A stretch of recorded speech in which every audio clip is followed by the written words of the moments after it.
Hello, everybody.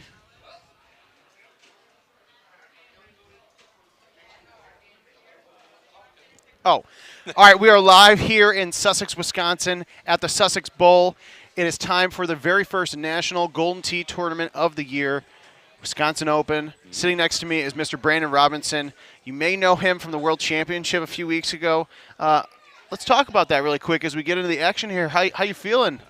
It was one of those things where I could have never dreamed, right, to make the run that I did. But, I've been playing this game a long time, and, I know I've got the skills to do it. It's just the nerves have always been a plague of mine over the years. But, I don't know, I was able to tap into something that I've never tapped into before and just kind of ran with it and kind of had low expectations and took it a round at a time, Well, that was what, almost time is an illusion to me, so I think that was like 2 weeks ago. But we're here in the very first national tournament of the year, and 110 players, I believe, registered to play this weekend here at the Wisconsin Open. Sussex Bowl, by the way. Well, you know it because you've been to here a long time. Quite a bit.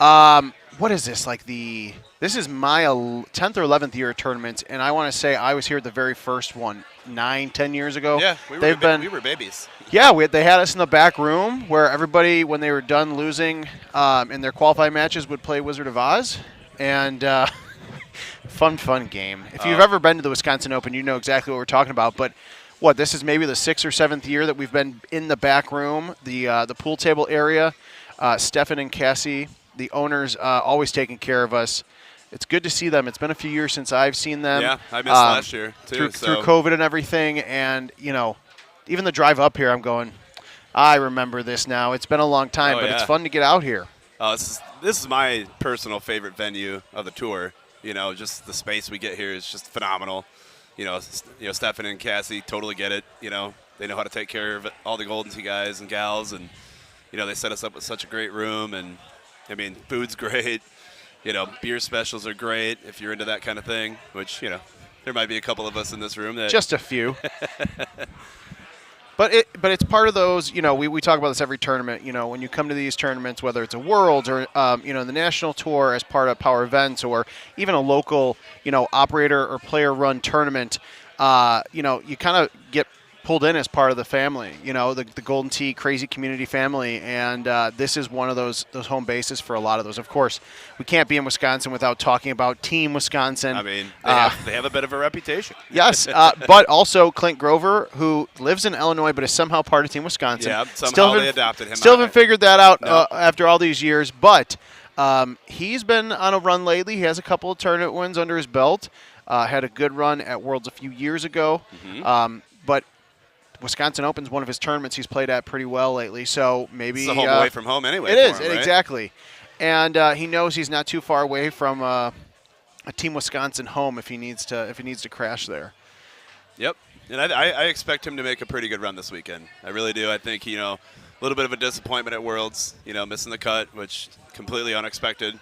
And I think he's on a mission this weekend. I do. You look at somebody like yourself who's motivated because you had a top 4 finish at Worlds. You're motivated to not only prove that it wasn't a one-time only thing and that you're as good as you proved in Vegas a few weeks ago, but then like Clint Grover, Evan Gossett, a few other people that did not qualify in the championship bracket at Worlds.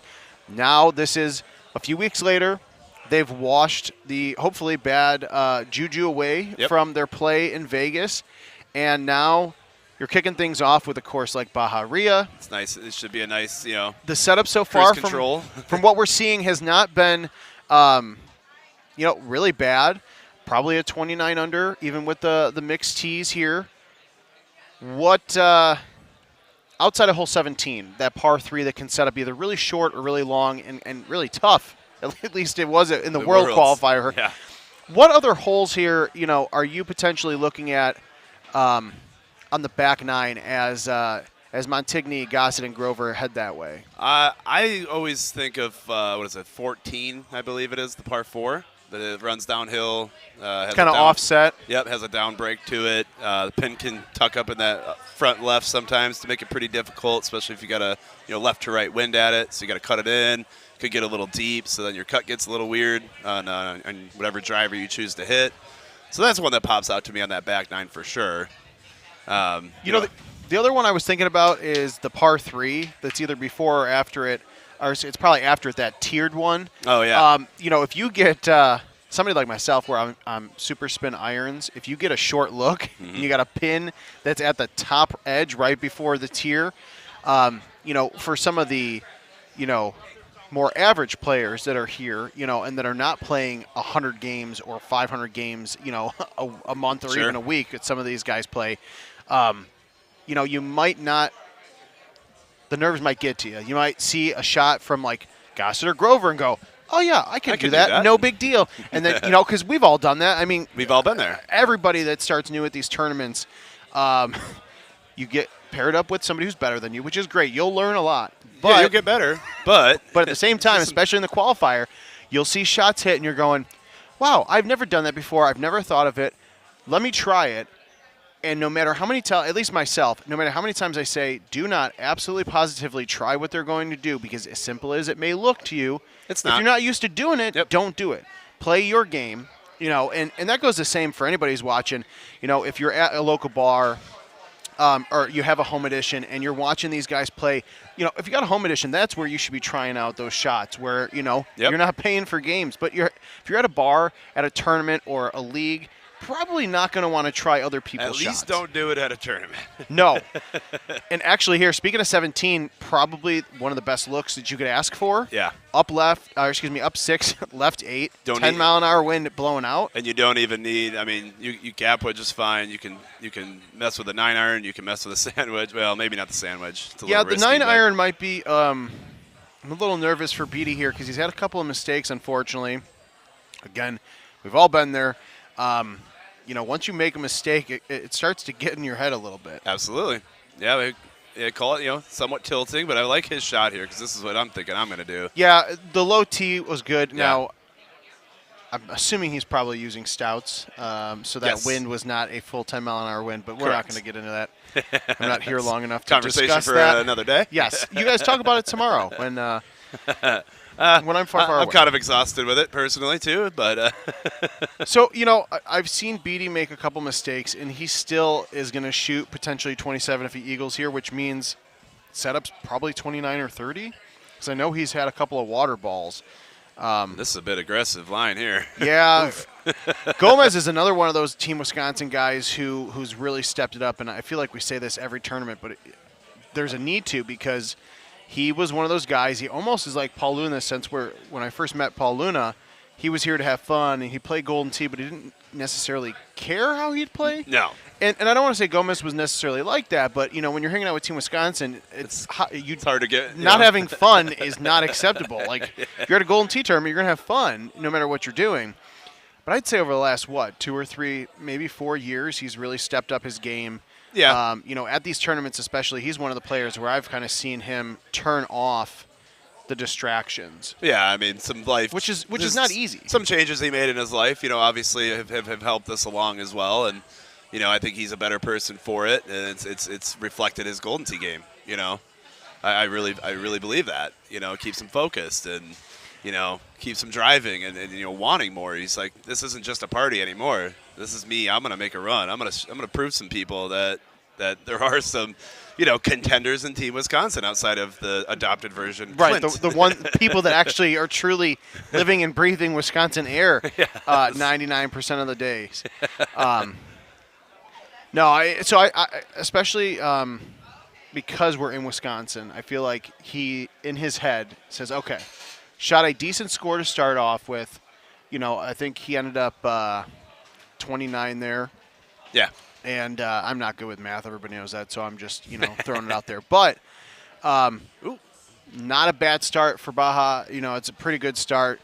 Setup does not look too bad, but when you've got 110 people, you know, there's probably, 50 or 60 that could realistically make the gold bracket, if not more. You know, and when I say that, I mean, you know, players that are playing consistently every week, you know, a couple hundred times a month or whatever the case may be.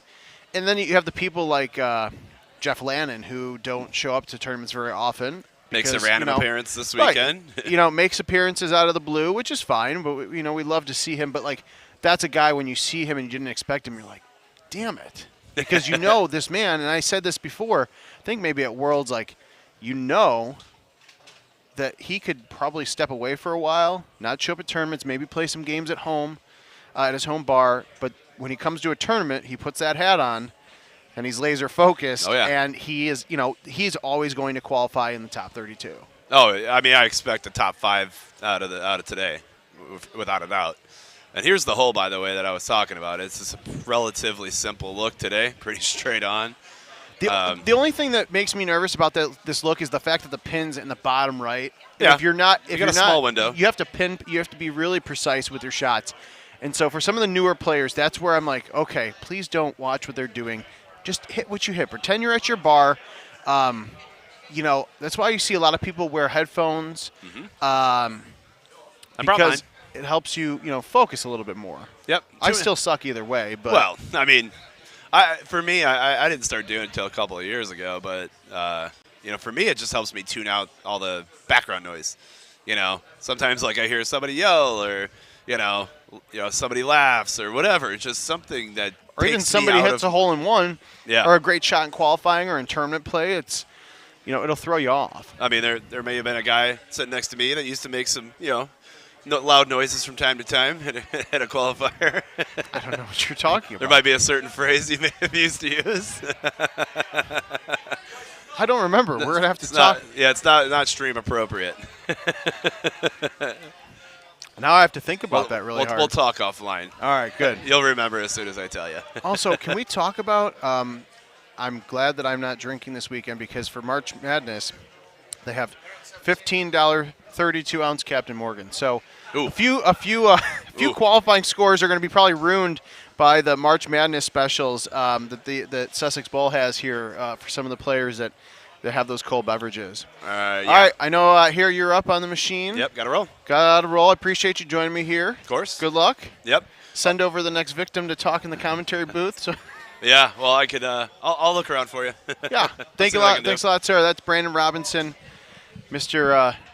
Now top 4th finish in Worlds. He can add to his resume. Let's see what he does here at the Wisconsin Open at Sussex Bowl. And now we've got Nelson, Sandstead, and Lo Ciavo starting. Jason, Eric, and Will, all good people. This is actually a really fun streaming group. Will Sandstead, probably the more top-tier player, plays out of Minnesota at the bunker down there with Tony Johnson, Al Zarel, handful of other really good players. Eric Nelson, Mr. Golden Tee fan himself, if you've ever looked up a course or a whole description, and we definitely use it at IT. Eric Nelson, creator of that website way back in the day. And then Jason Lo Ciavo, of course, most people know him as Jackie's husband because his wife is probably one of my favorite people in the entire world, not just the Golden Tee community. The Lo Ciavos, great people, always have a good time, and they are just very genuine people. So this is a perfect streaming group. Now I've got Mr. Stephen Kramer. Hello. Joining me here. How you doing, sir? Good. I'm on a machine that had a reboot and a video card issue, so I have a little bit of time. Machine 10? Machine 20. Ah. Well, that's good. I appreciate you joining me here. How far did you get? I'm on the B group, so okay. I think they lost their game about hole 3, so they have to restart, and then I'm up, so okay. Might be a few minutes. Yeah, well, Brandon Robinson was just hanging out here. We got a good look at, I want to say, probably 75% of the setups. Even 17 as, Gossett, Montigny, and Grover playing probably the easiest setup I've seen on 17. Like a very nice smooth thumb shot. Yes. Yep. But really not a lot of hard looks here. So 110 people signed up, and we'll see what happens. But we talked about it. Evan Gossett, handful of people that didn't make the championship bracket at Worlds. Well, he made it. He just went 0-2. Well, yes, made it, went 0-2. But there's also a few people like Grover didn't qualify. When you, not to say that the Worlds is, Worlds is a bigger stage with a little bit of a smaller field than a typical national tournament. But you're at a bar. You're in a back room. There's probably, 150 plus people in here. Plus, it's March Madness at Sussex Bowl, which is always a busy time for this place.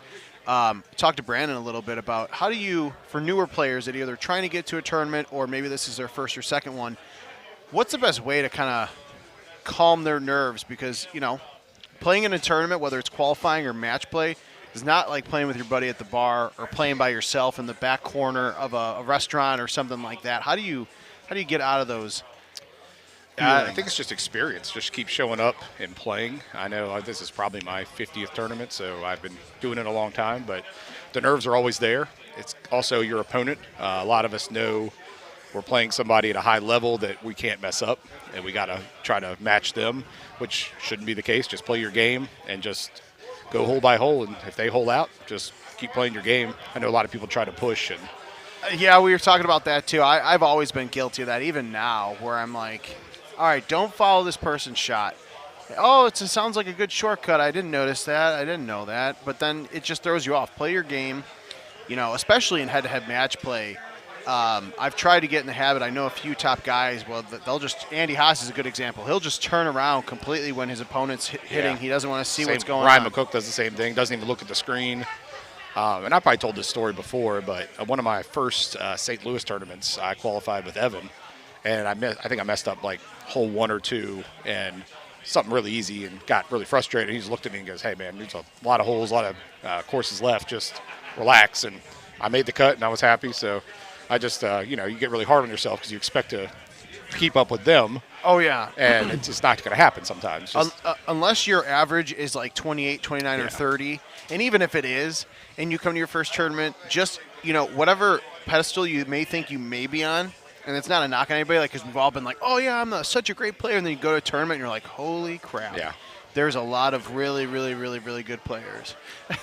And, 25 machines here, 100 people. We're going to hopefully play really fast, which isn't the case sometimes when you have a 150, 200-person field like we've been having. In Dallas, it was 225, even with 30 machines. Three and even 4 people games. And I remember Austin in 2019, we were playing 4-player matches. Yeah, I forgot about that. It was a rough one.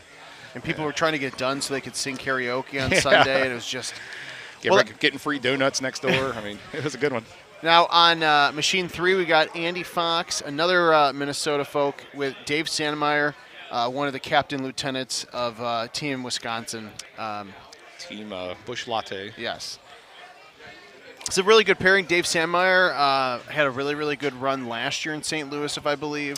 Yeah, I was not in attendance on that one, but he focused and played really well.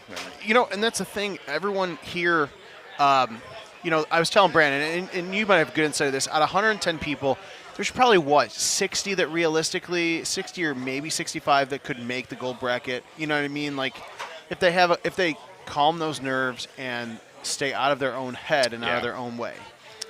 But anybody can make a run. We've seen it. Brandon did the run at Worlds. Dave Sandemeyer last year. Clint Grover a little bit before he really started getting to that top level. Mark Gomez. So, and I mean, hell, I think I've taken like 5th, 6th one time. Like, it's not out of the, No. Everyone's got a shot if you can just put that, not a perfect game together because that's not possible, but just get out of your own way and, maybe the stars align. Yep, I think my first good tournament was 2014 in Chicago at PCC 4. I won 3 or 4 matches and finished 7-8, and that kind of got my confidence going. And I've recessed lately, but that's like you said, it's self-inflicted most of the time. Right. Waking up, not getting any sleep, staying out too late. Those are big things. If you really want to play well, I know you like to have fun and enjoy the weekend, and that for me, they're more vacations than they are, trying to make money. Right. So I'd like to have a good time, but if you really want to focus and play well, sleep is a big thing. So yeah, there's been a couple of times where I've just forced myself, like, hey. Yeah. You know what? It may be fun to hang out with everybody until 1, 2 in the morning, but when you're trying to play and play well, get out of here by 10:30, maybe 11 at max. Because you're going to go back to the hotel. You're going to run into somebody who's going to talk, and you're going to talk to them for 15, 20 minutes. And then, sleep is of the essential, not as much for the qualifier, but more specifically for Sunday. Yeah. Have your fun on Thursday if you're able to get in that early. Friday, play in the handicap tournament, play games with new players.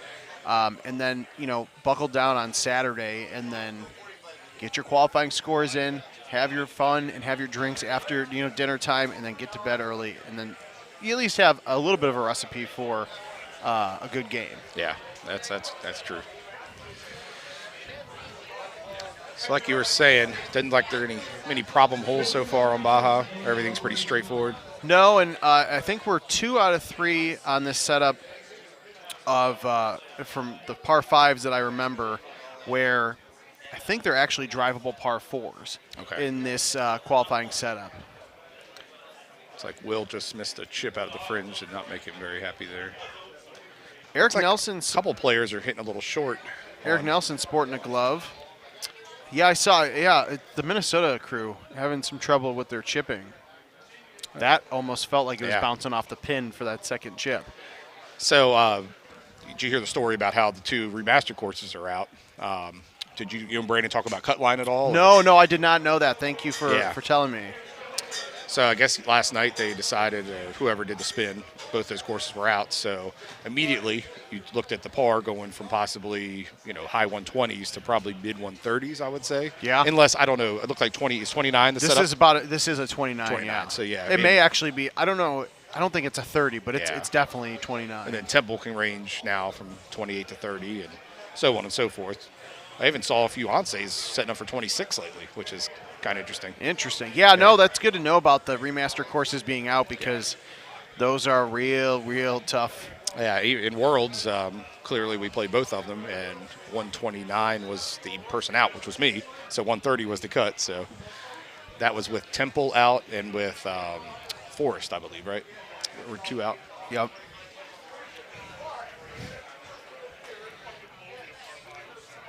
So I fully expect this to get probably into the 130s, 130. What do you think the cut line would be? I would say 133. That's kind of where I was going. Depending on how Temple and some of the others set up. And Baja, of course, can go from 29 to 32. Just depends on what's there. I mean, this may be a 30. Honestly, I'm terrible at trying to figure out the. I was watching Jeff Lannon play, and the machine next to where I was supposed to play, and he shot a 29. So I was assuming without any hole outs that was going to be the par. But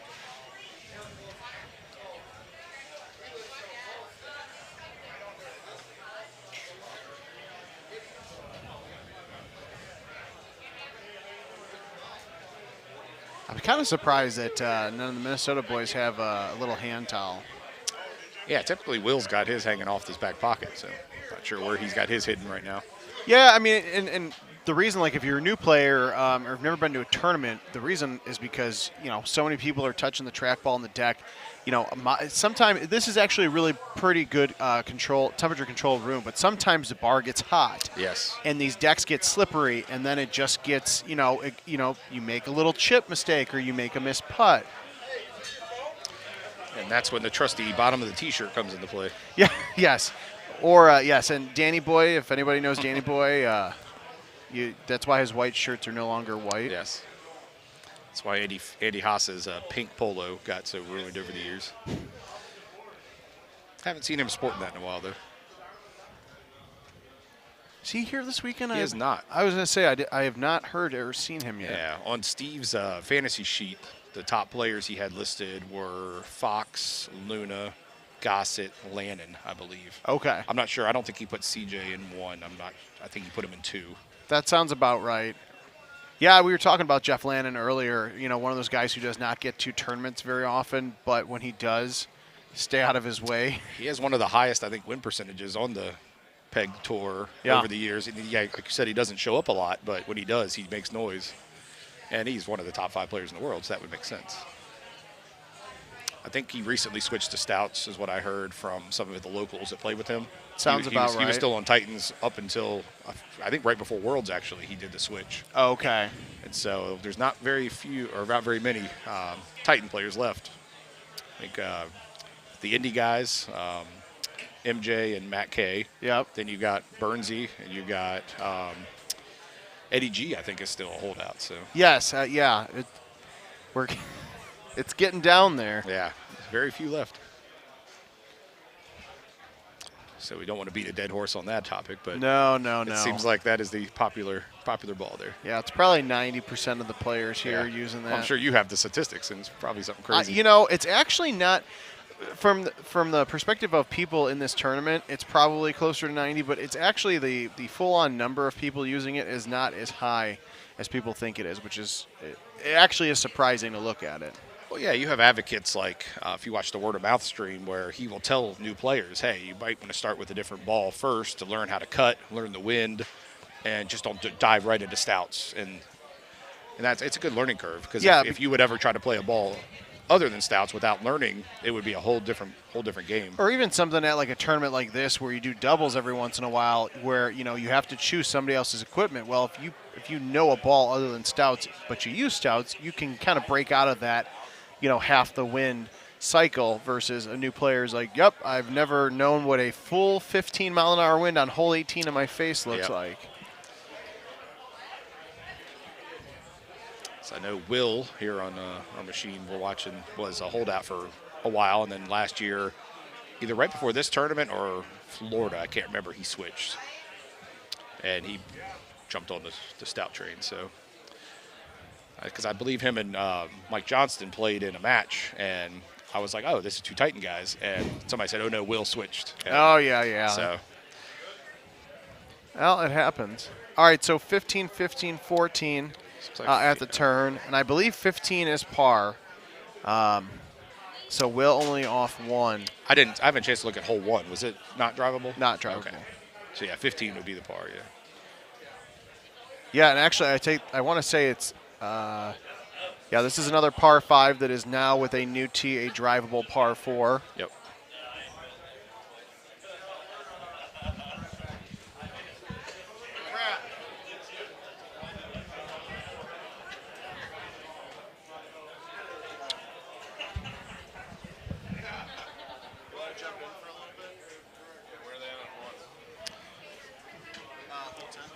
Yeah, our machine here is on hole 10, and it looks like the other streaming machine 3 is still they're actually early on the back 9 as well. Yep.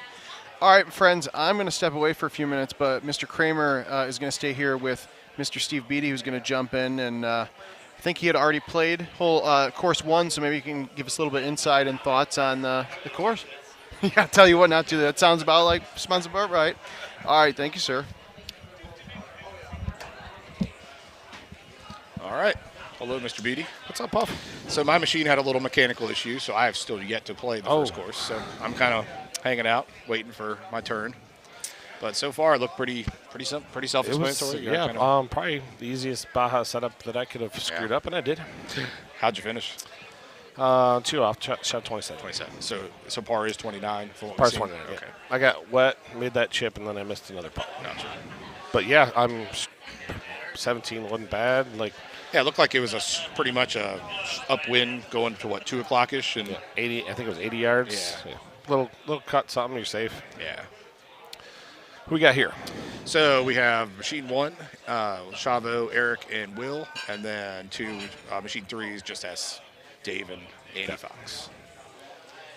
Looks like machine 3's a little ahead with 2 players. So Dave's been playing really well lately. Yeah, we were just talking about that after his finish in St. Louis last year, kind of got some confidence going. For him, it's more just staying sober, I would imagine. Yeah. He's got the tools. He came to our Michigan tournament. It was nice, get some out-of-towners in for that Michigan tournament.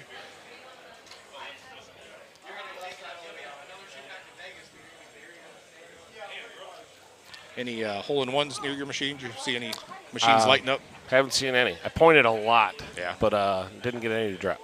So for those who don't regularly come to tournaments, we do a $20 hole-in-one side pot. And every right there, time, that was a shot I water okay. right there. It was just a really dumb shot on my part. I don't even know what I did. So every time you get a hole-in-one, you report it to the directors, and you get a portion of the pot. And you can multiple hole out, which is nice because you get more money. So people that haven't watched Mr. Beatty play, he's a palm or a pusher. You cut a lot. You cut a lot of shots. Very. You're playing with him. You kind of act like you're. Just don't watch me. A thumber like me sees nothing from playing with Mr. Beatty. You don't learn anything. Yeah, because I'm a predominant thumber and he's a predominant palm. I do love it when people try to follow me around. Yeah, that's not wise. He's very creative. This is probably the hardest look right here on machine 3 of Okay. the entire round. Yeah. I mean, it's just straightforward shot, but It's like it Andy's just pin's a gonna little tricky. Thumb that 9.5 or 8.5. 8.5. Played it safe throughout the middle of the green. Just put it on, yeah. I actually attacked it because I had already dropped a stroke there. But I pointed it with the 10. I'm sure you Bite. There you go, 10 and a half bite. Probably went left one and cut it in. I actually went straight on that shot.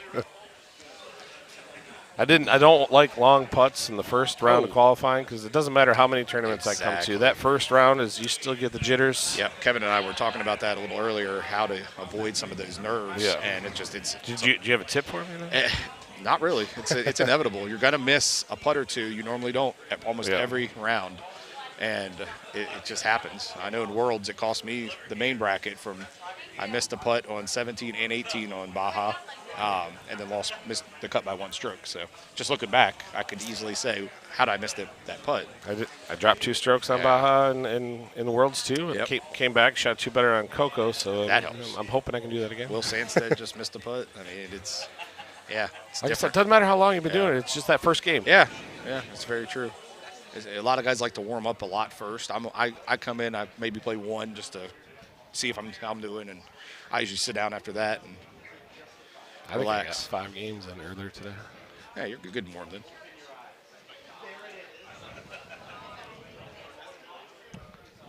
So it sounds like my machine is on hole 15, so I'll probably get up here soon. Play my first game.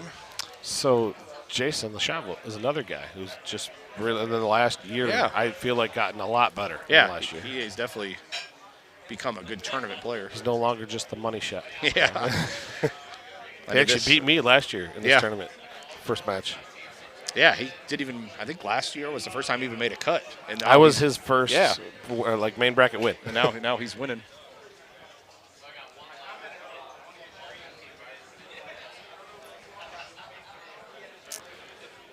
This is the shot right here that Fox just hit where I'm playing with Gomez, and he flew the green, and he got in my head, so I babied it and hit the front of the green and missed the putt. That's a good putt by Dave right there. Nice long putt.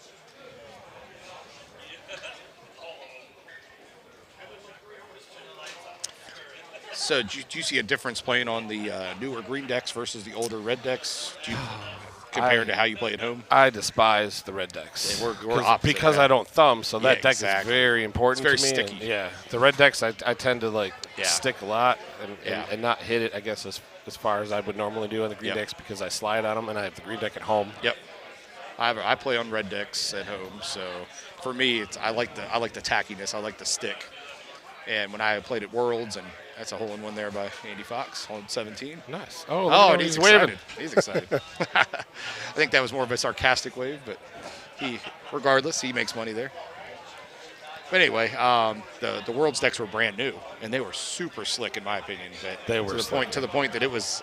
I love that about it. And now I think the first 3 machines that they're playing on right now are from Worlds, I believe. Yes. Power bought them and brought them. So I have no excuses because I'm playing on machine 1. Yeah. It's like 18's 18's your just standard cut shot, but you got to be careful to overcut it like that, right? Yeah. Gomez did the same thing. He just overcut it a little bit, and I learned from it. I got a little teach. Well, I'm being summoned to my machine, but all right. Good luck. Keep it up, and we'll see you after this.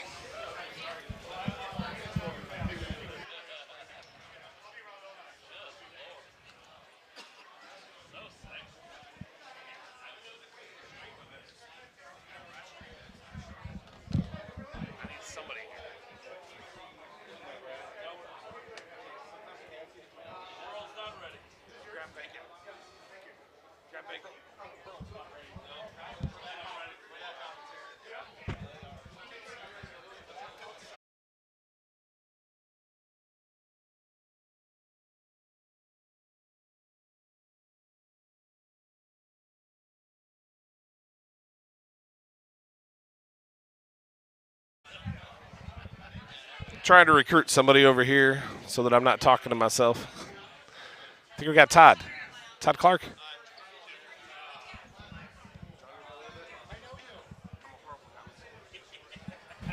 Beatty, you're not a horrible I'm a horrible commentator. Come on. I got Todd Clark here. Todd's going to take the show. I'm going to be the color guy. All right, gentlemen. Did you play? I did play. How'd you do? I did not bad. At 28, I missed a putt. So Missed a putt and had a water ball so myself. that's not good. That was good. I'm actually playing with Brian Roski, so it's nice to play with somebody. I got Gomez, so I was very That's happy to even hear that better. name called and just Usually, be there's us. look at that, Will, knocking it down. Will doesn't look very happy about it. There it is. It's almost like he Fox expected it, Fox right? just had a hole in one and did the same thing. Yeah. That's nonchalant. Like, I expected it to happen. How's everyone doing? Hope everyone's well. We're actually having a blast here at Sussex. A lot of challenging travel conditions the last day or so. With, You know more or that more than oh my anybody. gosh, it was a challenge. Just a couple delays, right? Just a few, yeah. Like my wife is. Oh, she did not get in last night. She didn't get in until this morning. She got stuck in Dallas Fort Worth. So she's on her way in now, but yeah, it's been tough. But we're here, we're playing. Baja right now is setting up pretty straightforward. There's not much.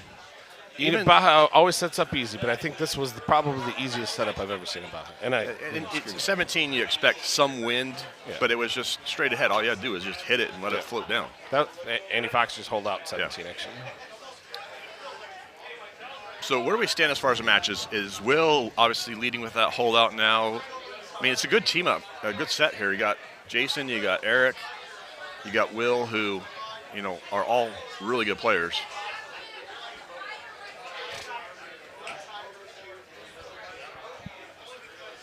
I mean, this one, I was surprised. I actually hit I think it was a 10.5 high.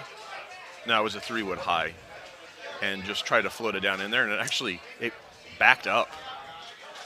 This was my missed putt. I watched Gomez go first, and he flew the green with his driver.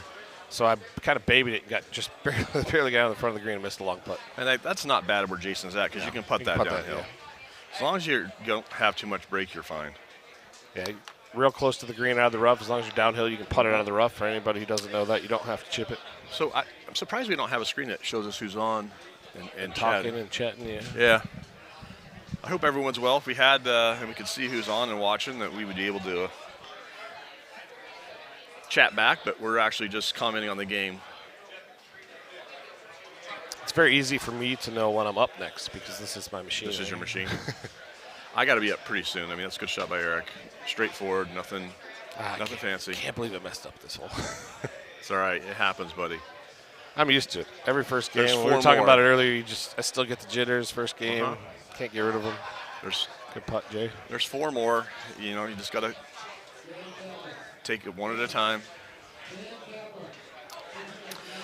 I mean, 17 here, this is what I was talking about earlier. I mean, 17 usually, even in the tournaments, usually has at least some challenging wind, and this one's not challenging at all. I mean, you basically what's throw unique about this setup is if people watching this, so we've had two groups now, I think, go through this. There's probably been at least 8 different types of shots hit in this. So everybody, you have a lot of different opportunities of what to do it here. depends on what clubs you have, too. Like, Will's got a sandwich. Do you high tee that? Nope. Oh, yeah, I do have high teed that because it didn't rip back. He must have. I didn't see it. I think it's hiding it over here on our screen. Our screen, yeah. So again, 2 completely. He might. No, he's got the G wedge. I have the G wedge too, and I hit this naked and just floated it out there so I would make the green. And so I have a sand wedge, then I go to a 9 iron. So I had to hit low cut 9 here. But like I said, there's probably this is 8 different exactly shots what I you can did hit here. I mean, Jason's shot's almost an exact repeat of what I did. And it's tough because the green does slope to the left. So, I mean, if you want a chance, you got to flirt with that right at that side. pin. And it's with that wind pushing, how far right do you want it Downhill, to land? it could push it a little bit more than you think. Yep. You could.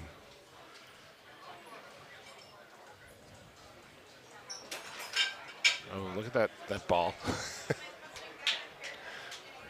Yeah, even that just floated out there. 18, I think we're seeing a lot of people overcut 18. with I that wind. actually hit it right through the cactus, six Did you really hit the wood. cactus? Oh, yeah. Okay. Just So you just went right at it? right through the gap, yeah. Okay. Backspin. Didn't even, because I know it gets over, there's the field Yep. goal post, and I just So put it yeah, I right was between. not messing with those cactus. I know it goes where it needs to, and See, another overcut right there. Everybody seems to be overcutting that. That's why I didn't overcut. That's why I just laid it out. But for So the if other you two look up- players here, they get to learn from it. If you dude. look Okay. up, I mean, hopefully Jason will. I'll show you exactly the spot I went to. No, He's already moved it, so he's going around too. Did you pull back in the I box? went back in the box Okay. to give myself a little more space and distance, and then there's a gap between the cactuses on the left, and I put it 7 feet away. Nice. See, I watched Gomez overcut it, and then it gave me a little teach. I was like, all right, maybe I won't cut it that hard. No, just 6-wood medium, make it happen. So they are on 18 right here. Yeah, and I'm going to have to probably go in here because I'm sure I'm up. Both Yeah, my gonna have machine's to down. open. We're going to get some other people on to commentate for you here. Probably a little bit smarter about Golden Tee than I am. Todd, good luck on your match, bud. Say, man, we'll get some people here to commentate, but we both got to go play, so I'm sure you'll hear us at some point. Have fun, everyone.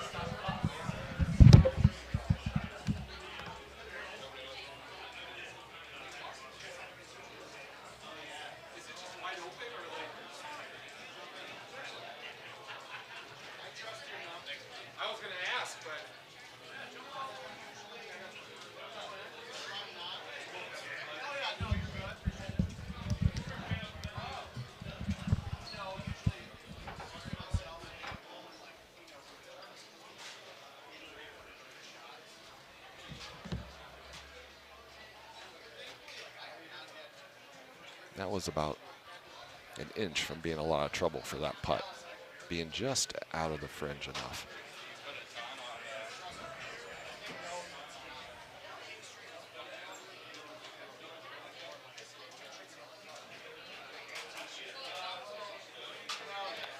Taking a look at the other match. Hopping over to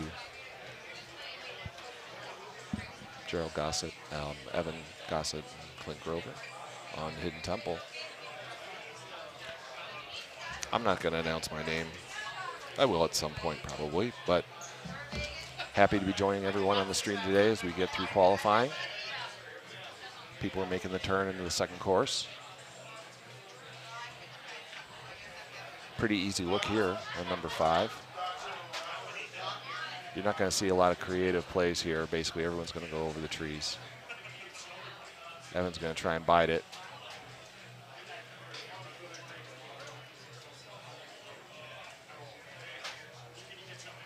Clint Grover, part of Team Illinois, playing out of Rockford.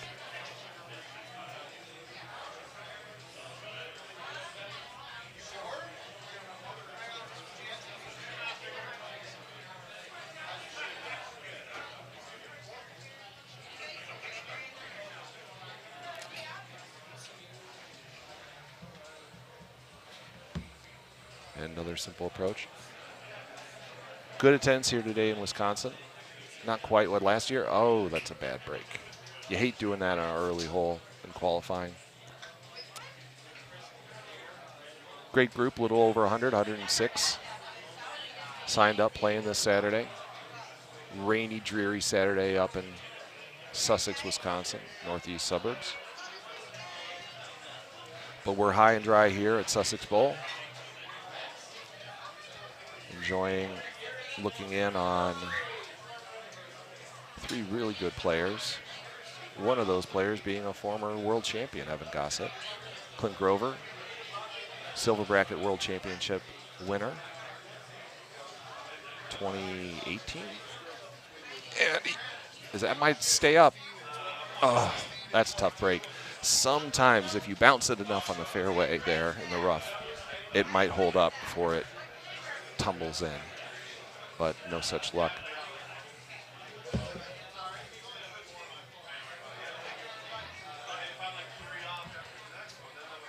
Danny going around the, that's a pretty good play. He's going to get a kick off that. That's a good break. It didn't check on him. When it hits that stone, it just kills all the spin, but he's safe. He's got a straight uphill. Hey. So this is Tim. I'm Tim, and It's Matt Kavanaugh on the I'm- mic here. We're getting a look in at two outstanding players in Clint Grover and Evan Gossett. No, Gerard was a world qualifier as well. So yeah, Gerard and can Gerard's right in play it. in a nice chip. Look at that. That'll make up for that miss putt he had on the last hole. All three, though, playing pretty smooth and pretty clean. How's the look been so far? Pretty. It looks pretty. I mean, this hole played pretty straightforward. The previous hole. I where think you- 9 is drivable from what I've seen other people playing. So that means that it could be as much as a 30 setup. We'll have to see what 11 looks like. Knowing who we got playing today, I'm sure we're going to see some good scores come up. It'll be interesting to see how the players react. All those guys that competed at Worlds. Absolutely. And then coming back out for this tournament. It's hard sometimes when you come off a high, especially for some of those top players, to bounce right back. But And you got to look at the other side of that coin too. There's a lot of guys that feel like they have something to prove that maybe didn't feel like they played as well as they could have at Worlds. The guys that have something to prove that want to. I mean, Evan's a perfect example. Evan's one of the, I think, by anybody's estimation, probably one of the 5 best players in the world. Didn't play as well as he would have liked at Worlds. So he wants to get that monkey off his back as quick as he can. So for sure, and Clint Grover's the same way. Clint struggled a bit, and which can happen to all the. I mean, there's just so many good players. Exactly. It always comes down to one shot. I mean, as we both well know, we've lost a lot of matches by one. I have no by idea one what or you're two. talking Yeah, about. right. Yeah, So kind of a fun look here. I like the high 5 wood. You got to wrap it around. Sometimes you can play it off of that cliff to the right if you really are looking for kind of a wicked kick. You got to be careful not to overcut it, right? for sure. And yeah, that kick off the wall to the right, that's always a crapshoot for me. I've never intentionally tried to do that, but I've always Agreed. benefited Agreed. from that bounce. Jared's going to really try and cut it over. That's what I was saying about the overcut. You got to be a little careful there because that was risky and it was a good shot, but Yeah, he got away with it. we didn't have the right camera angle for it, but that was probably awfully close to catching the left side of the mountain before it got over the temple. But For sure. now he's got a Clint's 6-footer. doing He's the not same worried about thing. hanging there. He's got So would you another chip or putt that? What Clint has left? one. there? I would chip that. Okay. That's just a little too much fringe to try and power through, even with the down. I'm a terrible chipper, so I would try to putt it. Nice putt. And that's why Clint Grover is a much better player than I am. And I'm always looking over my shoulders to see if I'm up. Are you up? I am not yet. I'm taking it as a good omen. I'm on machine 17 today, and 17 is my birthday day. Nice. What'd you think of the Baja look? It was typical Baja. There's like 3 holes that can make it interesting, and none Right. of them were interesting. Well, one wasn't drivable. Right. So if you're looking at the scores online and wondering what the par on Baja, I think everybody would agree that was a 29 look on Baja. That was. So you'll see a lot of 27, 28, 29s, sure a few 30s and some 31s maybe. I didn't hear much screaming and yelling, so I, didn't don't either. know. But it's early. People haven't been drinking quite yet. So. That's exactly it. Don't underestimate everyone. I think if you've never been to a tournament and you think, well, it starts at 1 o'clock in the afternoon, surely everybody's on their game. You're not taking into necessarily true. account the lifestyles yeah. of some of these guys. I did not hit a track ball before I qualified today, which is fine. Sometimes that works in your favor. Sometimes it doesn't. Sometimes it does. I drove up this morning and I made a point of just trying to get a. Would you tell my mom I said hi? She's watching. What's her name? What's her name? My mom, Bonnie. Bonnie? Yeah, Bonnie. Hi, Bonnie. Last name, same. No, Walters. I'd like to give a big shout out to Bonnie Walters. There's a big fan of yours that's here. He's wearing a San Francisco 49ers shirt. Claims his You name may is know him. Jason. You may know him as Baby Boy. Jason's here. Always great to see Jason and Jackie. Thanks for watching, Bonnie. So this hole, I mean, with this wind, I actually prefer the wind right to left if I'm going on that landing pad, which is, the only real place you can lay up. If it's left to right, sometimes I get a little worried about it going into the temple. So that was actually a pretty friendly look. You just got to be safe and make sure make sure you've actually got your high tee. And, you want to lay up on that left side there. Some guys try to go around the right. I've got a guy that plays with us in Indianapolis that just refuses to go on the left-hand side, and it drives me crazy. But typically, you want to go on the left-hand side there. It's normally the play, right? And it was typical of the looks. Okay, well, this will be a 30 look. This then. is going to be fun. Right, yeah. So hitting's going to be a 30 look. So, but this is typical of just how the looks have been so far. Nothing too dramatic. Nothing that really throws you. 17, a par 3, the last par 3 on Baja, which can sometimes be a real bear of a setup. Today was not that tough. But this hole always plays a little shorter than it seems. So you got to be careful about blowing one long. And I think for sure that was what Gerard was doing there, was making sure he did not blow that long. So for me, I play a Titan ball that takes the wind a little bit more. I'm probably going to be hitting a medium 3-wood, and even then, I'm going to have to be careful that I don't get too much on it. Yeah, that wind. So Clint also plays Titans. That's kind of what I'm thinking right there. Just kind of the push shot. I think his speed was 112 there. And that's where that wind, dealing with that dynamic wind, if you're not as familiar with the wind and the placement, you see it as a crosswind, but when it's up in the air, it's helping enough, and as it turns in, that wind just will really blow the ball deep, and that's where you get players that will fly a shot that they think, sure, oh, that's perfect, it should be perfect, and they just don't take into account the wind. But all three of them cruising along. Evan shooting clean so far. I didn't see where Clint gave up his stroke, but I did not was that either. before? It might have been before I joined up. But. So pretty simple look here. Probably gonna be a high 3-wood for these guys, or maybe a medium 10.5. Just go around the right side. It'll be a little bit of a slight wrap shot, maybe. But with that pin being in the middle, you've got a lot of different ways you can attack this. And the wind kicking the ball over to the left, yeah, with a hurting wind a little bit, it just keeps you from flying it. Because again, depending on the look, sometimes you can, especially with a pin in the back. And this temple is, it's a well-named course. There's a lot of temples. There are some shrubs, some greenery on the right side of that temple that can come into play. So you want to move your tee right. You want to make sure that you're not touching those vines or whatever that greenery is on the right side of the temple, because that will affect your shot. So good shot. Evan's not happy with it, but that's plenty safe. But you see what I'm saying? They're right at the top of your screen. Those vines do come into play. So you just got to make sure you give it, a couple yards out to the right. So probably medium 10.5 or a high 3-wood. Check short, but it'll be all right. Yep. So what machine are you on, Tim? You said 17? Yeah, 17 today. And it's been good. Who are you playing with? Craig Key, a player. If you don't get the joke, I called John Tim earlier, so I'm going to keep calling him Tim. That's fine. That's why I said I was Matt Kaplan. Greg, it's not a problem. I mean, whatever you want to do. You're my best friend from Indiana. Right. I'm okay with that compliment, I mean, you got to take into account it's Indiana and then go from there. We don't have much to celebrate, especially in basketball, because I don't count Purdue as an Indiana institution. I don't count Notre Dame as there's only one team that has Indiana in their name that matters, and we're not in the tournament anymore. Well, so and we don't have a lot going for us. You guys have some good Golden Tee players, but there's, when you compare it to Illinois, it's kind of not even close. All of you guys are close to retirement. This is true. This is true. Fortunately, they've Except for Clint. Fortunately, they put the screen in large format for me so I can read it. You're going to like the new PGA machine. I am.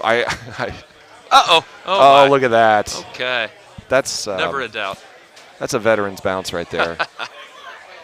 And sometimes you got to take those breaks when you can. I mean, and a we've all qualifier, been there. that was a 2-stroke difference there. Absolutely. With the way that wind was blowing, Gerard could have been in jail, and instead he's got a chance to get out with an eagle, and no one's the wiser.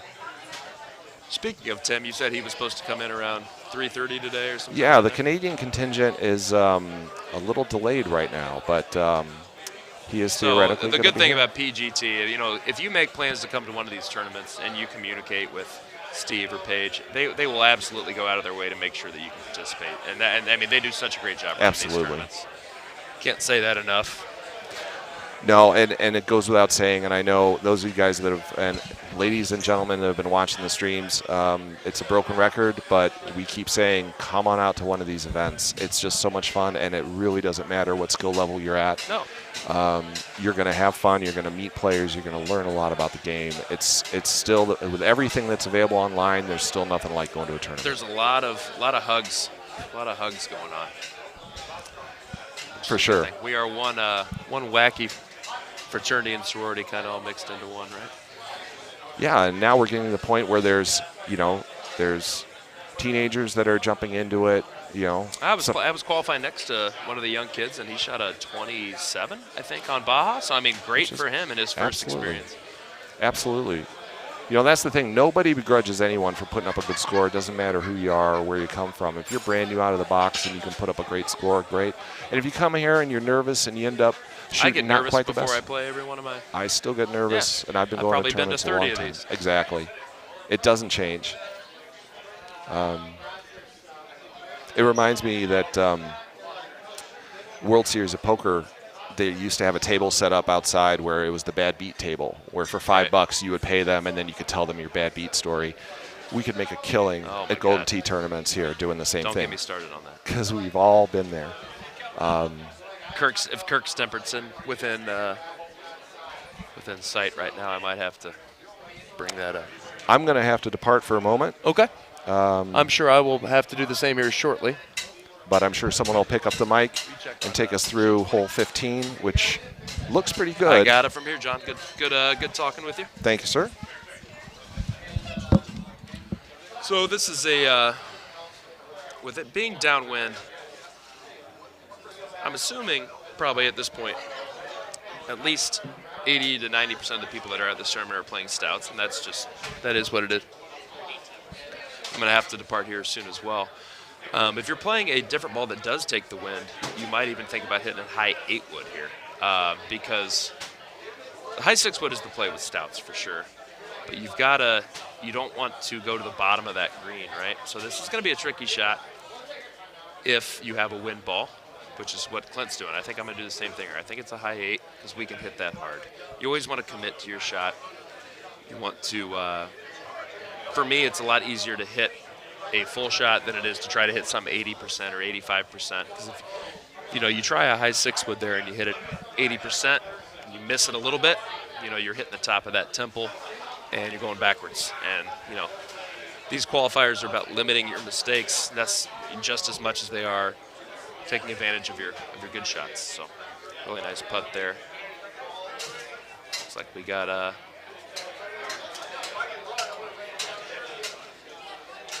so Evan drops his first stroke. This is a 30 look, so these guys are on pace to all shoot 29s, which will be perfectly fine. I am going to sign off for now, because I think I got to play my next match. So sure, I'll be back on later. Hope you guys are enjoying it. Want to really thank IT and Sussex Bowl up here for putting on a great event, and PEGT for doing what they do.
All right, guys, welcome back. It's me, Puff, a.k.a. Stephen Kramer, with Bernsey here, Brian Bernhardt. Good afternoon from beautiful Sussex, Wisconsin. Crappy day outside here in Wisconsin, but a beautiful day inside here at Sussex Bowl. Inside. Very, very good climate.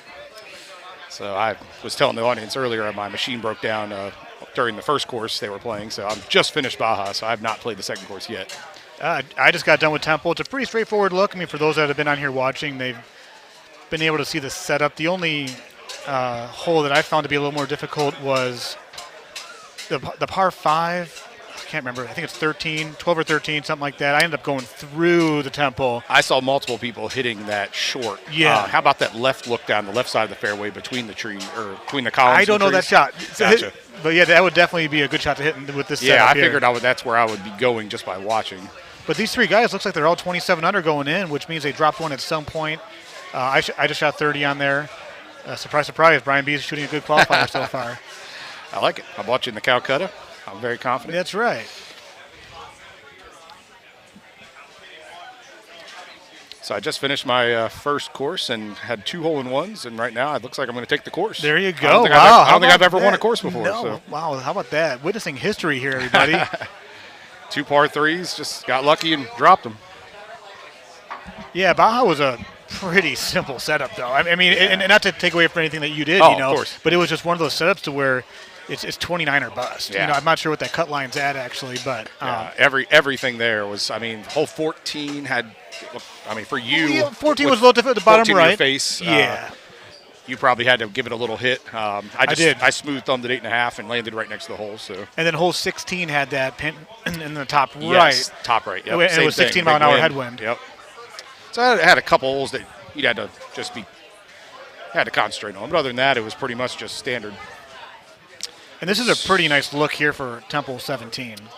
Looks like we have 101 in the house right now. I'm not sure. I guess Russ and Tim Glenn have to qualify later.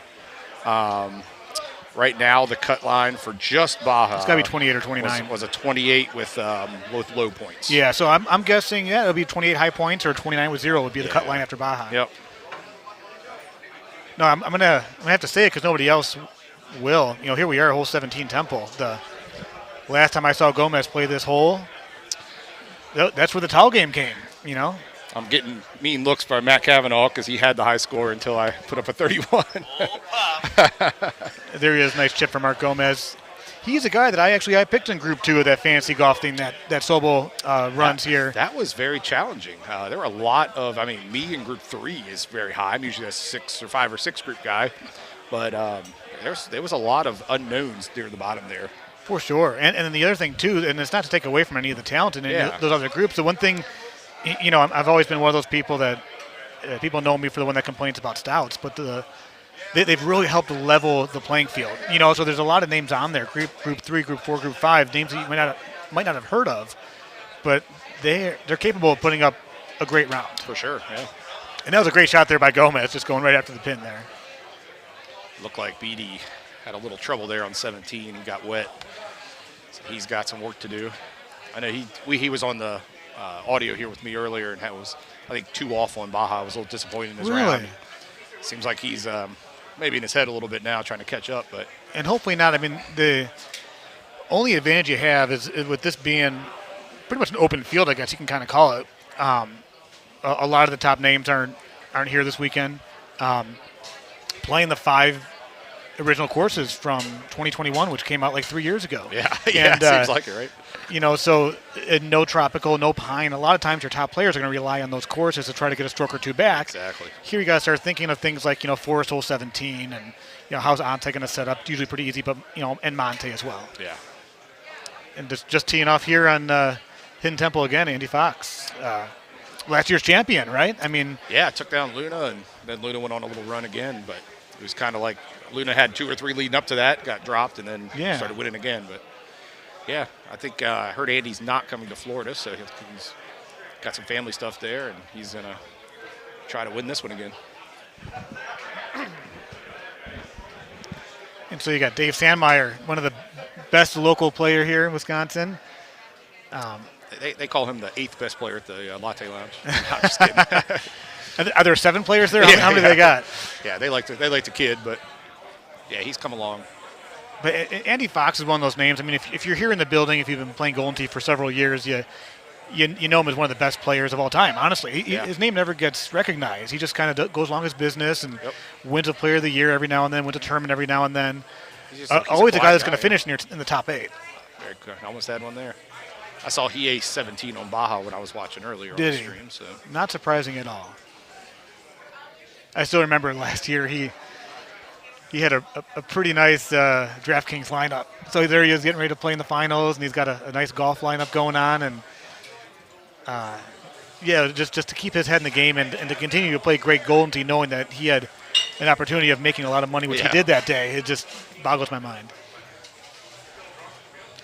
And the one thing I like to say about Andy, too, with the times I get a chance to talk on here during, whether it's on Saturdays or Sundays, is I like to call him the John Gruden of Golden Tee. Now, it might not be the best thing to say since John's no longer in the NFL. A little controversial. But his face. See his face right there? It's more just the look, the faces that he gives. Gruden always had those weird faces. Yeah. Nothing to do with personality, just the way his facial expressions might be. He's a much better person than John Gruden is, obviously. Yeah, he's one of the nicest guys in the game. And behind you got the head of the table there in the camera view. Is that Rhino watching his buddy Dave, I guess? It might be. And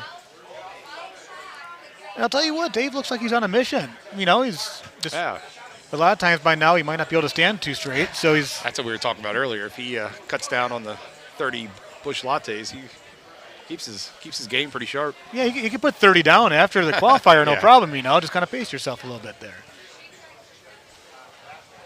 So when did you get into the beautiful state of Wisconsin? We got here late on Thursday. Okay. So I got to play close to pin. I think I got third in that. So that's not too late then on Thursday. You were able to get here in time for that. Right before it started. Got to play a couple games, and we had a good time. They actually scrapped money shot this time and just doubled the entry for close to pin. Oh, I think that's a great idea. Yeah, it actually was a lot of fun. We got to play some games after that, have a good time. Otherwise, it gets kind of consumed with so many brackets going on. Yeah, and it can go late in the evening as well. I'm not a big money shot guy myself. I might play one or two to warm up, or if there's a good pot, and try to get lucky and get that couple incher. But other than that, I don't play it regularly. So I know a lot of guys are really, really, really good at it. You see the same kind of names on the leaderboard there. Yeah, for sure. I mean, I got lucky yesterday snagging a 5th place finish after 10. But it's a crapshoot. Yeah. I mean, you're really looking for a slow rolling ball to kind of hit the pin and not get too far from it. See what happens, yeah. That was a great shot there by Andy. I thought that was going to trickle in there. Yeah, it looked like that was another hole-in-one for him. He's in popping in mode. Yeah, what's going on with that name? I don't know. Seems like he's always either been Luxury Tax or Flying Train. And Andrew F., I guess he was doing with the old school first name, last initial, You love that, so. Have you ever changed your name before? I have, yeah. There's. I do remember you made some satirist-ish post about stouts and not too much about stouts with your name with the watchdog issues we had last year. Yeah. I like to voice my opinion on that. That's going to be a little bit to the right there. It's got to get down. I changed actually about 10 years ago in a Minnesota tournament. I hit that ace on Grand Savannah hole 12. My name was Burns A for the ace. Was that your Albatross Super Albatross shot? Yeah. But yeah, I like to keep it Brian B, keep it old school. It's fun seeing Eddie G on the leaderboard with me. We got to stick together. Shout out to Eddie G. I'm sure he's got better things to do than watch the stream today, but if you're watching, hope you're doing well. He's been attending a lot, and usually he's here in Wisconsin, so for him to miss, he must have had something going on. But yeah, I had a chance to talk with him a little bit in Vegas there on Sunday night, and he's planning on going to do a couple tournaments this year, actually. Okay. This not being one of them, obviously. Yeah. So in hole 7 here, 2 options. You haven't played yet. So as you see this setup, what do you think? Are you going to go for that strip, or are you going to go to the fairway? Typically, I'm a fairway guy. If the strip's there, straight win, kind of like it is now, sometimes it's good to go there. But it seems like your risk-reward there, if you're a little left or a little right, all of a sudden you're looking at birdie. Right. And pretty much if you lay in this area right here, you always have a shot. Yeah, and even if you end up in the rough, if that backspin in the rough, you lose a little bit of your backspin. The only thing that could happen is you end up on that path there. Yeah. And that would not allow you to get to the green. Far, yeah. And I speak of that from experience. Looks like today that the strip is looking pretty good for a nice smooth 8-wood to come flying in. Yeah, and you got plenty of green to work with too. Yeah. And that's going to stay a little bit left. That's surprising, actually. But this next this next hole wouldn't surprise me if one of them puts it in the hole. I think it's 94 yards to the pin, 6 wind. You got the right slope with the left wind there. 97 yards, yeah. So that's a good look. Whenever you got that slope going to the right and the wind going to the left, you can pretty much, finagle it a certain way to have it spin right in the hole. And Andy's thinking this is a great opportunity to get one. It looks like he plays a little more spin on his 9-iron, so he's just looking to kind of bite it and stick it. There he goes. Now backspin, that would have spun right over the hole. So yeah. he was really thinking about putting that one in there. Dave's going to hit backspin here and try to hit a little bit harder. Yeah, for me as a predominant thumber, I'm thinking I'm just going to back it up with that 9 and kind of do like Andy did and kind of just float something with bite, hope it catches. And there it is. Yeah, there's going to be a handful of hole ones in this hole today. Oh, yeah. And hole 9 is it's a high 6, high 5 right over. Aljaz next to me hit a really nice high 5. And we were actually talking about it's hard to get to the left of the pin. He was actually left of the pin on this one. Oh, wow. Did it touch the top and come back down, or was it all I didn't see how it got there. I hit a high 6 wood, which touched the top. I don't know if that's going to get there. That might not be enough. Looks like he got into it pretty good there. 152. Friendly bounce there. Looks like we have Machine 1 back up. Yeah. Jason, Eric, and Will. Eric Nelson, a guy I got to play a few rounds with right when I got here before qualifying started in the Calcutta. And a guy that we all know. Oh, that's a bad shot for Dave. Stay dry for Dave.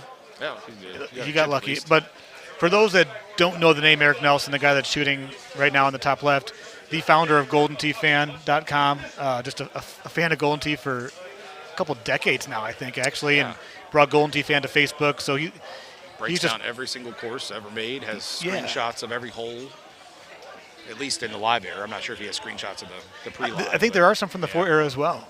Just a guy that kind of he's done so much for the game. So got to give a shout out to Eric for very technical player too. Oh he seems like he's very precise of what he does. Some call that slow. I call it precise. Yeah, analyzing the game. Yeah.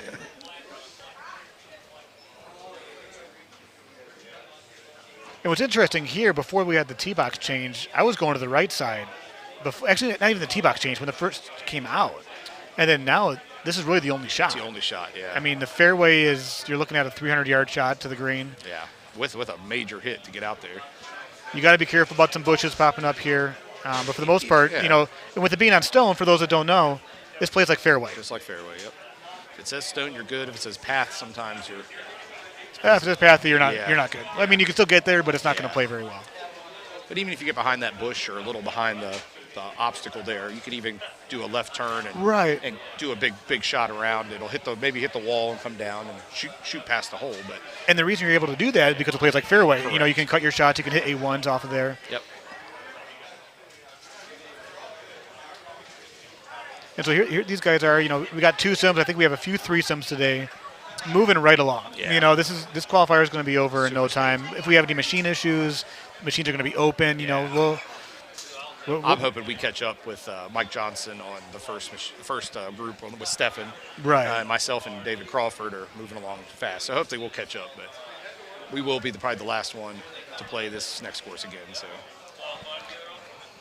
And then for those that are also tracking at home to kind of see where the qualifier ends up, we are going to have a couple late qualifiers. Tim Glenn's had some flight issues. He's going to be qualifying with Russ around 3 or 4 o'clock. He's, God bless Tim Glenn, man. He's just doing everything he can to get to these tournaments. Coming from Canada, had a canceled flight, coming into Chicago, going to Uber from Chicago to get here. And,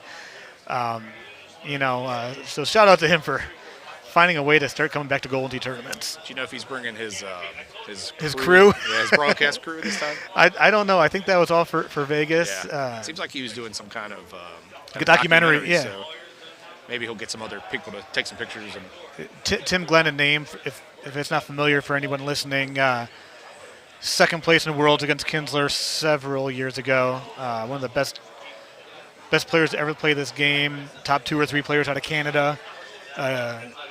Just kind of coming back to the game, Just really, he's doing well. One of the few people that actually got Bitcoin early, and smart. His kids are getting a little bit older. They're into sports, and he's got time to travel, so he's taking advantage of it. Seems like we got a couple new guys from Canada. Not necessarily new, but newer. James is a Bradwell, and then Cam. Guys. Yeah, and I had a chance to play a game with Cam in Vegas. Been playing for a long time, actually. It was Cam and Dan Yu. They both been playing for like 15, 20 years. They're not new back. Right. Kind of back to the game. They really started playing a lot more during COVID. Yeah. Cam owns a bar. Dan works for him. And they just, while things were locked down a little bit, they started playing video golf, We had some old schoolers. Obviously, we lost Pony, but we had Right. Enzo, I think, kind of had some issues with his ar or his shoulder. Maybe a rotator cuff or something. Yeah. Like that. Another name that a lot of people don't talk about, Ryan Ferentz, a former Worlds player. I played with him maybe in 2011 Florida Open. That's the last time I might have seen him. Yeah, he's a guy that doesn't play. Derek Gibb, another old school Canadian player that he was well to the poker scene. I remember the online poker scene way back in the day. I think he did pretty well doing that. Not sure what he's up to right now, but he's not playing Golden Tee. Maybe he'll make a comeback. You never know. That's the one thing about Golden Tee. It's kind of hard to stay away from the game. And actually, speaking of that, a name that hasn't been to a tournament in a long time, Gibby. Yeah, is here. Yeah. Chicago guy? Yeah, Chicagoland area. Hasn't been here to a tournament in like 8 years, and plays a game or two a month and made an appearance. Yeah, so. he was a surprise when I saw him. I said, I think that's Gibby. I haven't seen him in a long time. But. Yeah. People come out of the woodworks to come to these tournaments. Yeah. But here they are rolling right along, approaching hole 15. This is an interesting look. I hit a high 9 wood. It's like 260, 270, 276. Okay, so it's looking. So for those that play balls that have half the wind, you're probably looking at a high 6 wood here, I'd assume. 6. The 8, you have to really get into that 8 to get there. So me having the 11 wind, I was able to kind of go down. That 9 wood just goes. You don't want to be too safe here. You don't want to end up too far to the left. He's going to be right. Yeah, he's going to come off just barely. Yep. And Andy Fox knows he caught a break right there. Yeah. That could have been just off the green with the – and those chips are just – they're not fun. They're not easy. Those right chips from 10 yards away. He's got to tee that high. Oh, he did. It's just hard to see with that screen there. So he went 6. Another 40-footer from right there. Not Blasted too bad. Right into it. Those are holes where you get to see with that fist bump right there. Like, all right, took my eagle, move on. Got it and gone. And he swung that out there like a right 12. Exaggerated swing.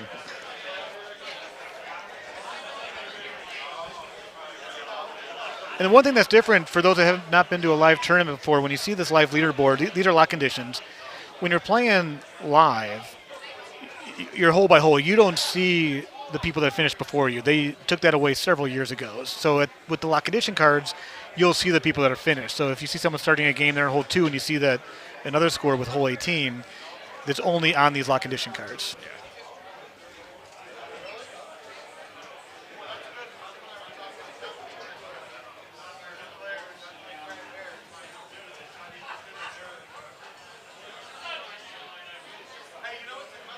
But yeah, here we are at the Sussex Bowl. Sussex, Wisconsin. Several years it's been here. Great host, Steve Heinen. I don't know how to pronounce his last name, but something very close to that. He spent a lot of time making this room, for one weekend, doing the electricity a certain way, and they added a little room here for the stream guys to kind of hide out and have a little window. I'm sure they use it for other things as well, but it's probably for pool tournaments. It's a good area to keep your command center in. But and you mentioned for pool tournaments, the pool tables are not here. He gets rid of them for the weekend. This is all the way to the back. This is our space for the weekend, and we're very, very, very thankful for that. And Andy's wishing he had a roll on that. That might have gone in. Not a terrible look there, but if you get a little aggressive, it could hit the wall and bounce you backwards. You don't want to hit any bite or backspin here. Yeah. This is actually a very, very friendly look for this hole. I mean, that's going to be a little bit short. Don't stay up there. That's going to be a tough putt. It's going to be very tough to get you got to play that like you can't. Yeah, I was going to say you almost got to go right one. Play it about a 10 or 11 to get it off the fringe. And it slows down so much once it comes out of there. Dave knows it too. He's asking one of the best players to. Hey, you want to hit this for me, Andy?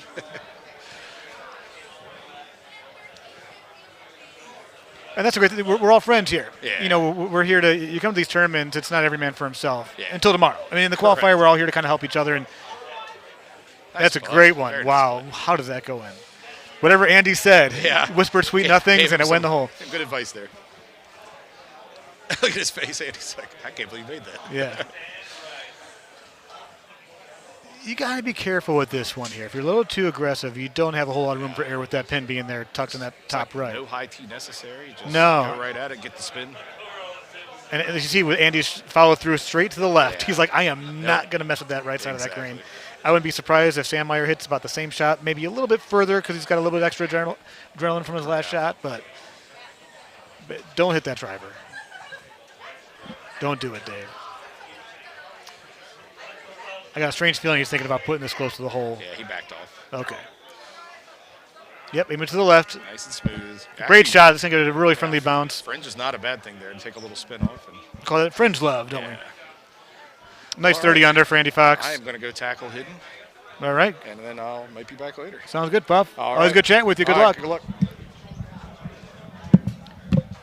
Flying solo. Been a while.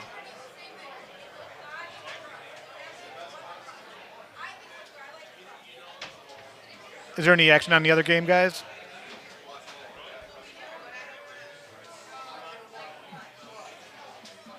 All you gotta do is just ask, and you shall receive.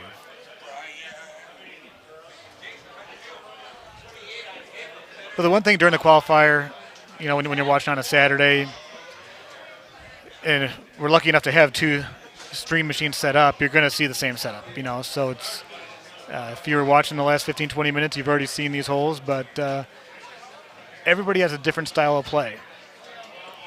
You got three great players here: Jason Leschiavo, Eric Nelson, Will Sandstead. Looks like Eric had an ace, dropped a couple early on. Will, I think, is one better. So yeah, some good golden tee going on. And like we mentioned before, you know, this plays like fairway. Everyone's going to put themselves right there on that little stone area. No, I won't do the commentary yet. Jim Painter in the background. He thought about it for a split second, and then he knew better than to put a headset on and start talking. I'm going to hang out here for a couple more holes, and I'm going to have an opportunity to play my third round on Forest Knoll.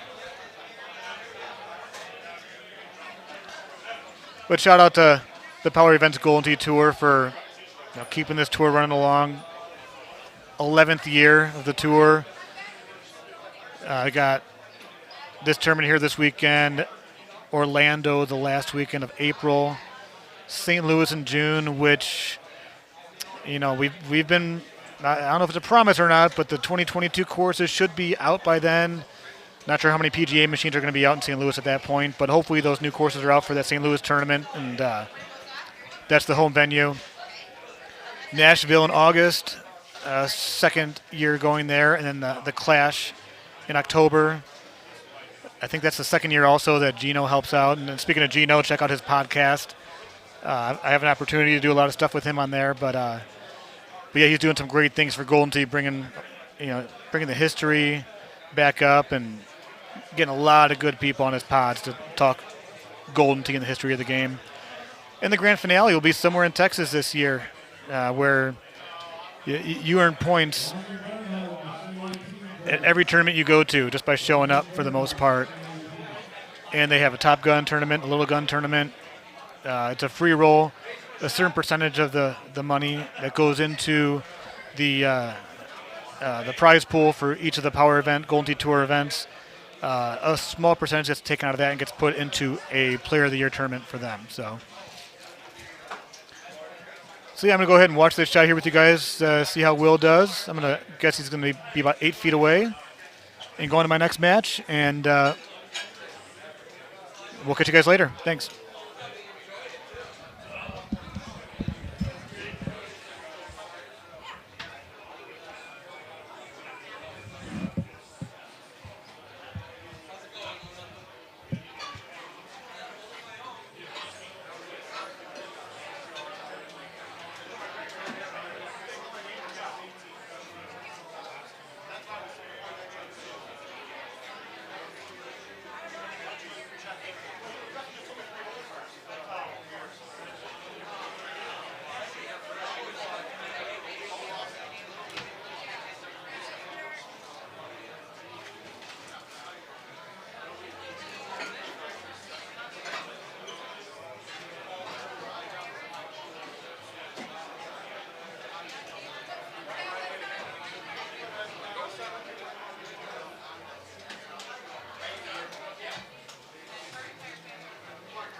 Testing, testing.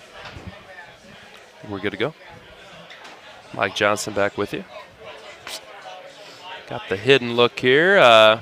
Just finished this. It's a 30 look. So this one does set up for 30. Both 9 and 11 were there.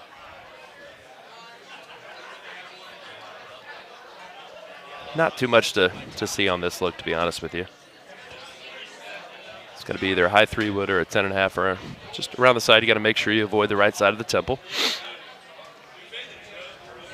I like to move my tee to the right just to give myself a little extra room, which is what Eric's doing.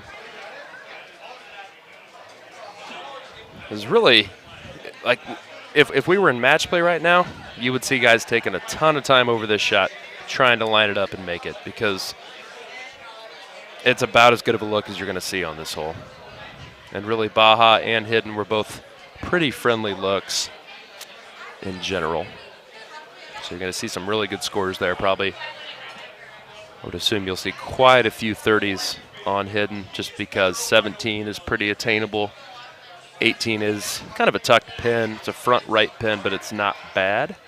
I think you're going to see some really good scores here. I'd be surprised if a 32 or somebody will probably shoot a 32 to take it.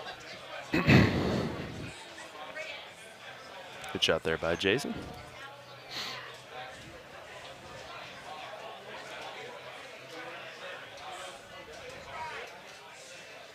So if my math is right, it looks like we've got Jason and Eric that are 1 off, and we got Will with a 1 better right now.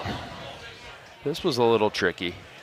If you want to go with laying up over that short temple, you really gotta, you can't miss hit this. You gotta hit it probably 140. 145 will do it, be fine. But if you hit that 132, you're in trouble.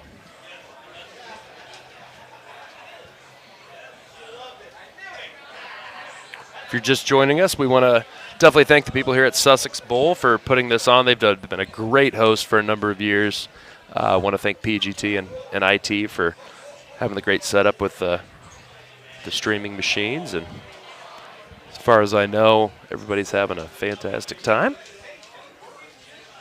So 2 good shots there. You just really, I mean, this is the play. Even if you have a high 9, even high. I can't tell if he high teed. I'm assuming he high teed it. Get over there. Okay. I was wondering if he high teed that, but live to see another shot. And he's joking about it. He knows he got away with one there. But you got to get lucky. Too many good players. You're going to need a break here or there.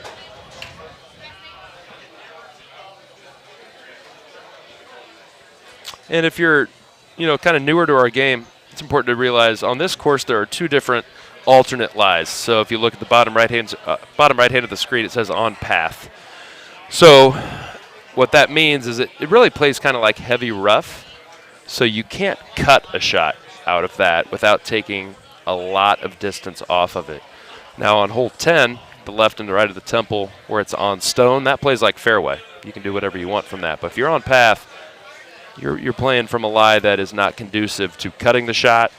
And you got to make sure that, you're getting your distance on that, because it's going to be it's going to take about 30% of the distance off the shot, I'd say. The yellow line never lies, except for when it does, but very rarely does the yellow line lie in terms of how far your shot should go. It doesn't factor in the wind. But the yellow line is always a good baseline for where your shot should go if you hit it without killing it. Little thumb 9 iron. There's going to be a lot of aces on that hole, I'm sure. Hidden Temple is the hole of the par 3 ace. All the par 3s on the front 9 are extremely makeable. You can get off to a really quick start on Hidden and then just kind of hang on here on the back where things get a little tricky. Next hole that they're going to have, which I have already played it, I'm sure you guys have already seen a match on it, or the first group play on this as well, but if you're just joining us, 15 is kind of a fun look because it's a front pin and a downwind, which makes for a tricky shot. I played Titan balls, so I hit an 8-wood over it, and then missed my putt, and that was the one stroke that I gave up on that course. I think for these guys, you'll probably see them hitting a 6-wood. I would think a high 6-wood on this next hole. There's not much to this. They're all going to birdie this or ace it. Good shot. Get some points. So if you've never been to a PGT tournament event before, it's a 5-course qualifier. We are on course 2 here, Hidden Temple, and it is a random draw for what courses we play. So there's 7 courses that could be in play this year, or for this tournament, excuse me. The original 5 are the ones that we're playing. It doesn't happen very often, so we will not be playing Tropical or Pine in the qualifier. You take your 5 scores, add them all up, and great shot points are the tiebreaker. So anytime you can get, Jason just hit a shot there with 5,000 points. That could make a huge difference in seeding later on. So it's important to stay aggressive, but also, know your limitations. And if there's a shot that you're not comfortable with, maybe you got to go for the middle of the green. So kind of a fun look here. These guys are playing with stout, so it's going to be more like a 5 mile an hour wind, 5.5 mile an hour wind. But you got to hit something high enough to get over that. With Titans, I hit a high 8-wood and was able to clear it, thankfully. I was a little nervous about that. I don't like cutting this shot, so I don't know if he's going to go straight. He did cut it a little. Okay, got away with it. It's a good shot. Missed his 180 just by a little bit. So he's going to probably have a up 4, left 7, something like that coming in. See if Eric can knock that in.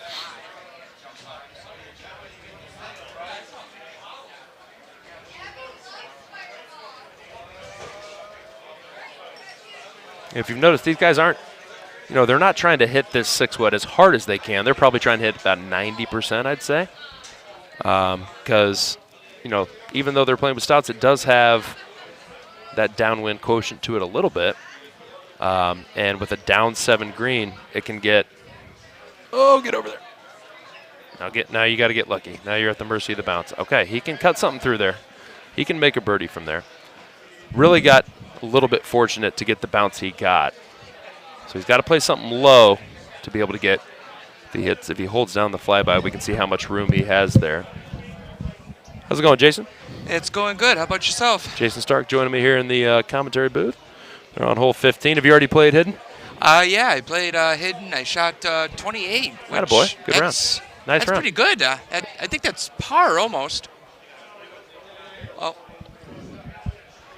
did you hit a 6-wood on this hole? A high 6-wood on 15? High 5. High 5, okay. So there's a lot of different ways to get there on this hole. Nice putt there by Will. So Will still got his 1-better going.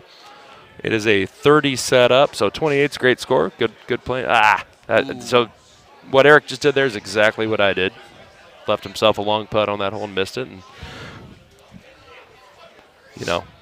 it is what it is. So if Jason can save this stroke here, he's going to feel real good about his birdie after the way that tee shot went. This is not an easy chip. No, it isn't. Get in there. Nice chip. Good. Nice shot, Jason. Now he's going in. There's no worse feeling than, you didn't hit the tee shot you wanted, and then you make another mistake on top of it. So he did not compound his mistakes. He got out of there with a birdie. He only lost 1 stroke. That's a big save. And every stroke's going to matter with a field like this. There's so many good players here. So I agree with the play here. Just kind of lay out to the right. That's going to be heavy rough. So, you can't cut it out of there necessarily, but you're just trying to play a straight shot in with the wind. So you're trying to line yourself up for whatever club you're comfortable with. I think on this hole there's about 3 or 4 different setups. And the one that's always hard is where you got the tree that always gets in your way. Overhangs and you have to perform a cut. You got to cut it around there. Yeah, I agree. So for me, I carry a 2 hybrid on this course, honestly, specifically for this hole. I like to leave myself about somewhere between 200 and 210 in, depending on the wind. And if I'm going this way, I love hitting that 2 hybrid. It kind of takes the wind out of the equation. For whatever reason, I've had a lot of success with that club. So just kind of looking forward, because I think all 3 of these guys are in pretty good shape where they're probably all going to make eagle here if nobody holds out. 17 is the look where it is it's the 300-yard look, so they've got it the pin tucked back left, but the wind is going right to left to kind of help you with that. It could have. There are nastier looks. Let's put it that way, right? There is. Yeah. Yes, definitely. So for me, I just I hit a 3-wood with release, tried to land it middle of the green and feed it over and leave myself a putt. I wasn't going to get too greedy on 17, but let's see if Jason get this stroke back here. Get in there. Get up there. Good but run. What makes this hole so challenging is the downwind 15. Sure. And you go up one club like an 8-wood or anything like that, you gotta do whatever it takes to. Ooh, just like that. That was the example I was gonna give right there. Yeah, you gotta give it just a little extra. It's a good run. Will knows he's got a one better going. He wasn't happy with the way he played on Baja. I may have had a conversation with him about it, so he knows this is going to get him right back where he needs to be. So definitely. As you'll see what I'm talking about here on 17. It's going to be, I think it's a 9-mile-an-hour wind right to left. Not a whole lot to it, honestly. You really can't bring the cliff into play. I like putting release on it because it kind of offsets that up 7, right? Mm-hmm. And if you put roll on it, sometimes it can actually come back. So he's putting release on it. Same idea. Just leave yourself an uphill putt. Don't get caught up on that fringe because we all hate that putt, right? So a lot of people are hitting 10.5, 3-wood. Just kind of depends on your ball and what you're comfortable with. If you're more of a thumber, probably a 10.5. Guessing that's what Eric's going to do here, but I don't know how much Eric thumbs the ball, but I would think, oh, no, he's going to do a straight push shot. Okay, I like that. I'm going to keep the speed. He's just trying to control his speed. Eric knew he could hit that 100 miles an hour. Yeah, and off the cliff, too, so that helps, too. Yeah, but, I mean, as long as you're not going full speed into that cliff, it's not going to hurt you too bad, right? Yeah, right. So if you do roll on it, that's what's really going to hurt you. Exactly. Then you're going to. So all these guys are making the right decision by going, that's what I was worried about with my shot. Was like, I've got to hit, I've got to keep it below the hole. I really wasn't even trying to make it. I was trying to keep it below the hole so that didn't happen. Yeah.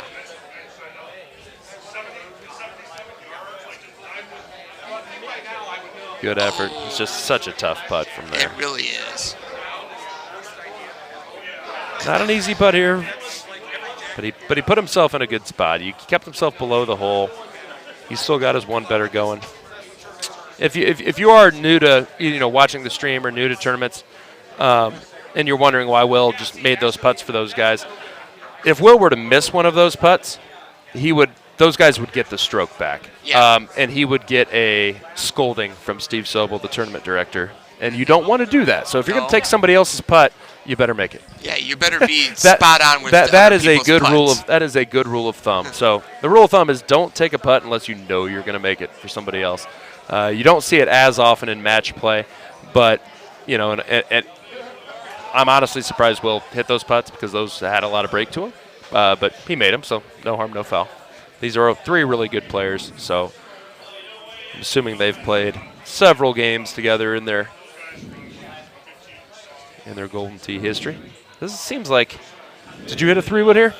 I had a medium 5-wood, but my ball does take more wind. So I did hit the 3-wood, but I didn't do a pullback. I did with thumbs, just to let the wind play it, not like a full thumb force shot. And that was a good shot there by Eric. He hit it 113, so he's comfortable in controlling his speed, and that was paramount there because that can get away from me.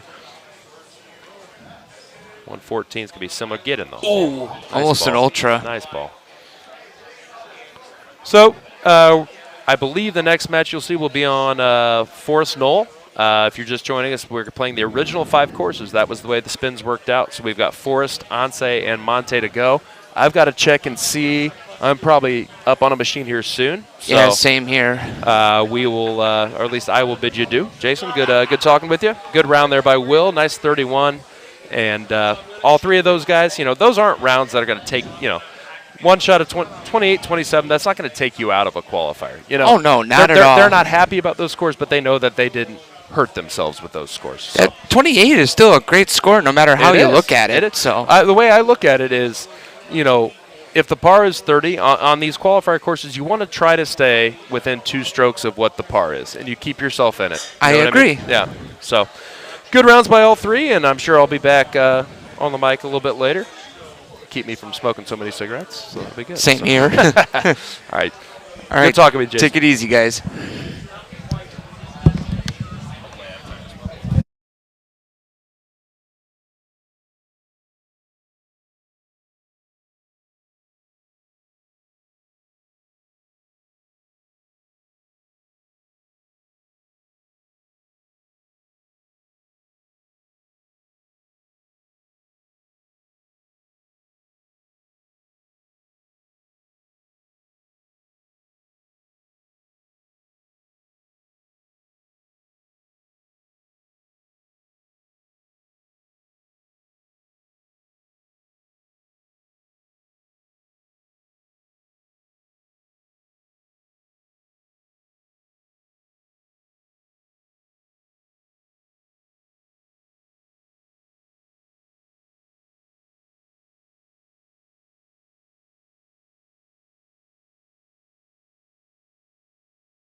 they're at then. Yeah, it's perfect.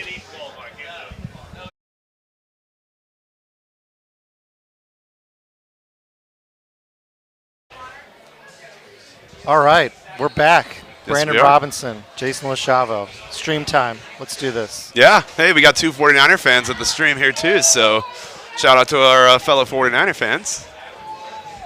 There's a few of us out there. There's a couple. So looks like we're catching the end of this one here.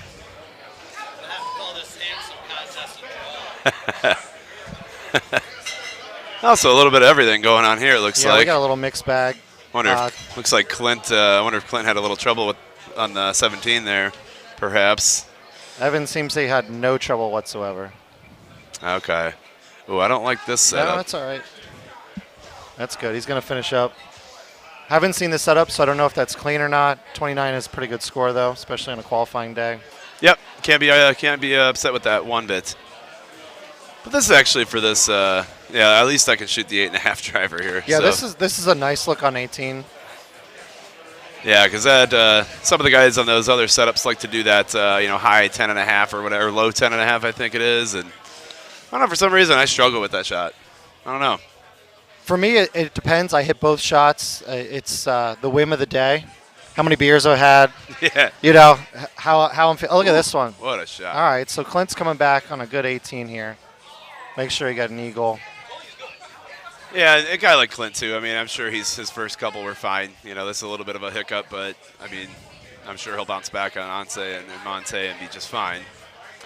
Well, he's not a stout player. No. He plays Titans. So Monty 18 can, that can be trouble for a Titan player. It can, but, he's also a guy that, he's pretty much dialed in most of, the setups you're going to get. I've never seen him not dialed in. Yeah. And I'm telling you, I think I was talking about this earlier when I was talking with Kevin on the stream here, and I feel like Clint's a guy that, he's a little bit disappointed in his Vegas performance, and he's out with a vengeance today. I really think he's going to be making a push this weekend. Yeah. Well, I think a lot of people, other than you and Luna, I think a lot of people were disappointed with their Worlds performances. And kudos to you. That was an awesome run. Thank you, man. I got to say it earlier, man. It was something where, I've been playing this game a long time, and I've been to a lot of these tournaments, and I've never even, sniffed a podium. And to do it there, I was able to just kind of like lock in and. Yeah, doing it at Worlds, that's the time to do it. Yeah. Yeah, that was a heck of a time to come out of my shell. I was definitely rooting for you, for sure. Well, thank you, yeah, man. Got to take down some of the Titans. Yeah, no pun intended on the Titans. Pun or no pun intended. Yeah, no, I mean, let's be honest. I mean, here we are in March Madness, and everybody loves an underdog story in March absolutely. Madness. And, it's just the same way in Golden Tee. I mean, we rooted on, remember it was Jared Decker. Yeah, absolutely. A few years before that, and Stenmark's a great guy, and we all love him. But it was fun to cheer on the underdog in that scenario, right? And he almost did it. And we almost forget how close Decker was. Yeah, I mean he was King of the Hill. Was up, going in like at the end of the game. All he had to do was make a little chip or get on the green, and it was over. Yeah, it was Cat Andreas, right? But hard to beat Stenmark. Well, he wasn't at his prime there. Wasn't playing as much as he was, but he was still Stenmark. He's still Mark Stenmark. Yeah. Quite possibly, arguably the GOAT. It's always a conversation that's had, but I mean, yeah, to me, he probably is. I mean, Luna's definitely on his way. Luna's current GOAT. Yeah, I mean, sure. You got a good look here. I like this. I like this 6-wood, kind of the overcut. I call it, with the 6-wood that. Yeah, because the 6 not. Yeah, you don't have to worry about it shooting over into the water. Yeah, you could do a few different things here. It looks like he's going to do kind of the more full approach here, which, not necessarily my way to do it, but obviously he knows what he's doing and does it just fine. He cheated that full back a little bit. I think we all have that tendency, but it's not needed there with the 6-wood. No, you're not gonna end up in the water there with a full. Gomez is taking a little more traditional. That's something a lot more along the lines that I'm probably going to be doing. For me, there's no need to overcomplicate it. Right. Hey, but some say a full is not complicating it. You kind of take out a factor when you hit the full. if you know, and I'll be perfectly honest, I'm not a big full guy, so. I mean, somebody can kind of show me what it is, and I'll be able to do it. But that's what a full is. Oh, so we got. Oh, he doesn't have a 3-iron. Okay. 'Cause I have a 3 hybrid for in the between here. It's not like I'd probably shoot it. I got the 3 bird here. The 6 wood's not bad. Actually, you could hit a 6 or an 8 here. Either one's gonna work. Yeah, it looks like he's probably gonna do a small little cut here, and yep, little cut. Take some distance off. Yeah. Straighten it out. Nice shot. Little shotties. I do have to take a second out. I know MJ already did a shout out to my mom, but my mom's listening, watching her first Golden Tee live No stream. way. Oh, well, that's fantastic. So my mom, Bonnie. Hi, Mom. Love you. Miss you. Now back to the Golden Tee. Oh, well, can I say hi to your mom too? Yeah, absolutely. Hi, Bonnie. You raised a good guy here.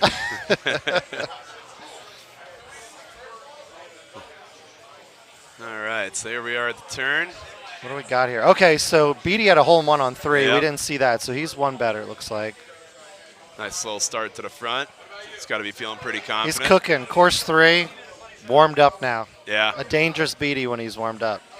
He's a pretty dangerous player, my man. We saw what he did in Texas. Yeah. That was a heck of a run for him. Yeah, absolutely. Yeah, he can play some scary Golden Tee when he's ready to go. Yeah. He's one of those guys that gets a couple of cocktails in him. And Gomez, happy birthday, Gomez, 40. Not drinking cocktails. Nope. I'm gonna buy him a water shot later. Yeah, we'll have to. Yeah, maybe we'll join him for a water shot. Yeah. I'm sure I'll probably need the hydration at that point, anyways. So. 40 years old, great head of hair, super jealous. Yep. Look at that. 2 of us. Look at that. Look at that hairline. I mean, Are you kidding me? It's not even really receding. I mean, probably looked like that when he was in high school. It's not fair. So he's the weeds not taking here. any chances Little here. baby He's chip. like, I'm gonna chip it. Yeah. Me as a bad chipper, I probably would have smash putted it, but Yeah, I would have done the old smash putt for sure. hurt the hand a little bit. This one, I have not seen this drivable since they've done the mixed tees, I don't think. Really? Yeah, I've been stuck back here. Even when like it's a nice setup and you're like, okay, I can get like a nice monthly ranking on it. Yeah. And then this isn't there, and it's really disappointing. Yeah, because I mean, because it's not like it's a gimme when it's drivable either. It makes you think, There's. Yeah, but you always want the chance to get that extra Oh hell stroke yeah, when you yeah, can. 100%, yeah. So let's see what he wants to do. A little tucked here on the front right. You don't see this. I don't see this a lot. I don't know. Maybe I don't play enough games, but. Well, you've been playing more the last. Yeah. What, 3, 4, 5 months, right? I mean, Yeah, I've been trying. You've been playing a lot at home or more at the bar? A lot of home games, a lot of invites. So I'm not playing it. I mean, the 2021 courses. I mean, we're excited. 22 is on the precipice, right? Yeah. They've released the images, some screenshots. I think we're all ready for some new ones. So a couple of my friends, we do ultimate cycles with the old courses. Yeah. And, it keeps it a little interesting. James Hickey, Mike Payne. Well, you let me know if you want a guy to join the ultimate cycle because I'm a fan. Well, I like to play with people who aren't that good. So. Not people who just rail through the world's bracket. See, now I'm excluding myself from certain invites. Yeah, you've cut off a revenue stream last month. Well, what's been nice, though, is the formats for the events the last 3-4 weeks, the single events. Yeah.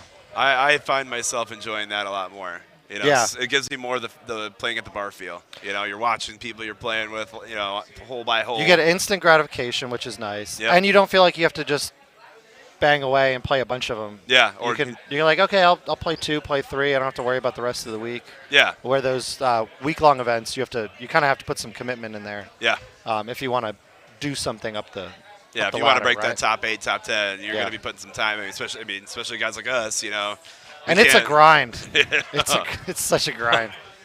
It's like Worlds qualifying. Yeah, exactly.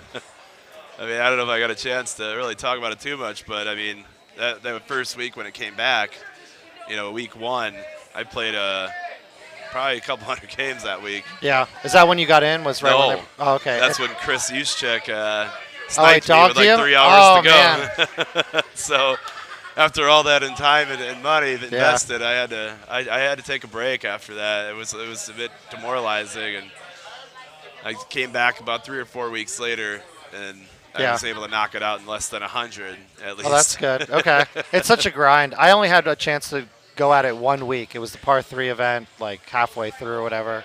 I needed one more 3-better. 18 was Temple 17 that we just saw. I missed 2 putts, ruining 3-betters, and I had a water ball that ruined a 3-better. Any one of those would have gotten me in. So, a little tough. Not my year. No, but you know what? I mean, the beauty is, they're already kind of talking about it. I mean, I know there's no official anything announced, but, I mean, look, it seems to me so far that we're going to see another Worlds next year. I think we're getting back, getting back to normal life. Yeah. Normality life, anyway. It is great because, I as a long-time player, and you've been playing this game a long time, I think Worlds is just a great thing for this game. It's exciting. It's something to shoot for. It's something that everyone wants to go to. You want to play well, and it gets me to play more than I think I might otherwise, just because I want to have a chance for it. You want to stay fresh. You want to be able to be ready when qualifying time comes, and it gets people interested. I mean, I had people that don't really even barely know Golden Sea watching the stream because they had gotten wind that I was got playing. New fans. But it's bringing people into the game, and that's the whole point of it, right? Yeah, exactly. It's a good showcase. It is. These guys did such a good job. I mean, I had a lot of these people that I talked to were saying how awesome the production felt, and it was all the commentary was so professional, and they're like it was unbelievable. Yeah, Gino and Chad on the commentary. Kevin was on there a bit. Adam was on there. Everyone who knows the game and makes it interesting. And these guys behind the scenes just keeping everything flowing, and I mean, they were I had a lot of people were like, wow, I couldn't believe it. Yeah, stage was cool. It was a cool setup. Yeah. I thought it was fantastic. Yeah, I mean, absolutely. It's so cool, and they had the last-minute giveaway spots too, so it attracts some people to come out. It was exciting. Yeah. It was exciting, yeah, for sure. All right, so we got a nice look here. Let's see what Beatty does. He's one better. You can obviously get here, but you're putting a little risk in. If you were one better here, would you be going for it, or do you want to? Are you like, I might just be clean, laying up in the? Because the way I look at it, I think 10 or 15 guys in this room are probably have a chance to eagle it. Yeah. So I'm not, even if I give do the birdie instead of the eagle, I might be losing a stroke on maybe 10 guys. Well, you're not Beatty. Beatty's one who's about to ready to go for it here. That's what we got. Backspin, 8.5. See, it's a little bit of a bail. He got a little. Yeah, a little bit of a bail. Safety shot. Yeah. Safety shot. I mean, if anything, I would have done something similar. Right. Looks like Gomez. And Gomez is, I'm just going to hole out from the fairway. No worries. He gave himself a lot of green. I almost would rather be here than up a little close. I mean, people are better chippers than I am. Same, yeah. But when you got the water back there, it's scary. Qualifying day. Sometimes having that little space to work is a little better. Yeah. I mean, now that I'm watching this, I think I'm going to do a Nick Gomez move here and just try to hold it off in the fairway with like a 9-iron. Ooh. Oh, See, and that's the issue there. There you go. And he's going to be fine, but, Yeah, it's unfortunate when you're playing one better. You've got a good one going. Probably trying to think. He's probably thinking, "Hey, I might be top qualifier. I got a shot at this. Let's pound it to town here." And yeah, And that was a look for a chush there. I don't think he's a chush player. No, I think he could have chushed it though, right? That looked pretty set up. Yeah, I'm not a chush player either. So I'm trying. My trackball at the house is a little tight, so it's hard to. I got to fiddle. But here, I chushed a couple times just playing around, and I'm 100% this weekend chushing. Oh, really? So you're starting to feel Yeah, I that. kind of get the idea of it, but it takes a little practice, I think, just to feel comfortable. Yeah. Well, at the bar the other night, I did, Tropical 1. Everybody's chushing that one all the time, and I decided to try my hand at a chush, and it was so wrong and bad that the mountain that's behind the green, I was behind that mountain. Yeah, that's a miss hit. That's what we call a miss hit. It was rather embarrassing. Thankfully, there's only a couple buddies were with me to laugh at me. we got Biddy on the stream because he's texted me. He's a Seattle Seahawks fan, so he's a little upset that 2 Niners get on the stream. Yeah. If you come to an event, you can get on the stream too. Yeah. You can talk all day about the Seattle Seahawks and what they're going to do without Russell Wilson. Yeah, I know, right? All right, so that's a tough hole for Beatty there. Lost a couple strokes. And this, I didn't see this setup when we walked up before. This is not bad. I'll take this setup all day. You have a gap wedge? I do have gap wedge. That's going to be pretty useful. Yeah. Say with Beatty, I can't remember if Beatty carries. Now, see, yeah, he's a sandwich guy like me, so. Okay, yeah, I got the gap. Well, now if you haven't played it yet, so now you know you can switch your bag. True, but I won't do that. All right, well, they're on hole 17, and I'm on that machine. Yep. I guess in about 6 minutes. So and I got to be I'm up gonna any jump moment, off. so. All right, so we're gonna check out here. Hopefully, someone else joins in. If not, keep watching. Make sure you like today's stream. Make sure you subscribe to Golden Tee. Keep watching. Make comments. Feel free to share it. And we'll talk to you guys later. Yep, sounds good.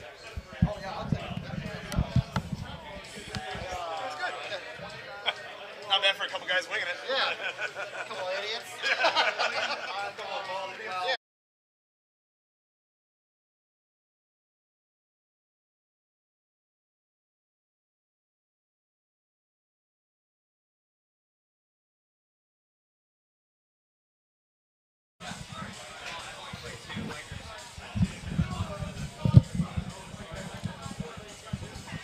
This is Al Jazz live from. No, this is Brian B. Al Jazz to my right. Yeah. This is Brian B. with Al Jazz to my left. How you doing, Al? I mean, you and I, we've seen a lot of each other because we're qualifying next to each other. Yeah, you know, we've been doing some talking. We both know we're doing all right today. We got Mark Gomez just watering 18 here. This is not the hardest look. No, but that's a great shot there for Beatty. Oh yeah, there you go, buddy. No, not the hardest look, but considering the setup on this course today, one of the harder holes. Right. I mean, I think really only 15 showed any teeth. You know, the whole 15 was easy if you're using the double win balls like me, right? Yeah. Well, I've been watching a lot of guys since then too, and are they missing it? No, they're getting it, and I just. Oh, really? I wish I could play it again now. But I was too off on tempo, and I was just not going to go in the water there. And well, I mean, with these 5 courses, I don't think we don't really know what this cut line is yet, because I don't think we've had a qualifier with just the 5 main courses yet. You know right. I mean? However, now that you and I, we've played 3. We've both seen it. You know, you got 29, 30, 27, right? Yep. You're going to need to shoot that. 29 was about the cut line on Baja. Either a high 28 points or a 29 with 0. Yeah. Temple could go, I mean, I'd say 28 on Temple. 27, 28 would be about the cut line on that. Yeah, I've talked to a lot of my 2 off. I feel better about it because I've talked to 4 or 5 good players, and I feel like they all shot 28 too. And I'm like, oh, okay, well, I assume that we were all shooting 30 here. And I'm going to guess cut line's going to be right around 80 to 81 after 3. That'd be my guess. You know, 29 for Baja, knock 2 off of the 30-par Temple, make that 28. Call Forrest a 25, you know, something like that. I looked at it a little bit. It does look like there's quite a bit of a drop off after the 15th spot. So, you know, we'll see. But all the good players are a little on edge because we didn't get that pine and tropical. So now we're like, well, what do we have to shoot here? You know, like, how many people in here are going to shoot a 5-off cycle? You know what I mean? Yeah, and when these courses have been out, you know, we remember way back in September of 2020 when these came out, you know, and here we are 19 months later. I was like 25 then. Man, those were the days. And here's that whole 15 so that we were just talking about. This is kind of how I played it. Yeah, it's a smart shot. You know, if you don't feel comfortable going after it. No, Andy got wet. Okay. Oh, wow, okay. So Andy really, he tried to attack it. And he made his chip for birdie. He's just nails. And so Baja with 105 in, I know we had 108 signed up. The cut line is at 28 with 17,000. So we got a 28 cut line for Baja. Really? Okay. Hidden Temple we got over 100 in there. So we're almost done. I mean, 30. The cut line is you at 32. Yep. At a 28 under. Puff. So Puff, Steve Kramer winning Baja. Wow, look at He's that. He's also winning Hidden Temple right now. Look at him. So shout out to Steve Kramer. The new and improved Steve Kramer. I mean, he looks slim. He's doing great. I told him, like you guys, I think you guys talked about on the podcast. I'm like, I don't know if I can call you that anymore. I can't call you Puff. And then he was upset. We'll he call was him like, Puff with he was one like, F. wait, no, that's my nickname. I want to keep that. I'm like, okay. Let's see if he's played. He has But not. yeah, he's slimmed down. He's ready to go. He's been on the stream quite a bit today. Yeah. So these people have been listening to him. So, but yeah, he's playing really well. And he never struck me as much of a talker. No. So I'm glad he's on the stream. Obviously. And maybe that's helping him. He's probably on the stream because he's feeling good because he's playing so well. Or maybe he's seeing the shots before he's going to play and he's able to analyze it. Smart guy. And I know from personal experience, sometimes being on here and calling some stuff during the qualifier matches, and you see a certain setup and you see a way someone plays a shot, a small advantage, just kind of it gives you some more time to think about it. I would say there's times where I want to see what they're doing or I want to see a course ahead, but there's also times I don't. If there's murmurs in the room about certain things, then I'm like, oh, sounds like I need to go take a look at that before I play it. Right, and just kind of give you an idea of how they're playing. And for me, myself, years ago, there used to be awards for blind players, they were called, players that just played games by themselves. Some players would play multiple cards at a time. So I'm more of a one, first look kind of person myself. I almost sometimes put some more pressure on myself. Like, all right, I've seen how they played. I should do this. I'd rather not put that pressure on myself. Yeah, depending on the day, like I will, depending on the day, even in a match, I'll just turn around. Like because I'm an instinct player. But then there's certain days where I'm like, I just don't feel confident. I'm like, I'm just going to watch what he does. And I'm going to bird dog him, So, but if I'm doing that, I've already lost. I need to hit my own shots. Yeah, I'm with you 100% on that, though. Sometimes I just like to do my own thing, and I actually do the same thing a lot of times to turn around. But here's Andy, dialing in this shot, and he wants to hit the top part of the green. This is the medium 8.5 set. I didn't hit it, but it's definitely there. That's going to hit just right and roll about 20 feet from the hole. Yeah, this is one that him and CJ have worked on quite a bit. So I only hit it when I get the absolute back box with this wind. Because I don't like the 10.5, right? Is that what you hit? Yeah, but I don't like hitting the 8.5. Because it's too low. He went way left. 148. That hit it too hard. At first, I thought he hit the tree, and then I realized he just flat out. The cut must not have taken or something there. Yeah, when he pulled it back, it looked like it went straight back at B and then out to the left of 2. Oh, yeah. So any early favorites for you? I mean, you've been here for a couple days now, right?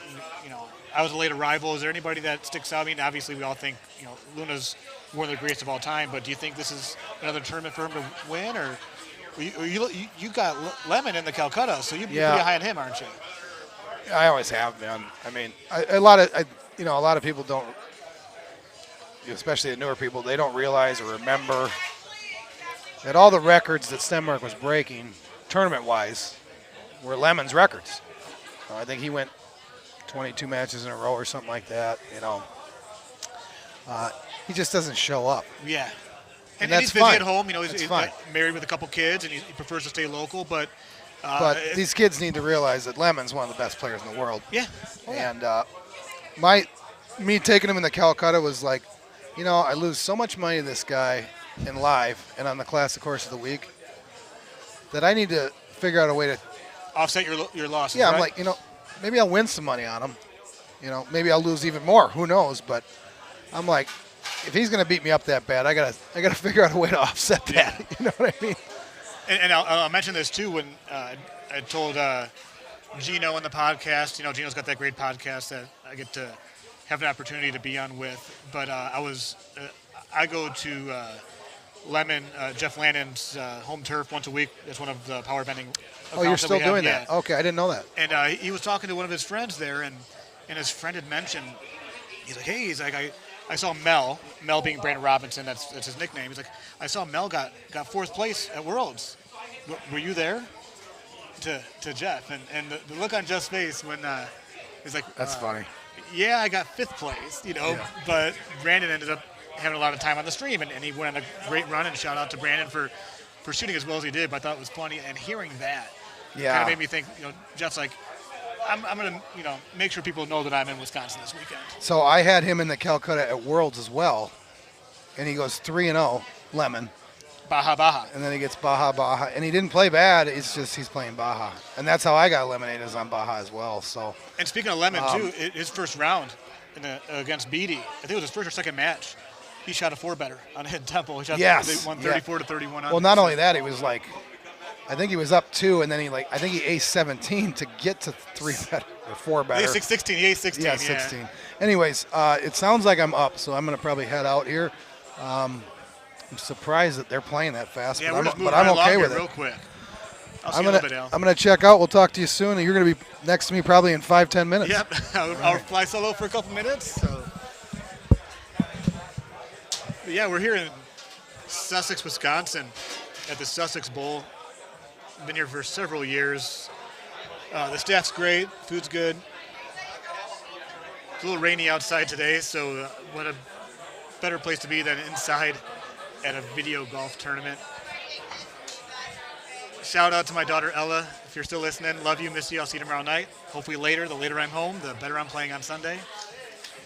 But if you're watching and listening, you don't really care about that. You want to hear about what's going on with Jason and his shot there on the par 3, hole 3 here on Hidden Temple, or Forest Knoll, excuse me.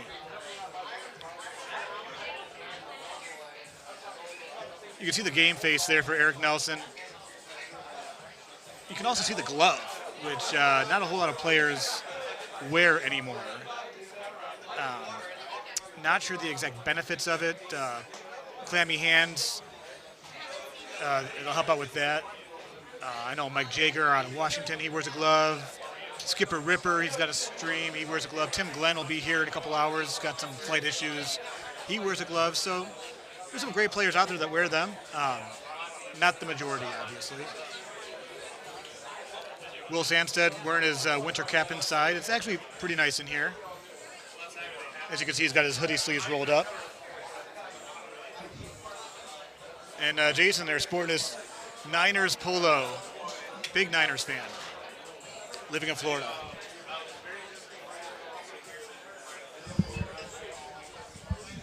One of the faces that you guys have seen on this stream today, the one and the only Dave Sandmeyer.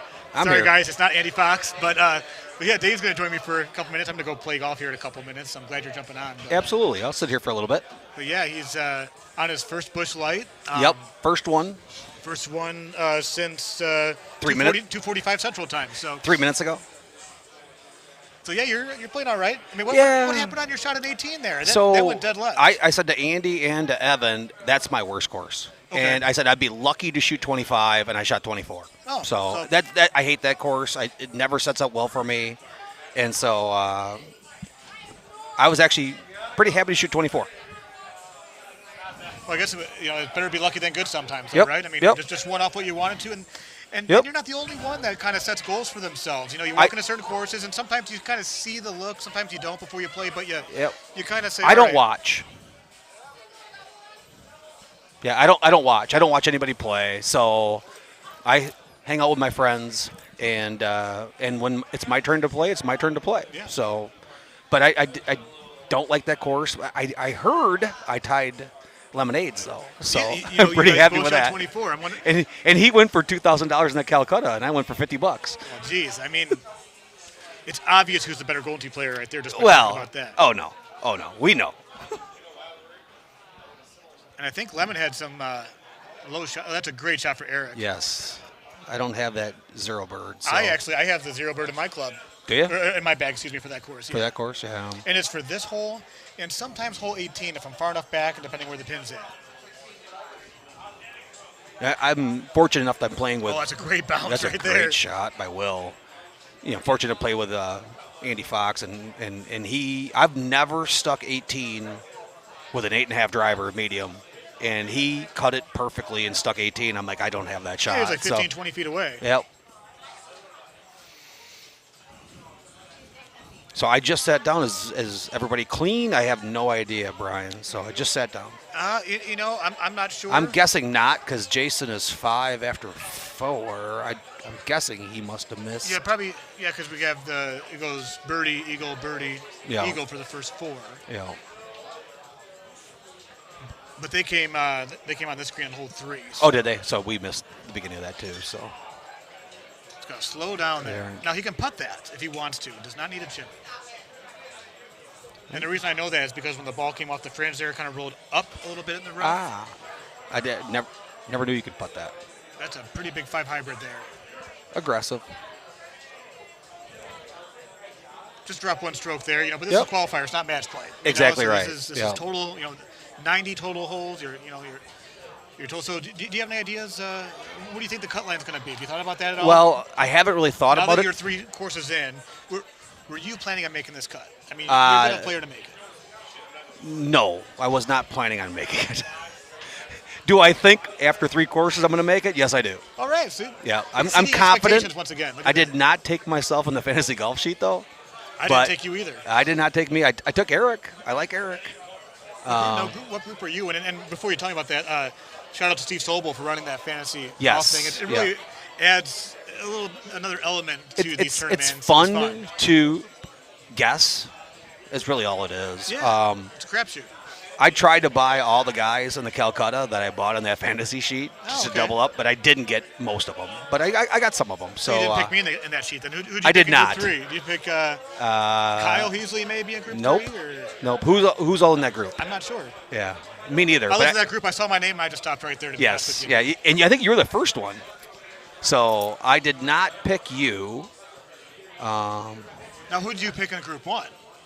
You until Luna loses, you have to pick Luna. So I would have won last year that fantasy golf sheet in St. Louis, but my partner talked me out of picking Luna, and we took the gambler. Okay. We took Ryan, and if we would have taken Luna, we would have won that. And so I will always pick Luna. He's just so good. So and I hate to use this term, but hindsight's 20/20, and then we're so glad that 20/20 is in our hindsight, But, yes. But I do have to go play, Dave. So this has been fun. It's been the best 5 minutes of my day so far. So yeah, absolutely. Fly solo. I think MJ was walking around. He always likes to be on here. So hopefully Mike comes back, or Kevin. You can send Kevin back over. He's doing nothing. Yeah, we'll find someone for you to chat with. I can talk to you guys for a little bit. I don't know how to switch screens or anything like that. So when I'm up, they'll come and tell me. I'm hoping so. So we'll just keep on watching these guys play for us. So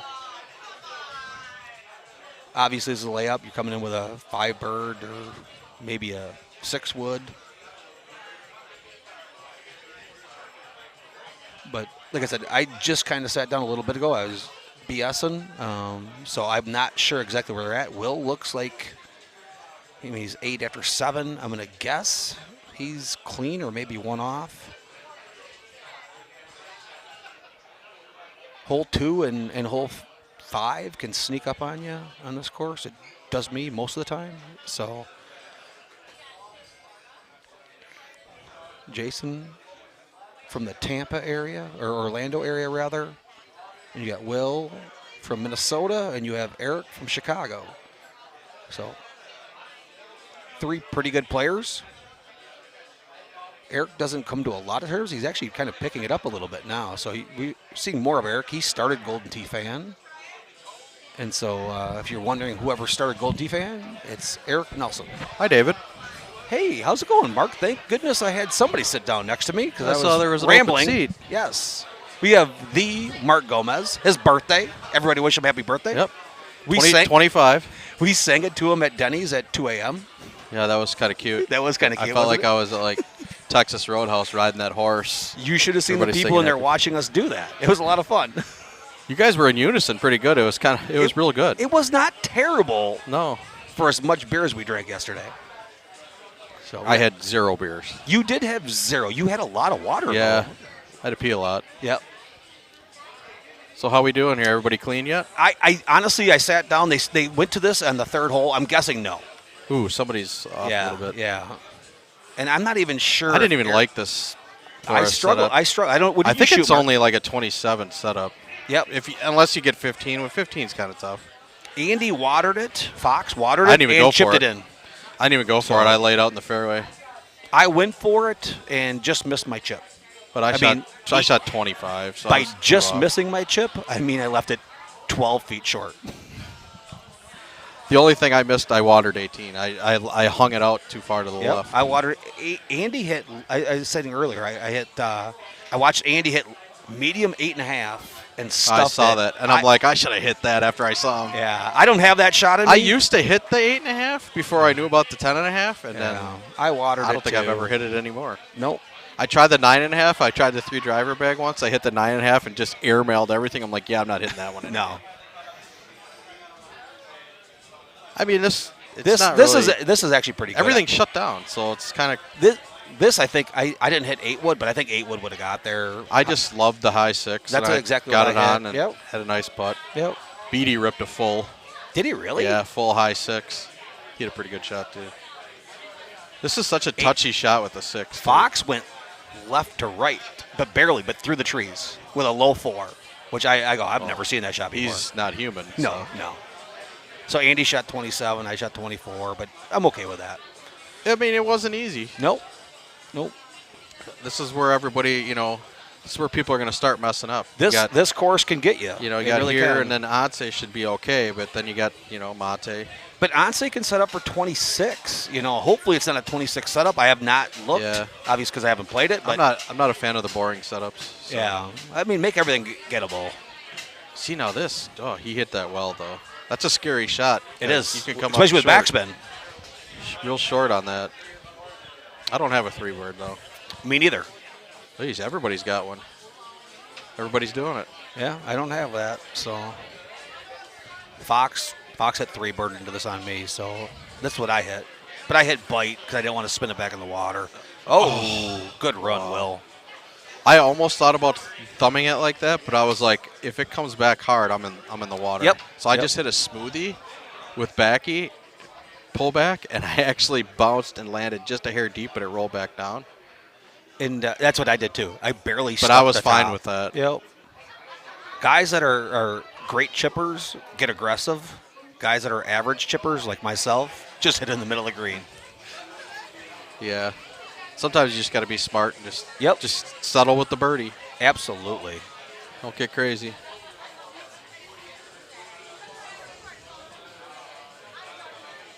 I don't know how people can putt with that putter. That's crazy looking, isn't it? I miss enough putts as it is. Then I have to putt with that thing. Mark used to play as one putt. He doesn't anymore, but because he was hoping to one putt. I started my first Golden Tee name was I Can't Putt. Yep. Which it should still be that. It should be that. But Juan Putt was one of my favoriteest names for you. But I think your name right now is pretty good. Yep. So. But we're not going to talk about that. Yeah. Look them up. You can figure it out. Pretty straightforward here. Oh yeah. Everybody's gonna hit the same shot probably. The pin's a little tucked though. Yeah, it's pretty easy hole from here. I mean, I'm gonna guess 70% of the field is gonna make. So I was talking to Jackie Lachavo. The better Lachavo? The better Lachavo. Yep. She said Jason's been playing really good lately, and I was watching for a while, and yeah, it looks like he's playing pretty well. I think he had a couple mishaps on the last round, but all in all, it looked like he's playing pretty decent. Will had a rough start on Baja, but then he... I have not looked at Then he came back and ripped a one better on Temple. Did he really? Good Yep. for Will. And Eric's been playing solid throughout. When I sat down, Brian asked me what I thought the cut line was going to be, and I said I have not looked at the leaderboard at all. Me either. I So don't even want to know. Do you watch anybody ahead of you? No, I just... Obviously, we're sitting here, so we really don't. Both of us were like, when it's our turn to play, we'll play. Yeah. And if you watch people, you don't know what ball they're playing, and so. Well, let's be real. But 99.9% people are playing I think Stouts. there's 3 people here playing Titans. I think you got MJ, you got Brian, and you got Grover. I'm guessing. But you might have 1 or 2 other people. I don't know. Well, I believe Chuck Wagon plays Grabbers. Oh, well, Chuck's pretty good, so you should probably follow that guy around. Yep. Old schooler. Yep. We have, what do we have, 106 in the field today, I think? I thought they said it was 109, but I could be wrong. Let me just pull up the app, and we can figure this out pretty quickly. Baja should be done 105. 105. 105. Officially 105. Actually, no. Oh, no, we got 2 more. 2 more that are going to Russ play has later. gotta qualify with Tim Glenn. Tim Glenn. So it'll be 107. And I don't think I've ever saw this before, Mark, where there's not a plus score. There's always somebody. Minus 14 is the worst score right now. Minus? That's actually pretty good. I'm telling you, there's every time we play in a tournament, there's somebody that comes out that is not great, but he wants to have a good time, and he shoots a plus score. So, Yeah. Is Richard King playing? I'm assuming he's here. So He's been that +1 guy once or yeah, twice, I believe. I don't see his name in here. Oh, Golden TTV. He shot 23 on Temple. Rolling. Let me see. Let me find him in here. You might have to scroll up. How about your son shooting a 27 on Yeah, Baja? Bryce played well on Baja. I think he shot a 24 on Temple. He was a little upset. I'm not sure what he shot on Forest. I'm not going to call him out, but he beat Fitz by 1. Yeah. Ooh. Hang on. Oh, there he is. We're looking at the leaderboard. How about Sean Tickner shooting a 23 on Baja? He's said he's not feeling it right now. He's been a little off, and then he's not a fan of the deck. He said it's pretty slick. He's playing on a green deck. It's perfect. Yeah, he said it's too slick for him. Well. But they are pretty brand new. They are pretty brand new. They just played on them in Worlds. Yeah. So I remember they were slick. They were slick. They were slick. They took a couple games to get used to, but once you get used to it, it's not a big deal. No, I'm thankful that I'm on a green deck. Yeah, me too. My hands always stick on those orange decks. You got all the people in here. You get all that. It gets humid. I always try to wash sticky. my hands before every match with do cold it too. water. Well, I do it when I'm on the red decks. Yep. If I'm on the green decks, I'm okay. But when I play on the red decks, I always doing a hand wash after every round. Yep. You just got to get your hands so they're not clammy. Now this one, I tried to get real damn cute. Yeah, and I hit instead high of just 10.5, hitting it yeah. dead center of the green, give yourself a putt. I hit a cut almost like that. Exactly. I like hit high 3. It was perfect. I was in the exact same spot. And you made it. Believe it or not, I made that chip. Yeah, It was yeah. pretty You gross. make 90% of your chips, 95% gross. of your chips. So, Mark and I play a lot of Golden Tee together, so we kind of know. See, now that's the shot we should have just hit. That I was a little bit short of that, but it was still a putt, just straight uphill. So, who you qualifying with, Mark? Steve Beatty. Oh, Happy nice. birthday, Gomez. Thanks, CJ. It is Mark's birthday. We talked about that already, but thanks for CJ for bringing that up one CJ more time. Wengler, everybody. Yeah, big fan. I'm a big fan. Big fan. Yep. So I hit this chip with bite. He's going with roll. I'm assuming he's thinking maybe he's going to land short. Yep. Nice chip. Oh, That's must be a an great easy chip. Jesus, I guess it's an easy chip. Everybody's making it. But yeah, I'm qualifying with Steve Beatty. Couldn't be any happier. Yeah, I mean, we both are obviously Two-man pretty group. It's pretty fortunate. fast. I'm I mean, playing you with got Fox. You guys are rolling through. Yep. We're rolling through.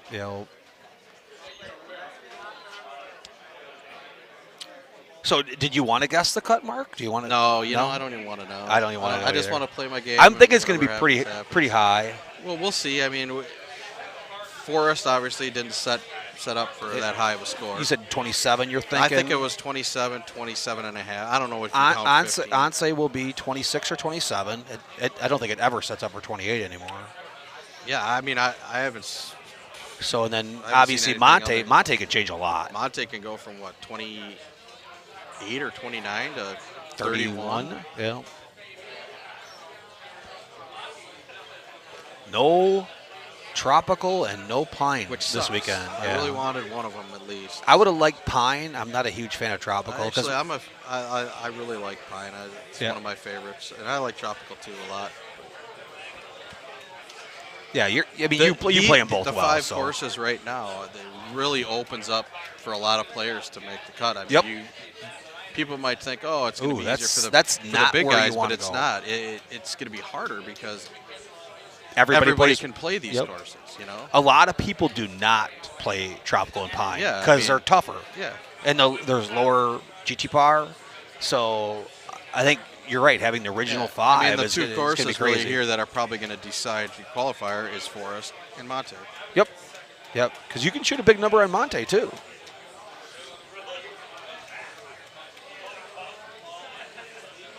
We don't have a. If no- anybody's chatting, we no have chat. no idea. We don't Yeah. have any chat window. But Jason's going to have to hit something pretty cute here. He might just have to lay This up. is Eric. I know, but I'm just Oh, saying, Eric, Jason. Jason went way left. Yeah, Jason went spin Ooh, hard. Nice God, shot, he Eric. went through the tree a little bit there. Look where Jason is. This is. He might be okay. You think so? Ugh. Yeah, that's. I don't know if 8 wood gets over the top of that. It doesn't It look might. like it. Really? It might. I don't know. Mark plays a 9, so 9 might get over that. I think he's going to have to cut this in there. He might be far enough back. But cutting it in there with a left 7. Yeah, he's kind of a. Yeah, I almost think he might be better off laying up, which you don't like to do, but if he wants to protect We're going to find out. a par, He's going to lay up. he's gonna going be to. smart. I think it's a smart decision. Yep. Yep. Just try to hold us out, make birdie the hard way, or this would be eagle, par 5. Hopefully he gets rewarded here with a smart layup.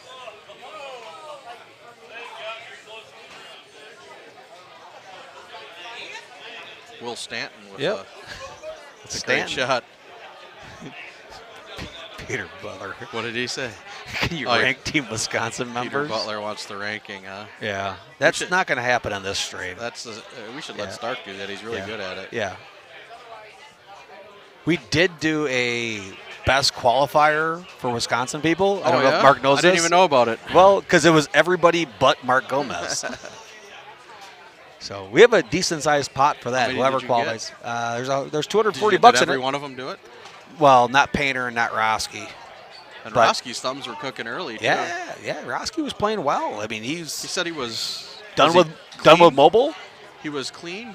He shot a 28 on Bob. Yep. Okay. One For off. Roski, that's solid. Yes. And that was with a hole out. Yep. Then he was clean going into 17 at Temple, and I think he stroke limited. He did, yeah. And it finished with a 23, which sucks. But he shot 24 On Forest? On Forest. Wow. I think that's what he said. That's really good showing for Roski. Yep. That's usually he's Miyagi mode by now, And he might be playing a couple of invites on mobile if you guys want to send him a couple. Yep. Yeah, that's Mr. Mobileagi. Yes. That he thinks it's the worst joke in Golden Tee, but we think it's the best. Oh, one. it gets better and It better. gets, every time we It's say funny it. how people will ask, geez, does he really play mobile? And we go, he doesn't even have it downloaded on his phone. Yeah, he does not even have the app. That's a good looking shot there. Good shot, Jason. Three tasty shots there. Yep. 3 real good shots. 17 is pretty much a fairly easy look. Yeah, I mean, it's not difficult. So normally this course comes down to 15, 16, 17, and 18. And what sucks is 15 is pretty much not there. I was about to watch Zach hit this, but then I had to go play my 16 shot. is not there. Zach hit the green, but rolled over. Yeah, see, that's another thing. Yep. If you do nut it perfect, Yep. It's gone. Yeah, and I put it I hit it good. I went 2 right, front left, and just hit a full. And I left myself I thought a makeable chip. I just only left it 20 feet short. I thought about ripping that full, but Yep. when I have the wind going to the right like this, Yeah. I tend to overhook it, and I don't like that. So then I get in my head and I'll say, okay, don't overhook it, and then I hang it way out. So But it's pointless being in that sand trap. I might as well just lay in the fairway. Hanging it way out is at least better than going wet. And Yes. and Andy in our match, our qualifier, he watered it, but then chipped it in. He goes, Now, this is interesting. Look at Will. He's doing that playing on the wind purpose, perfect. yep. Yeah. Yep. I never even thought about that. That's a great idea. He's going to hit that, what do they call him, missile? A piss missile? I think that's what he calls it. Those guys hit that shot all the time. No, I was talking to Jason, and he goes, I think I'm going to do what you did, Mark, lay up. And that's Yep. what he did.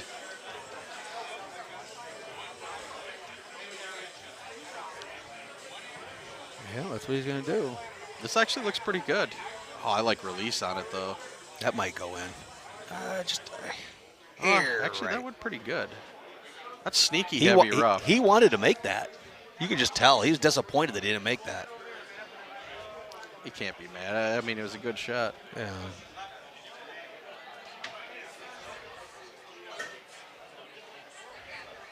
I don't like the bite here. No. Yeah.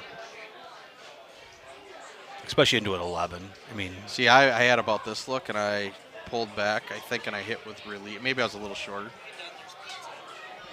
I pulled back and hit a release shot. Did you? Nobody hit release, but you must have got really aggressive then. Huh? Yeah.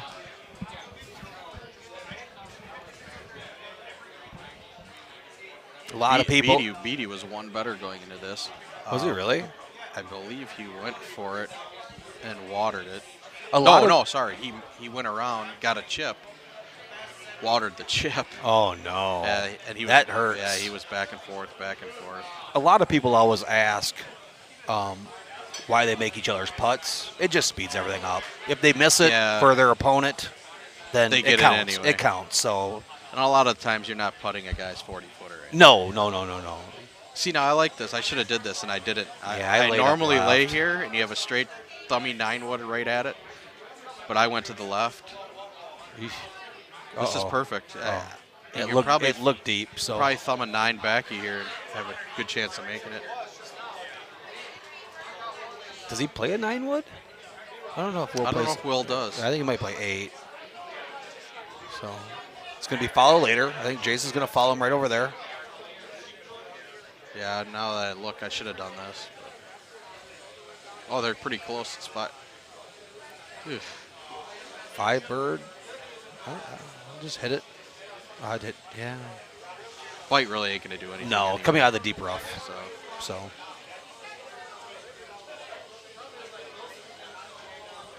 Will might have a good look with the bite here. Oh, he's going to thumb it.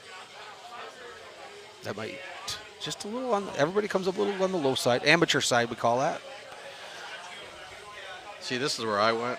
I just pulled back at a naked 7, ran right by.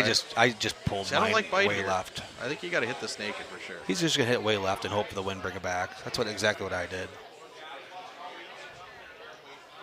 Yep. It's not gonna get there. See, got to hit that naked. Unless he's scared of the chip. Yep. That, like I said earlier. But I'm not. Mark makes, I'm like not. I said, a bunch of his chips. So if I don't chip it around, I don't feel right. All right, I got to play. So hopefully Dave Crawford's going to sit here.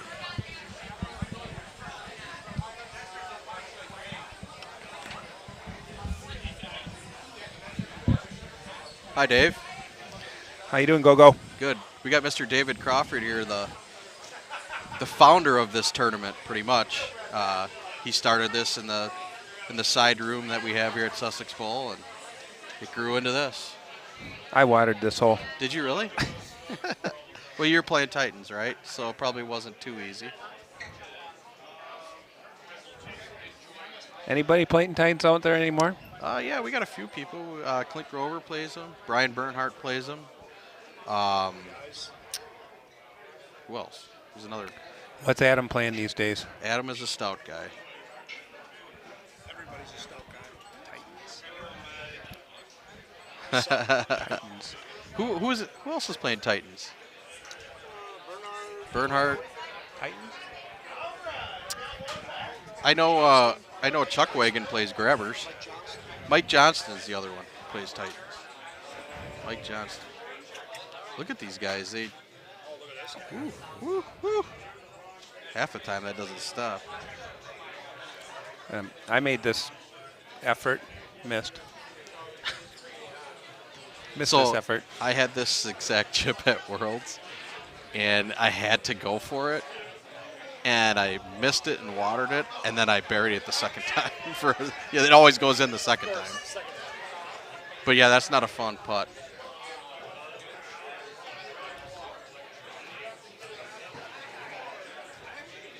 I hate putting on this green. It's like a turbo, just not a normal putt. So you just hit it close and you ain't got to worry about it. All right? The birthday boy. How you doing, Al? How many years is that now, big guy? I just turned 40 today. 40? Yep. Whoa. I don't even think I can remember 40. Must have been a good year, though. Yeah, I did all right. Jeez, Al. birthday back massage. Holy, you're gonna put me to sleep. Al's giving the rub down. Yeah, it feels solid. Starting to use the elbow now. $20 tip or what? So how did you do on 18? 18, I played 8.5 and I don't know 12-foot putt. Nice, good shot. I hung mine out, just a hair left, and just caught the edge and went wet. I'm not. This hole doesn't suit me very good. I'm not great at this hole. What did you end up going for in the Calcutta? Too much. Too much. $720. Ooh. Yeah. That's pricey. That is pricey. I went for 10. You went for 10? That's a steal. That's a steal. You went for 10 back in the day, though. When you played. When it comes to commentators, you got a $720 commentator, and you got a $10 commentator. You know where. Well, unfortunately, I have to leave you because I'm up next. Okay. But I'll probably be back. I'll leave you off with Mr. Crawford here. How do we know how many people are? We can't see the chat or nothing, so. Okay. I don't know if they can fix. Are you going to be on this machine? Yes, I am on this. Oh. No. Well, yeah, I am on that one. But I don't know if they'll be showing that one or the other one. There's 2 streams. So. Okay. All right, guys. Good luck, young man. Thank you, sir.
What are the courses for qualifying? The main 5 courses.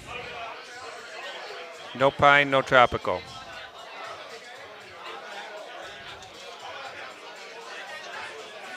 Ooh, that's jail.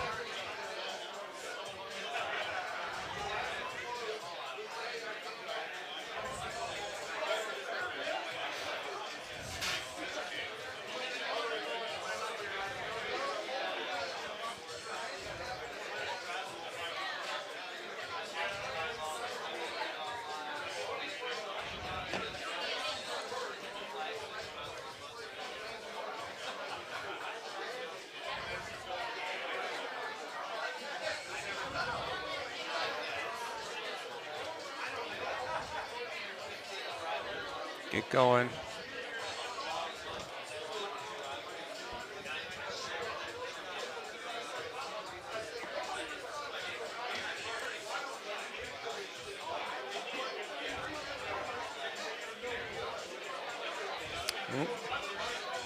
A fake golf putt.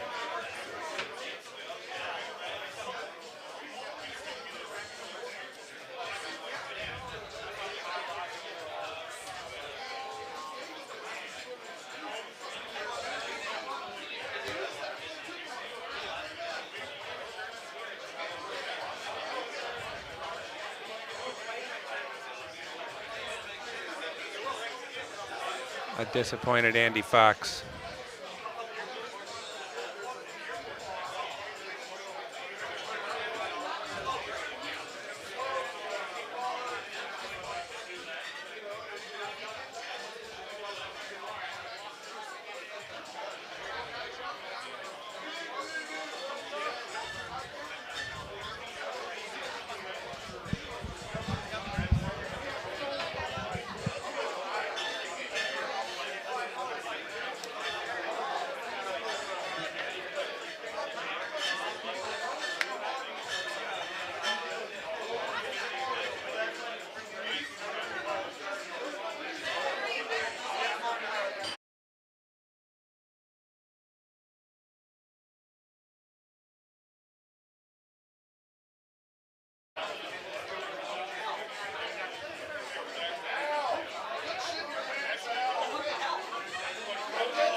Apologize to the fans here. I didn't realize that this thing was there's nobody here. We're not going to be here long, but can't have all this. Better than not being here at all, right? Yeah, I can't have this dead air. You know, you got to do it for the fans. All right, people. So you saw what I hit on this shot here. I hit that 10.5 driver. Yeah, did you hit that medium? I hit it medium, yeah, and it was more of like a not a full C3, it was like a C2.5 or a B.5, 2.5. You went from here though, yeah, right? from right there, yeah. Wow. Just caught that green and God, you must darn near made it 11 inches away. See, I don't think I could have got away with that with stouts. Because that 8 was taking you out a little farther. We already played this, bud. Now, there's a couple different ways you can go after this. You can use the club like Andy did there, go around right like I did. Yeah. You can tee a 5 or a 4 wood high. Now, I don't play stouts. Will that get over those trees, or do you? Yeah. Oh yeah. And there it is. There's a high 4 wood right there. Now that high 5 would have caught that hill and would have bounced a little further. At 316 with that wind, he should have actually hit a 5 or maybe even a 6, depending on how hard he wanted to hit it. But I'll play a shot sometimes where I know it's not even going to clear it. You want to hit those trees, right? Let it bounce? Well, because I know if it doesn't, it's just going to catch the hill and just kick it on, you know. Wasting no time on that shot with that +6 iron. We got a fast player here. That's what we got here. I obviously play with him a lot, and there's not a lot of thinking. Now, Andy's learned most of his golden tee from you, right, Al? Is that correct? Yeah, wrong. No. Dave Sandmeyer is going to try to put one in there. Oh, trickle! Andy was taught he learned a lot from Dizzle. Okay, Rick. Yeah, Rick. Yeah, Rick. Yeah. Thor.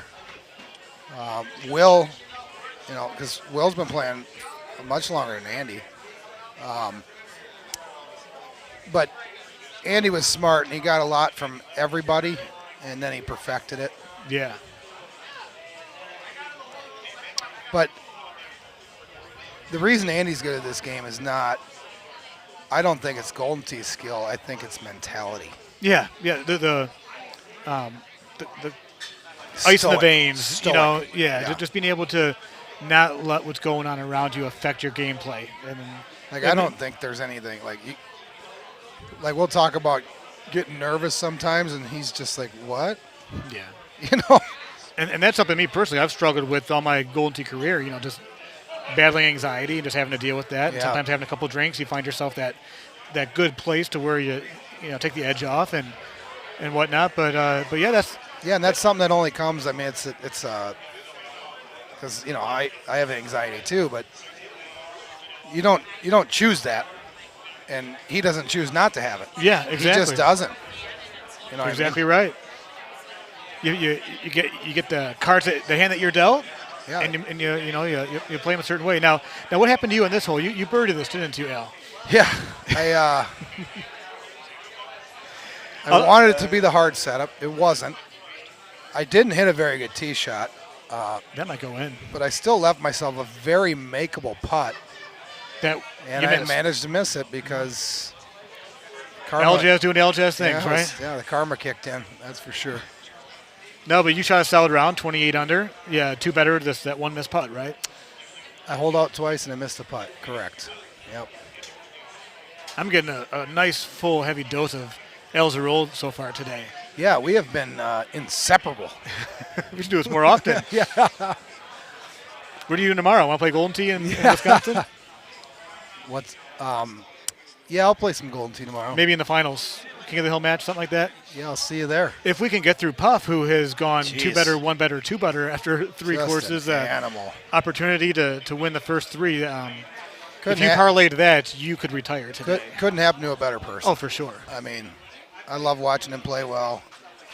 I love outbidding him on players because that happens like once a millennium. But yeah, it's. I think, like you said, if you're counting Forrest as a 27, I think he's 5 better through 3. Yeah. Which if you can almost do whatever you want on the next 2 courses, and you've made the cut. And not only that, it makes the next 2 courses stress-free. Oh, for sure. But but he's at the point right now where he wants to win the qualifier. Correct. But But I'm saying it gets easier when you're 5 better because Oh, yeah. now you're just playing loose. You're just being careful. Like, he can lay up whenever he wants. And he knows that the ball's going to find a way in the hole or near it. And it's funny how you have those days sometimes to where it's just like, all right, it doesn't matter really what you do. It's going to find a way. Oh, there it is. And we need. Oh, that just cost me the money. human carcass just put himself in the hole there. That cost us money. Yeah. Well, I haven't got a hole in one yet. I'm surprised I did get one because usually when I put in the pot, I don't get it. Like I was telling you earlier, at Worlds, there was no pot. I think I had 2 or 3. What's the most you've ever had in a tournament that counted for? 3. I had 3 shares one time. I remember I think it was back when we were at Gatsby's. Okay. In Houston, back at the old Jakes, I had 4. I had one in each of the first 2 and the last 2. That's nice. That's nice. Yeah, that was Gatsby's. That was like the weirdest thing ever. Like, is that Arlington Heights? Or is it the Chicago tournament, right? Yep. I had back-to-back years. This is no BS. Back-to-back years. I qualified with Wes and B-Man on the same. It might not have been the same numbered machine, but it was the same area. It was exactly in the same spot of the building. And the front part of the bar, and so I have a really hard time designating those 2 tournaments because they feel like the same tournament. Right. Like, okay, I got the same guys in qualifying. And to paint the picture for you guys, Gatsby's, they had a long bar with maybe 6 or 8 machines around that one room there. And then they had other machines kind of scattered throughout the restaurant. Yeah, right? they had to kind of shoehorn those in there. Yeah. But I kind of liked that place. And then we went to the house pub, and it was a sauna. Yeah. The one thing I must say from Gatsby's, one thing I learned is at certain bars, when you're ordering a drink, if you're drinking a mixed drink of some sort, if you get a double, they were charging you not just double liquor, but double soda. Now, if you order a double drink, soda. If you order a double with a splash, you don't get charged for the soda or the pop, whatever you want to call it. Oh, man, nice So I shot, saved myself about $4 a drink out there in Gatsby. Thanks Yeah, to that bartender. yeah. So if you're listening, whoever that bartender was, thanks for that info. It might have been Stephanie. Could have been. Could have been Jenny or Krista. I don't know. Could have been any of them. I remember Stephanie because I just made those names up, Al. I know.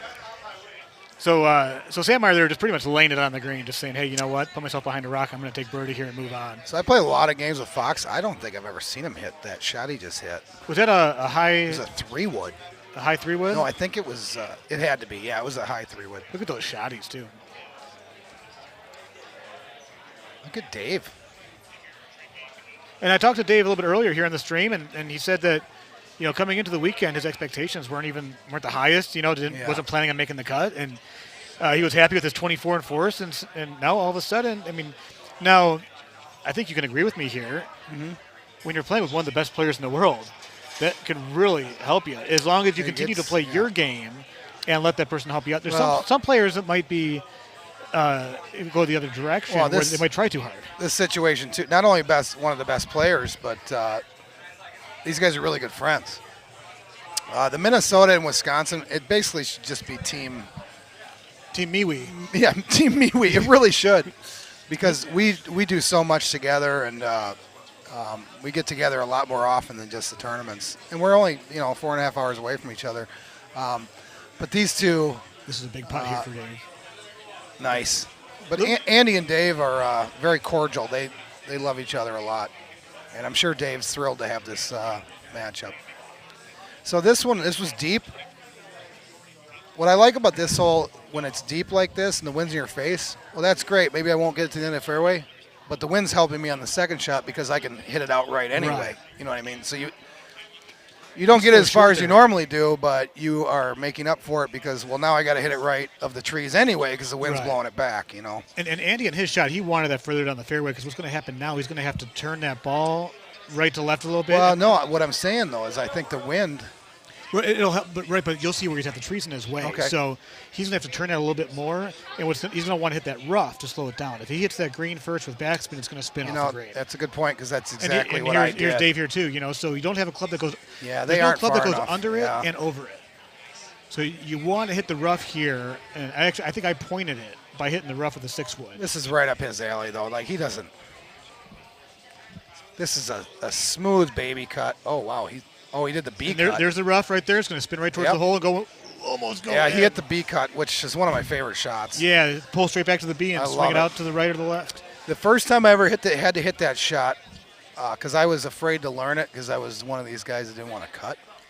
And then we got that Cape Haven hole with the light tower. Okay. On the second shot. Uh-huh. And the B cut was the only shot to hit there.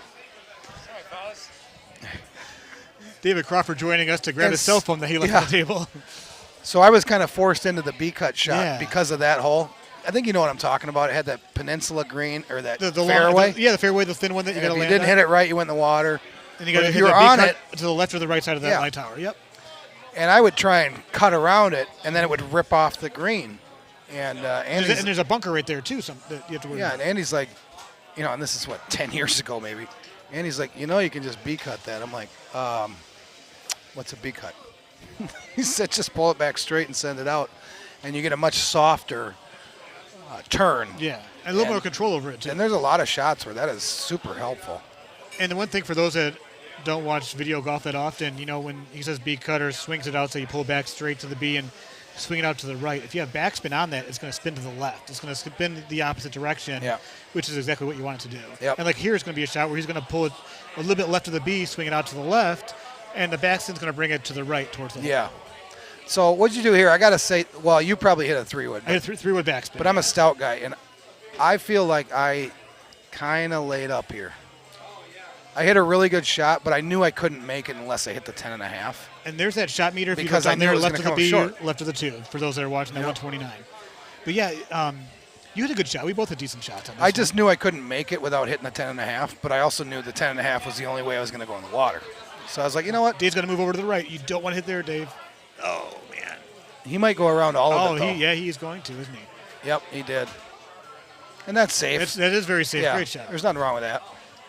If you cut that hard enough, he could still snap right 26? at it, too. Solid shooting for He'll Dave take Steinmeier. that. Look at that. There's me, and you're still on top there. There's a nice leaderboard there. Look at that. A lot of players from Missouri. God, yeah, a lot. In case you guys are wondering, the machines are registered to the Power Events Golden Tee Tour, which is based out of O'Fallon, Missouri. So the reason why you're seeing all these Missouri cities and states, that's the reason. I think the Fitzgerald, did they bring a few machines here as well? I assume they probably did. They usually have 3 here. I don't know. I do know that just to make sure we had enough. Well, we had enough already, but it makes it more comfortable, and it actually was a boon to the players for Kelly and Russ. They stopped at IT headquarters and picked up 3 on the way. I was wondering what they were doing at IT. I saw the pictures posted, and I was fingers crossed they were going to bring a PGA or 2 for us to check out. Yeah, that would have been nice. But, they picked up 3 more on the way, and I think they were some of the Worlds, the ones we just use at Worlds. Really? Yeah. Okay.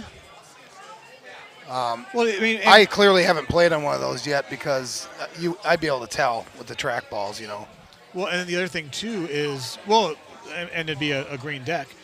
Incredible Technologies is pretty much a little bit more than the 2/3 of the waypoint to here, for them. So it's not really out of the way for us. I thought it was out of the way, but I guess they could go across this. They could go up 39 and go through the middle, or they can go all the way towards Chicago, which is where IT is located, just outside of Vernon Hills, where I grew up. kind of Well, funny how things work. I'm going to have to leave again. I am Yeah. up, so I'm going to use the bathroom, and then I'm going to play a game and maybe see you guys again. I'll fly solo here for this hole, and then I'm going to go play as well. Steve Beatty, Mark Gomez. We just saw this hole earlier. That's going to go right towards the hole again. And you can see these guys, how they're playing that rough there, which is the right play. He's actually got plenty of room there just to go right at that tree. A little bit long, actually. Yeah, I will catch you guys all later. I'm going to go play as well. I'm sure somebody will jump on here and chat some more. Peace out.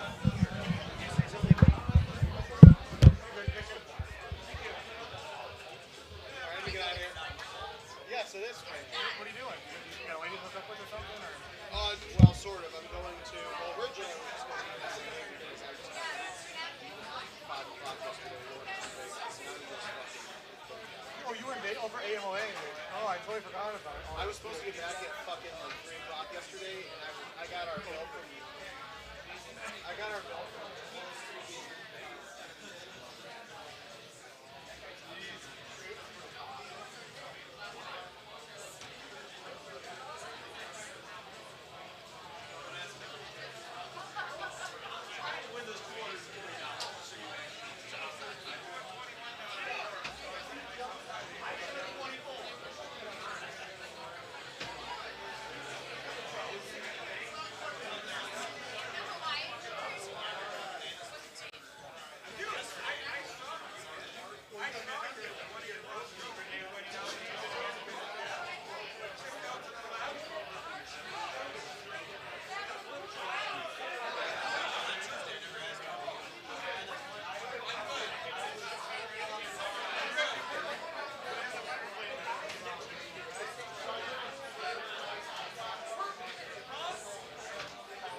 Oh, yes.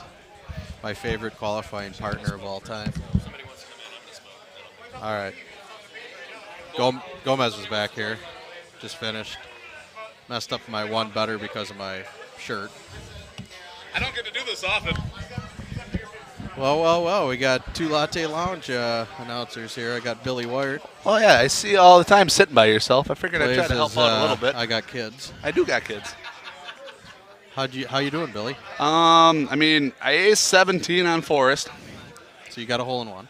I got 2 of them. But two of them. I proceeded to nail the tree on 18 of Forest, bounce backwards into the water. Went for the green, trickled down into the water, double bogeyed for a 22, which is still better than the 20 I thought I was going to get. So, well, that escalated quickly.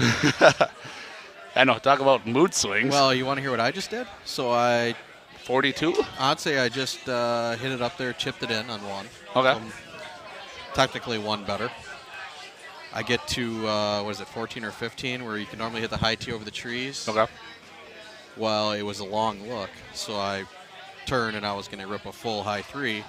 And when I pulled back and I went forward, I caught my shirt pocket.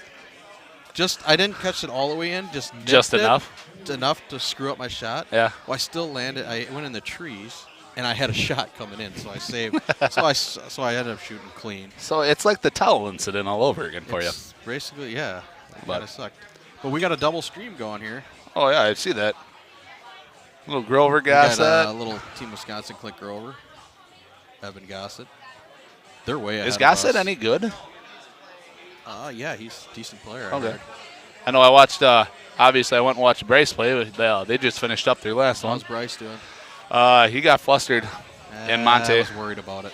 But the guy who was with told him, take a lap, calm down. He came back, double-eagled Monte 18.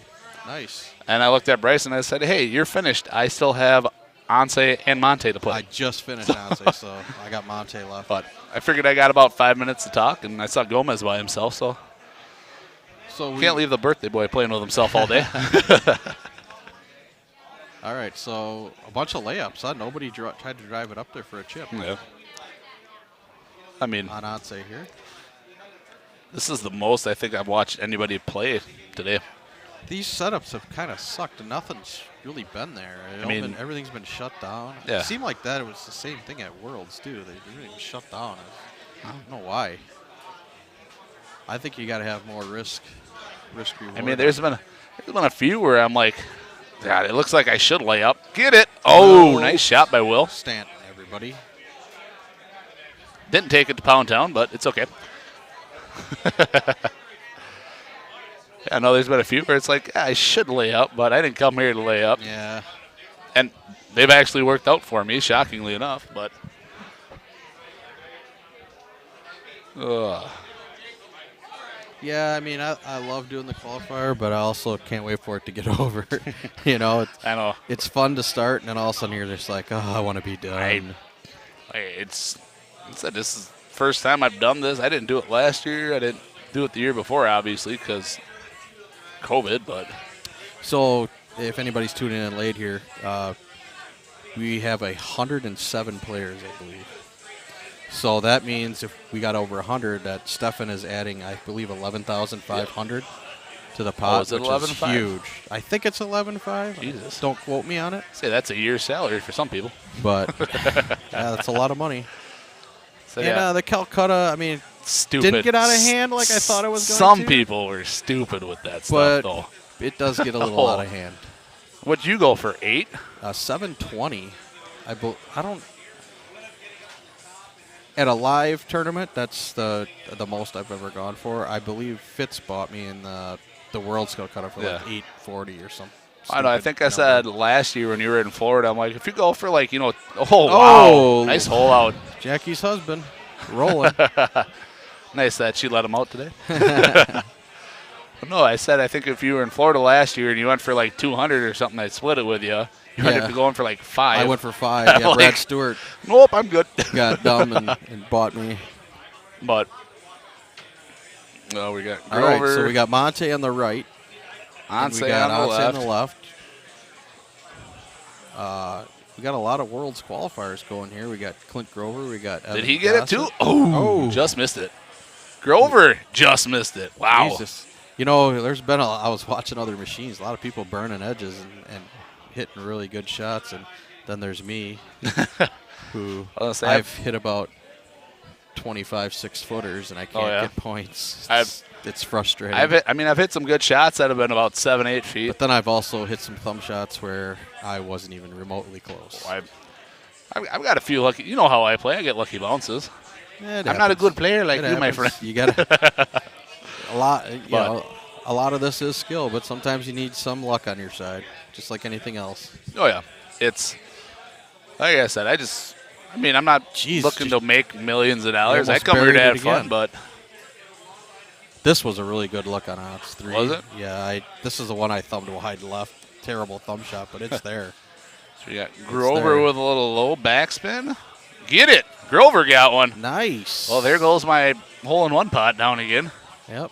Everybody makes. You're losing money. I think Kramer, last time I checked, had 4 or 5 of them. Really? Yeah. Obviously, when it was like 100 and some a piece, it was up to like 600 for him. I'm like, wow, that's crazy. But I think it was down to like 60 for one. So I don't know. I rarely get hole-in-ones in the qualifier. I'm thinking more steady Eddie. Yeah. Just trying to play good and not. I said, why not? I said, for those of you that don't know, I beat Adam Fitzgerald for my entry to this. He shot a whopping 16 under. He was totally Tober when I played him. I'm not sure if did he play the back nine? I don't know if he played the front nine. I had a 4-stroke lead after the third hole. Nice. But so I'm like, last second, I'm like, I'll throw it. So what do we got? We got 2 1-betters and a clean on Odyssey, and I'm not sure if Clint is 1 better or if he missed anything before that, but I'm assuming he's probably 1 better. What do you got for? This is an ugly look for Titans. For Titans, yeah, but Grover's the best lefty in the game. He shook his head. He didn't like it, but I'm sure he'll hit a buttery cut in there. At least on the green. Hey, all right. Putt. Said he was 13, so what's that? Yeah, 13, he must be 1 1 better. That hole-in-one gave him the 1 I looked. better. I don't think 1 was there. And I know, I think 6 wasn't. I'm not sure if 6 was there. No, I don't think 6 was there either. They had to lay up. I didn't get the look on 2. I think I didn't either. If they had a deep look or was the side look or what look it was. He just pushed it. That might be the best shot out of him if it gets left. I'd like to give a shout out here to Eric Nelson on the left machine, just hitting right now. He has been playing really solid. He doesn't play like he used to, but he's still real solid, real solid. No, I heard he's the founder of the Golden Tee fan page. Is he? Yes.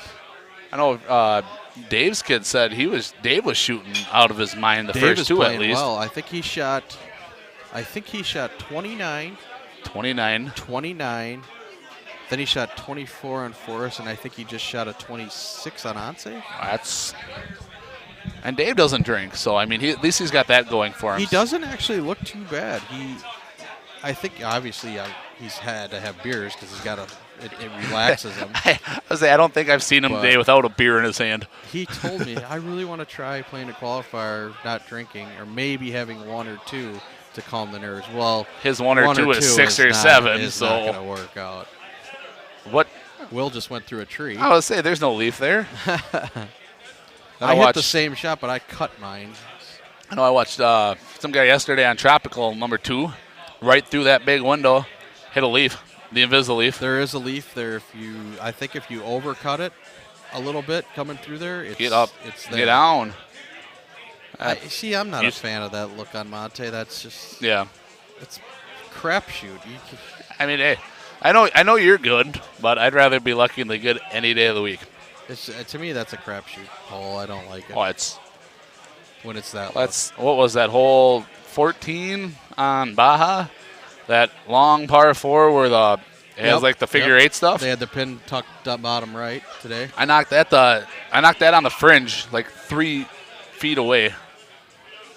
I just said, it looks just gonna hit 10.5 with backspin and get heavy, but. So, if you're coming in late Grover, get down. Ooh, wow. That's pretty far down there. Is he coming in with a lob wedge now? I'm trying to double watch this stuff. If you could read lips, Evan just said, "Oh, Jesus Christ!" Couldn't believe how far he hit that. Oh yeah. I know there's been a couple times where I tried to go for the green in different tee boxes. Yeah. And it's hit just a bad bounce and got wet, but I'm like, oh, I had it too. So this might be the look here on this one to hammer it all the way down the fairway. I mean, I still depends like on to how go, you play. I like to land that landing spot as much as I can. My thing is just don't get wet. If you hit the landing spot, just hit the landing spot. If you can drive it all the way down there, drive it all the way down. I always go forward and pull back. So he's. But we're gonna no. Nah, you can't do nothing with that. No, he might be okay. The wind's helping him here. The wind's helping. I It's don't more think out so. than it is. Yeah. Even He if you still play might be okay. He's gonna have to get into it because it's not. He's gonna got the carry. 9-wood too. That helps him out. 9-wood with bite. Play a decent hook. You gotta. Oh, that's me. I gotta go, Gomez. Oh, all right. All right. Have fun, buddy. Billy got a little excited and didn't realize he had to qualify. Man, Will, burning edges here. As you can see, he's a little unhappy that didn't go in.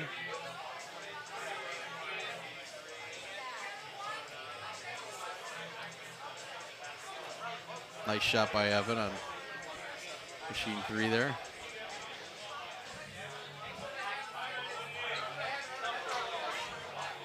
Really wish I could see some, if people are commenting. I don't know if you guys can comment.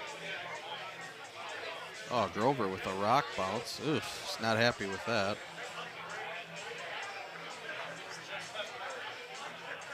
I suppose I could probably go to my phone and see who's out there. Oh my Lord. Who do I have here with me? Hey, buddy. Adam Fitzgerald. Everybody. How's it going? Good, good. I was just complaining about not being able to see anybody talking here, so I was like, oh, guess what? I got this cool thing called the smartphone. I could pull up. Look up the chat? I Yeah, how look come we up don't the have chat on here? Come on, guys. Oh, man, it's my first time here this weekend. How First you time hitting? commentating? Yeah. Awesome. How you hitting them today? Not bad. Not Yeah? bad. Doing okay. Probably win this tournament because I didn't get you in the Calcutta. Well, you got a piece, so. I do. I got a piece. I just remembered I knew how to play Golden Tee on Onse. Really? Yeah, I You got been 27. struggling early, or you're doing all right? Pretty terrible. Well, no. 26, 28, 22 on Forest, and 27 on Onse. I might still be okay. Close. I drove it up and made the chip on one on Onse. Oh, you and did? I got to, I believe it was 14, where you can go over the top, but it was a really long It was look. tough, yeah. Well, I went to hit a full, and when I hit it and I came through, I caught my I've been there before. on my shirt, just enough to throw me off. Yep. And I wear. I still made birdie, but So it's weird. I have certain hoodies that I'll wear for Golden Tee and some that I won't because they have some of them hang out more and I catch my thumb there. yeah. So, no, I got that look on 14. I hit a high forward as hard as I possibly could right over top. It did clear. I thought did. about hitting that, but I was like, I It know still the left full's me- fine. Yeah, it unless still my left me shirt a. gets in the way. It still left me a big So- putt, but I was able to make it. Yeah, it was a good round. Good round. I'll probably tank it on Monte, but whatever. Well, right now, there's Monte. Nothing was really there. One wasn't No? there. 6 wasn't there. So what's the lowest Monte can set up for? A 28? I think it's a 28. I believe. Yeah, I think so too. Gotcha. Yep. No, this might go in. There's a lot Oh. of burning edges here. Yeah, I just did I a think whole there's bunch of two betters or one betters going on Onse right now. I believe with Chavo and Will Nice. are both one better. Nice. I think I Grover hold- hold out, but I don't know how he did on 14? No. It was Oh, he's on Monte. 12 or he went a little long. He hit the rocks and stayed dry. Gotcha. Clinton Monte are hit and miss, so.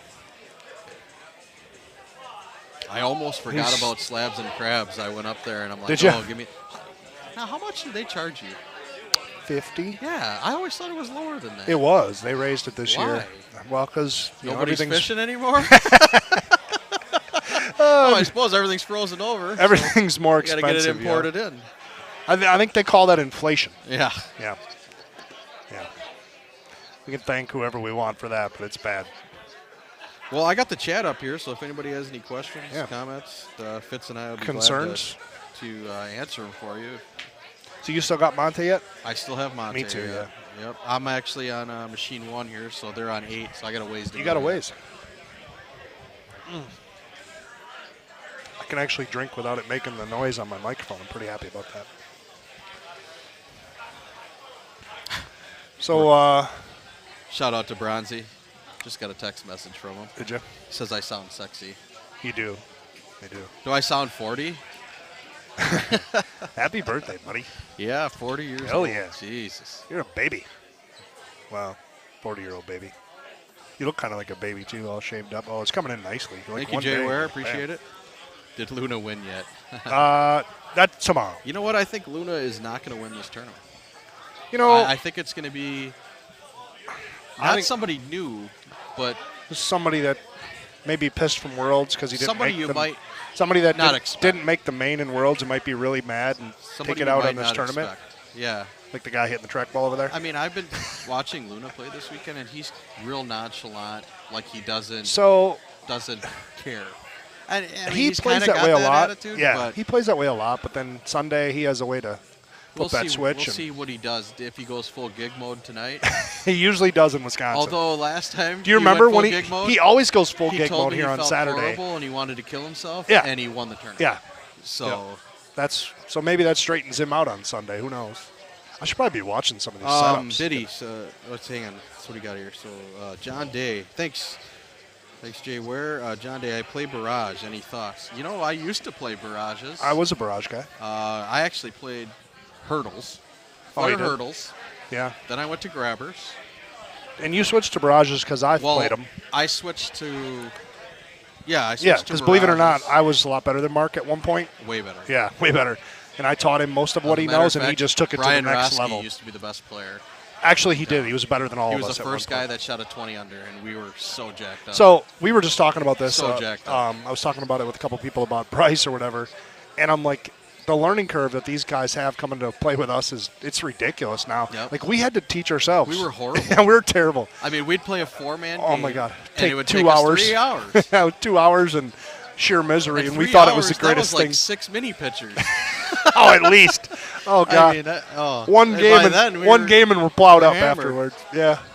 So yeah, it's such a different world now. You got so many good guys to play with, and it's just so different. Yeah. So, I maybe that made us better players in the long run, you know. But we learned the correct way, though. You know, Yeah. like win play balls, and and, win, yeah, and you know, yeah.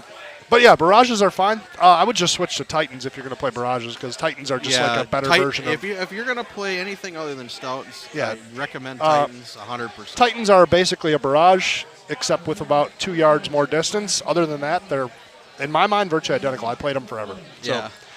they're just they have the same bounce. They have the same kind of characteristics. Yeah. And what's up, Mikey? And yeah, so I got to give a shout out. My aunt Olga's watching, and Nice. my grandpa's watching. Texas. Nice. So I love you guys. fantastic. Hope be seeing you guys. Tell them to soon. watch tomorrow when you're winning this baby. I hope so. I hope so. It's coming, Mark. Might not be this year, but it's coming. One of these days.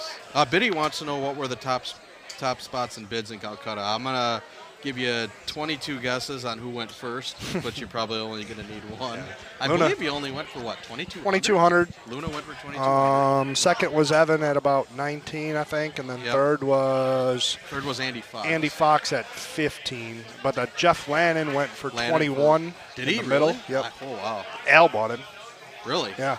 And then CJ went for 15-ish. Yeah, 1600. I think he went 1600. for, yep. Um, Grover, what do you go for? 950. 950. Mark went for 725. I got Brewer for 800. So Brewer's You got Brewer for 8. That's pretty good. Yep. I mean, you know, right in that slot where Yep. you think you should be paying. Yep. Yeah. No, I think it was pretty. It wasn't a huge Calcutta, but it was decent for sure. Yeah.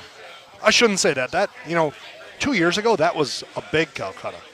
It's just they've gotten so big. It's lately. gotten out of hand yeah. now. I mean, the World's Calcutta. Oh, World's was what was awesome. that, like $53,000? Yeah, it was. I think Luna's was 6,000. That's crazy. That's insane. But it was awesome. We got more people. How about and tons of money flowing in. Right, it's fun. How about Brandon Robinson for $90 in the Worlds that I got him for? And he finished 4th, crazy. and today he went for 500. So good for that guy. But there's always that one guy, There's always the one guy. It was so much fun. Him and Bryce was so much fun to watch at Worlds. Bryce played great. Lepic played fantastic. It was fun to watch. What's up, Josh? Josh McDaniel. Thank you, Greg, for the shout out. Josh, I know the Muse brothers, they bought me. Yeah, they did a lot today. Bought me. They bought Fitz. Who else did they get? Who did they go big on? They went big on some guys. Trying to think who they. God, who else? They went big on a couple others. I just cannot remember who they were. They got. They might have got Will. I wasn't keeping too much track. Yeah, I don't know either exactly what everybody else got. I was talking and whatnot. Yeah. Concentrate on the guys I wanted, but that's one of my favorite parts of tournaments. I don't know. Not everybody does the Calcutta, whatever. That's fine. You don't need to, but man, you get involved if you got a little bit of extra cash. It's fun to root for on Sunday. Yep. Thinking of Sunday, so I had good intentions just coming here and trying to win my World Pass in the purple. But who bought Heaven? Was it the Muse brothers? I think you might be right. Or was it Puff? No, I don't think it was. I think it was the Muse brothers. So maybe Muse brothers. Yeah, they might have Heaven. I don't know. Anyway, it doesn't matter. Anyway, I had good chance coming here trying to win the purple, and now I'm not sure. That 27 on Ons might have helped me. Although it was the easiest setup, minus that one hole that you talked about, hole 14 or whatever. Yeah, that's. Other than that, honestly, it was a pretty easy setup. I've never seen that deep of a look too much. Yeah. So we'll see. Maybe I'll still make the purple. That's fine. I'm good with that. I haven't played a lot of Golden Tee lately, so those Titans, it's unbelievable. I know. Who was I playing with last night? It was Johnson. He was into a 16 and he hits a high tee 8.5 as hard as he could. And he goes, "Watch this! It's 2 minutes till this ball comes down." It just throws it way out over the water and it just comes sailing back. Clint always laughs when he sees this big crosswind look, and he's like, "Well, that's." We're going to have to cut this bad boy in there. Yeah, he's playing a full with his club markers right at the pole. Starting out like 800 yards to the right. Yeah. Well, I didn't even see the look on 18. Was it good? Just straight into the wind? Yeah. I like that look. Yes, Steve Bigger, CLT is here. Mr. Heasley. What we end up with, 107, 108? I think we have 107 guys. Right now 105 are playing. But Russ Layton. They just showed up. He's playing. So Tim showed up. So that's the other playing. two. So I think we have 107. The machine that Bryce was on was done. The first one's done. Oh, wow. That guy, kid plays stuff. We got to slow him down. He plays too fast. Too fast, but just a little too fast. Yeah, he gets a little quick. Maybe he shouldn't play. Maybe we should slow him down. Just a little. Maybe he should play with Painter or something. Yeah, I don't slow him. Or Roski. That's the reason why who just dropped some. I don't know, Who's but I just got. Are they smoking in this room behind us here? I just got to hit a. Have to open the smoke coming out of this room here? No, maybe. Is that Cheech or Chong that just walked by us?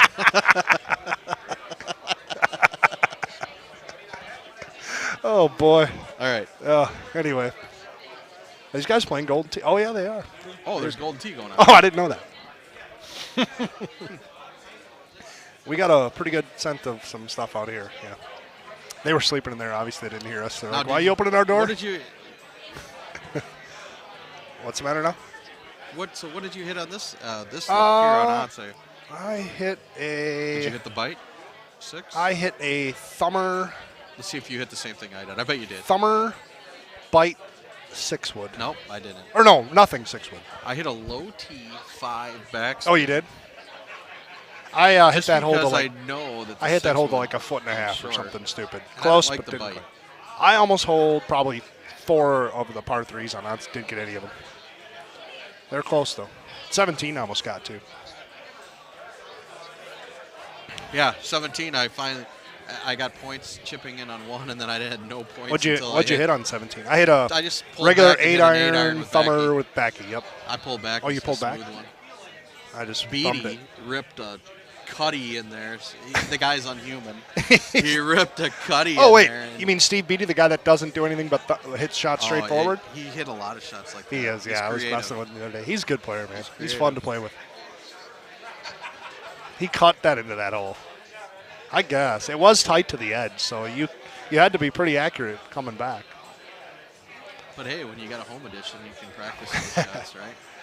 Oh yeah. If I had one of those, I'm at the lounge playing live for prizes. I'm just trying to stay clean. It helps when you're winning money.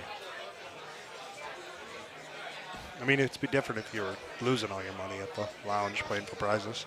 Now, this hole gets me sometimes. It's just weird. It reacts weird. I mean, Will actually has a straight look at it, but a lot of times It set offsets you, offset, yeah. which doesn't make any sense because you're always laying up on this. And this uphill obviously affects your spin. It just coming plays in hard. so low, It's it an gives you a big extremely first hard stop. hole to hold out. It is. I can count the number You of gotta times hit I've pulled it out. perfect. Yeah. I think I actually destroyed my drive, and I ended up coming in here with a 9-wood with backspin, and I almost didn't. I actually hit a 9-wood with bite. Yeah. Yeah. But I don't know who the two up there farther are or whatever. I was past them yet, I think, and I was super I close. came in with a 9-wood with bite. Yeah. Will probably knows his distances here, obviously. I'm sure he didn't lay here for fun. He knows what he's doing. I don't think I've ever hit that hop? See, I've never hit a thumber into this See hole that for hop? that reason. Crazy hop. But if he lands the green there, he probably doesn't make it anyway because no, it's going to come back. It's going to bounce and land Yeah. short. and spin I always pull back into this hole no matter what, just to get the extra height. And these guys both are. That's a push shot there. I like it. Not bad though. That first hop is huge. It's a big up. I'm going And to see go the- out on a limb and say he's not hitting the 3-bird here. I'd like to see it. Maybe he'll do it on accident. You bet on camera yet today? They don't put us on camera, do they? I'm not dressed for it. I have no idea. I'm just kidding. I'm hoping to get here tomorrow and do a little commentating tomorrow. It's been a while since I've done some PGT commentary. Yeah. I don't usually do this. This is No? like, Yeah, you do fine. You do better than a lot of guys. I used to do a lot of it's it. not really my Lately, thing. that's a nice shot. Lately, my PGTs, I've run deep. I keep making the purple, so I keep making deep runs in the purple. And when you in the purple, you're playing all the time. Yeah, that's. So you just have nuts. no time. So maybe I will make the main, and then I'll have 0-2, and I'll be able to commentate all day. Well, come on, let's not think like that. I'm not good enough to make the main, remember? You've done it before. I've done it what's many the times. difference? You can do it. I think I've See, done here's it my 6 times, maybe. Here's my shot. I want to caught- see one of them caught hit my pocket. shot. I want to see one of them hit my shot. Now, you must have landed just short on the green, right? With the high Yeah, I had like a straight uphill putt from 40. I would have taken that. Yeah, exactly. But see, I did a. I was a little scared. Right I went. flicker high I wanted to go front left completely, but I was a little scared, so I went about halfway back on the left side of the tee box here. Like I was. If you look up, those trees really aren't. Right. So I was trying to get through the smallest part of the. Interesting. He's hitting a medium. Oh, he that's didn't get not the terrible hop. That either, was though. actually a really good shot. If it That came did up. just kind of stuck there. I don't understand how that does. So are you up now, or are they the other machines? No, I'm actually after these guys. Oh, you are? Watching, yeah. Okay. We got Monte left. and This we're done. 3-player game, we'll probably have to both jet out of here at the same time. We could probably pawn this off till somebody comes. Grover and I are craving some Mexican food today. I know, but we talked about it, and I think we're gonna just stay We're and just play gonna stay doubles here. and eat Play here. doubles, yeah. Like Clint said, the guy throws 10 grand and let's stay here and buy his food. I mean, right? yeah, we should. Yeah. It's I want really- Mexican too, though. I really do. Look at this. There's my shot. And honestly, that's exactly where I was. I hit bite too. I wanted to hit like roller release, and I'm like, nope, I need all the height I can get here. I should have hit that. That's exactly where I was. Instead, right where Will is. I hit the pocket shot, And I landed in the trees. I was playing with Wesley, and I told him, I said, that's as hard as I can hit the ball right there. It's 317, and then I moved back a little bit. I believe the leaderboard's got to be posted on the website. Yeah, it should be. I haven't looked. I don't want to look. You have I to don't go care. under I'm just qualifier. I'll look when I'm done. You know. Yeah, I don't look typically. There's no real reason to look. You just play your game. You're Yep. I know there's guys that'll sit here and study where. Oh boy, that's gotta get down. Oh, he hammered. There's guys that'll study it and be like, oh, I finished 50th here and 30th here and 20th, and you're just guessing at that point. CJ looks like he wants to sit down here. No? He can sit in when I'm done. Think he knows we're talking about? How many Busch Lights you have today, Mark? Oh, good call, Steve. Yeah, because Tim Glenn showed up late, so he was going to qualify with Russ Layton. But I think they are playing. They are. So hopefully, and they have their machine to everything will themselves catch up. now, so they're going to catch up pretty quick here. Darth, I think if you go to the PEGT website, PGTtour.com. Yeah, tour.com, you'll find the leaderboard. Yeah, it should be under there. You got to. I'm not sure if it's up to like they said, because not everybody. I don't know. That one might. It usually updates. Usually updates right away. The leaderboard, like Josh overall, said it's completely blank. I mean, maybe they are waiting. I'm not sure. I guess it's possible. I would ask Steve Sobel, but everybody knows what happens when you ask Steve Sobel a question. I missed a putt today for Wes. Oh, and you had I had to go do the walk of shame.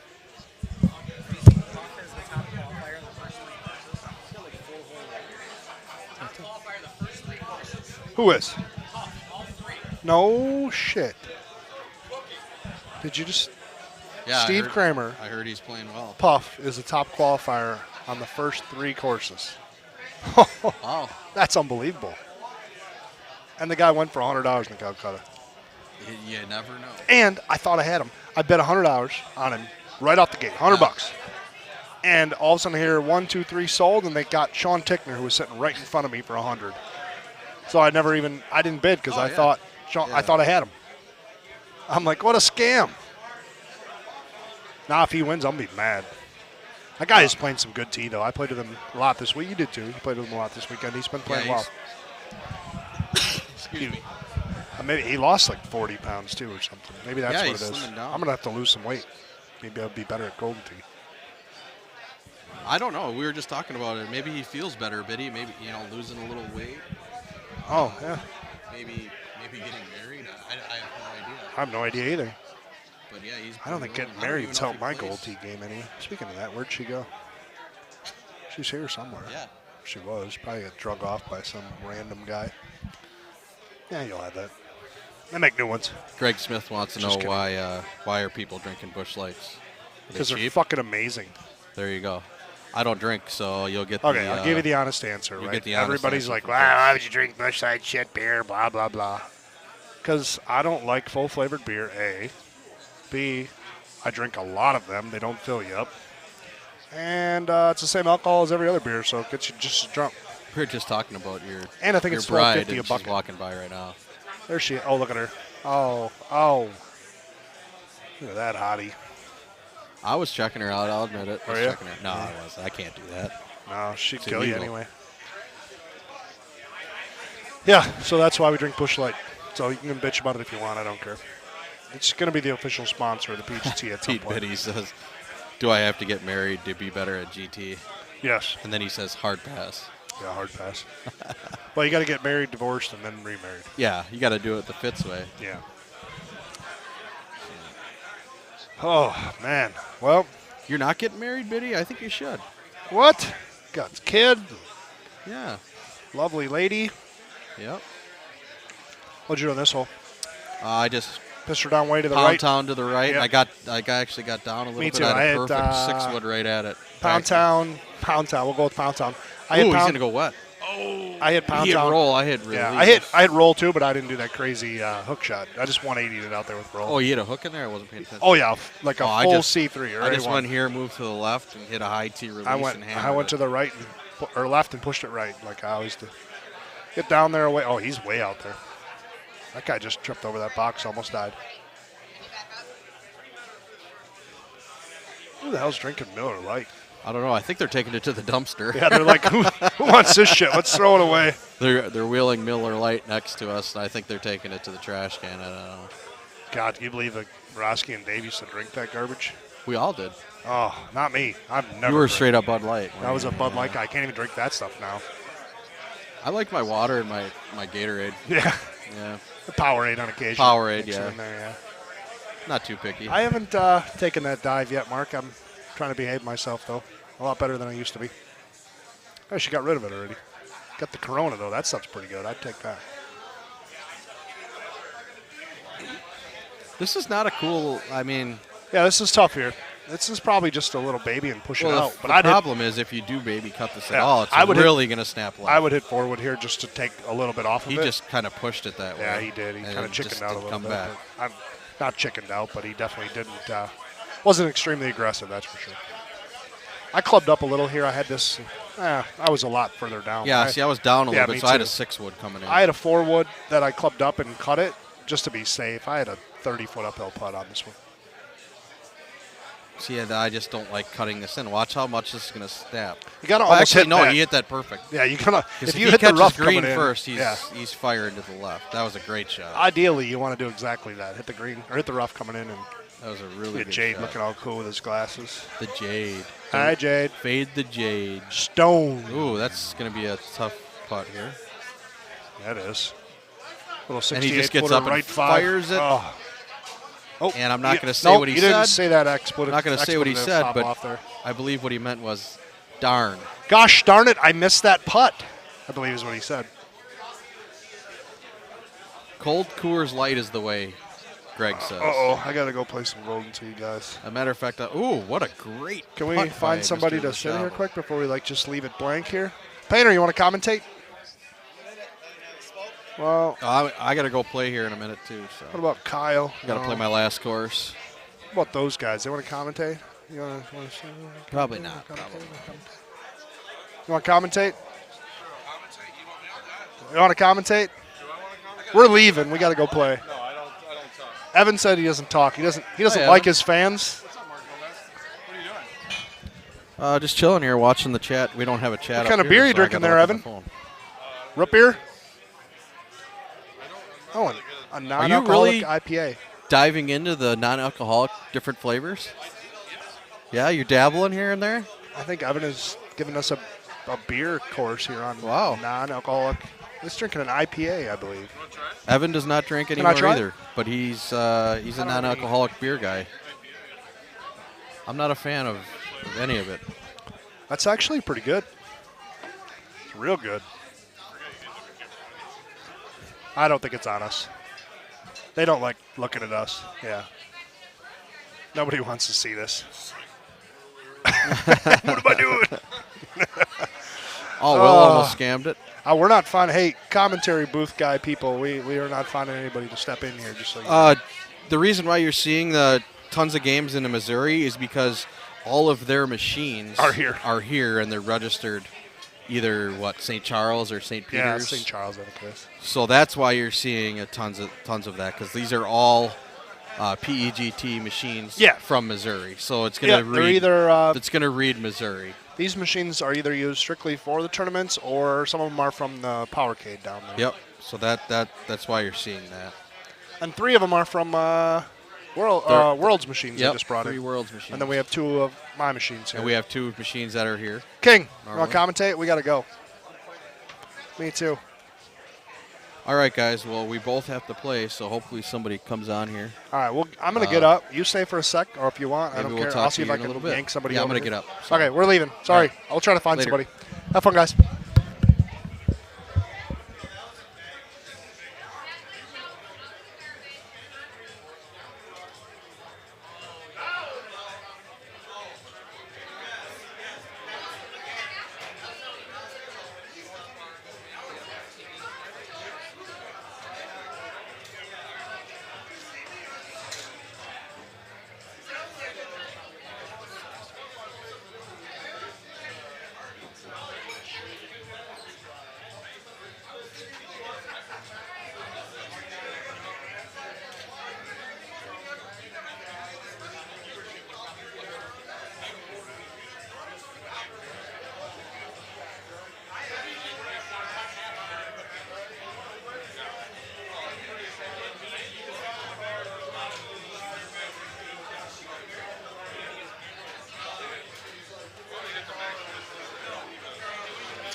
I think CJ still has to play Monte. Yeah, I do, and my guys are on like 16, so I'll be here. Oh, just a quick hit and run. Yeah. A little hit and run. Dine and dash. Dine and dash. I'm going to lemon this.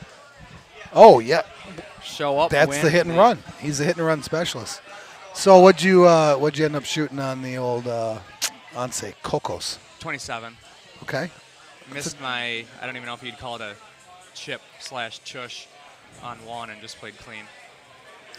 Yeah, I'm pretty I got much clean depending on what you call forest.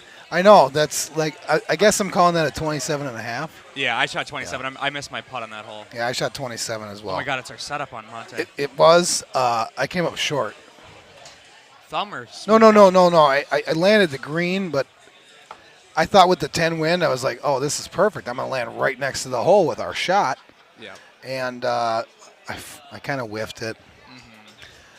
See, I thumb it. You do your smooth palm shot. Correct. Yep. The high. I might have to do the high tee. high release. We might be the only two guys in the world that hit the high tee. We probably shouldn't have leaked that information. Oh, we just did. Well, thank God I'm. Well, they don't even know. Thousands and thousands of people. But they don't know what shot it is. Now know the They're shot. just talking about it. Yeah. Oh, yeah. The old high 10 and a half. Yeah. Yeah. Oh, it's like a 4-wood. It's like a 4-wood. Are there can we see comments? If we pull up our phone, we can. Oh, okay. I got you. I was just wondering if there was. So here's a 30. That's a one-off for Fox.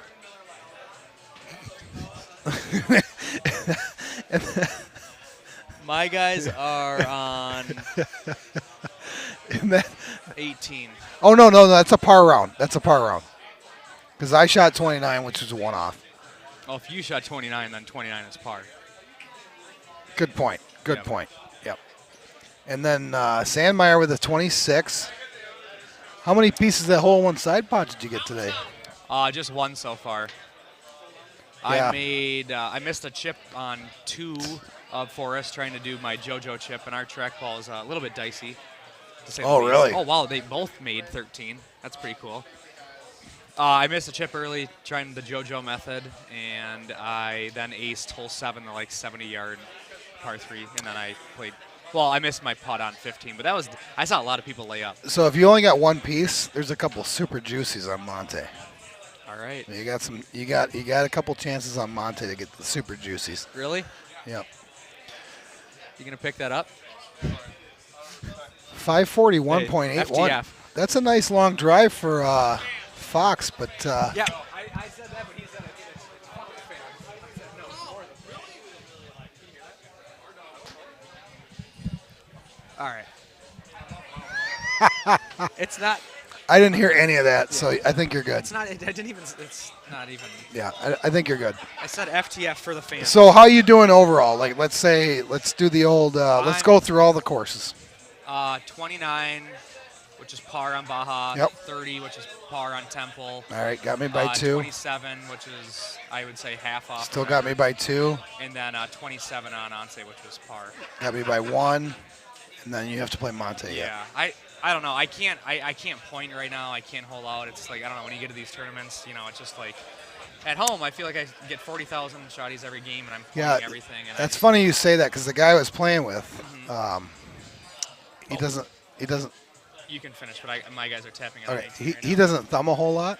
Okay.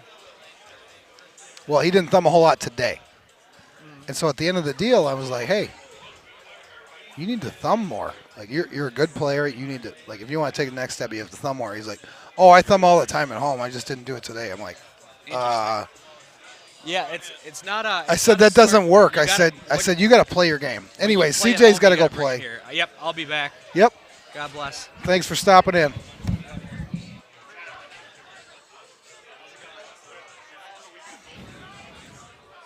All right, CJ has departed. Thank God.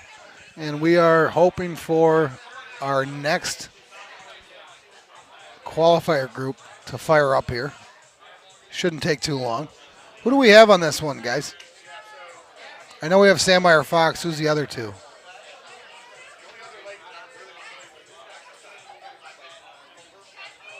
Oh, we got Will and Jason Lechavio.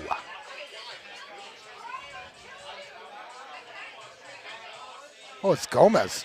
Gomez Gomez has a birthday today. Happy birthday, Gomez. And we got BD Gomez. They're playing Monte, and they are probably both thinking, man, this is a dream qualifying group. They're just loving this. Heavy rough chip, pull back a little farther. Yep, there we go. Hole 5, there wasn't really much teeth on Monte today. As you can see here, it would have been nice to have a drivable one here just to, have a situation where people might not get it, but nobody's not getting this.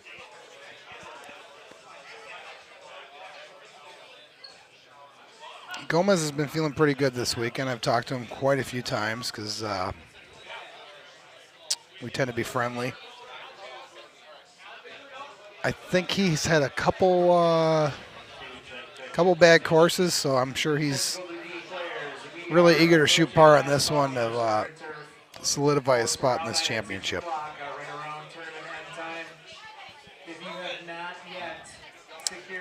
I'm going to sign off. I got to head out, and I will talk to you guys later.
Mike Johnston here, back for the stream. We got Steve Beatty and Mark Gomez, two fantastic players.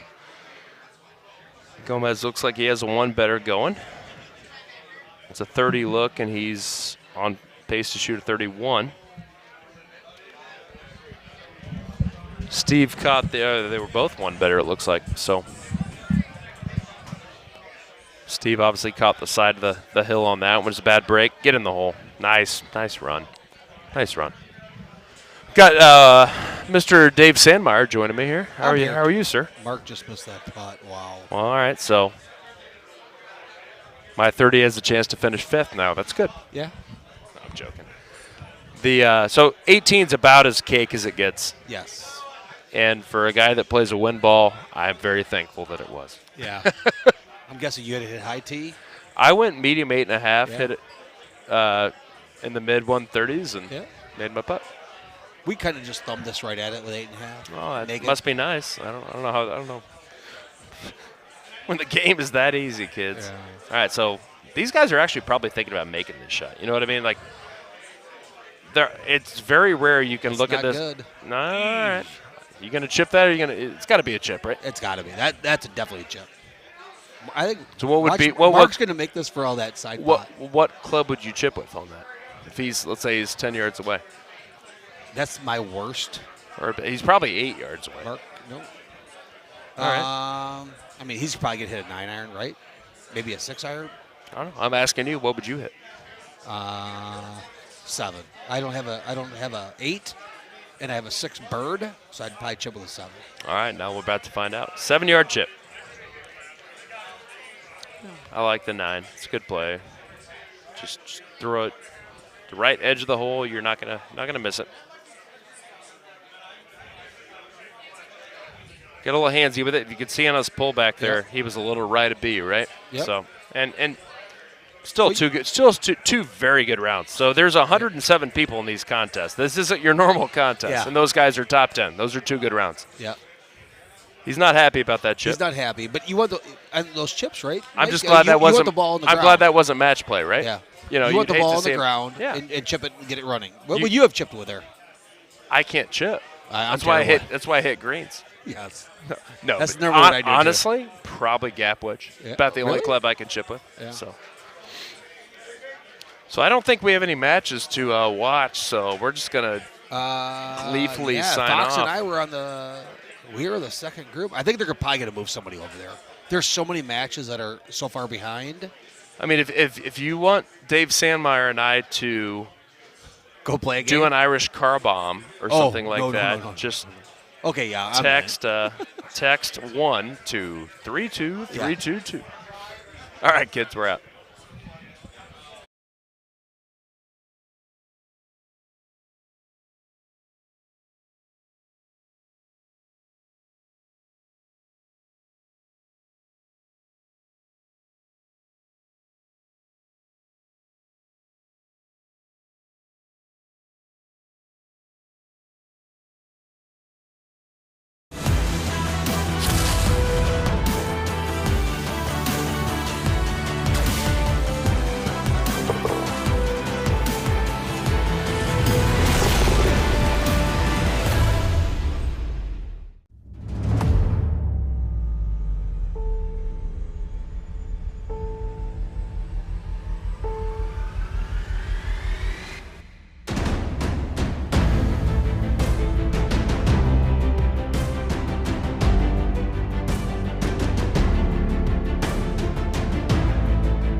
Hey, welcome everybody. We're back.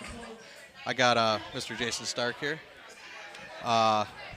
Just finished our qualifier. You're done, right? Yep. I'm done. I just finished. How did you do?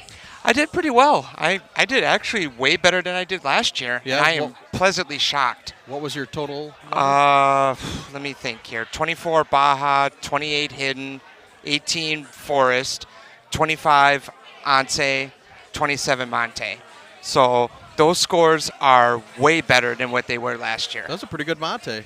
Well, yeah. I wish I would have got the 18 Super Albatross, but one can only hope and one can only wish. So, well, we got one left here. We got 3-man game here. We got Lashavo, Eric Nelson, and Will Sandstead to play the last of their qualifier. I heard that Will's been doing pretty good. Well, he started out a little shaky on Baja, but then he's coming back and firing on all cylinders. Yeah. I'm pretty happy. I played all right. So I think I finished 141. So you're gonna make the main then, aren't you? Yeah, I'll be okay. There you go. I'm gonna pull this chat up on my phone so we can see who's chatting. That's what I had to do last time. What do we got here? Where are they at? All right, we got the chat back. Hey, thanks for the shout out, Neil. I appreciate it, buddy. Yeah, good to see you, Neil. Wish you were here, brother. Hey, Mouth is still here. I hope you're recovering good. Yeah, we miss you, buddy.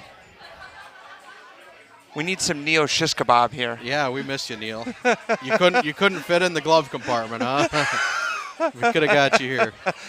All you got to do is just put them on the hood of the car, and you know they do have step stools here too. So. Oh goodness. Oh, Stephanie Hall. I'm not sure who that is, but she says Stark. She must know you. You must be. Well, she must. Do you know her? Not a clue. Let us know who you are, Steph. Mr. Stark would like to know. So we got hole 1 here. I actually hold this out. I think I've seen you. Yeah, so you did I hold was it out. one better, and then I missed a putt on 17 to finish clean, which sucked. What was your tee shot on 18? I just pulled back, hit a naked 8.5. Not bad. I feel like everybody was gunning for 18 on Monte. Like it was a decent look to make. So yeah, definitely. I mean, for that $5 side pot that Gary Sheldon's running at. Yeah, and then also if you do the side pot for the main or for the tournament, you get I think it was up to $374. So then if you got like a Super Albatross, you automatically guaranteed that. That's what I'm talking about. Yeah. So. And then obviously you got your normal hole-in-one side pot. Yep. For the qualifier, that's a $20 add-on. Yeah, as a matter of fact, I got 1 ace on Forest hole 6. I didn't get any aces today. I hold out 2 or 3 times, but I couldn't get an ace. But you know what? I'll save them for tomorrow. There you go. Like that. When you can't get any in qualifying, you save them for the match play. We got a shout out from Ryan Tansey. He says, "Hey, Stark A. Gomez." What's up, Tansey? Tansey, good to see you. Always a good time. Hopefully we see you soon somewhere again. I'm just not going to ride in a car with you anymore. Just kidding, bud. How you doing, Mr. Mertzig? Oh, you should be fine. He's speechless. Should be good. 141, I think I finished.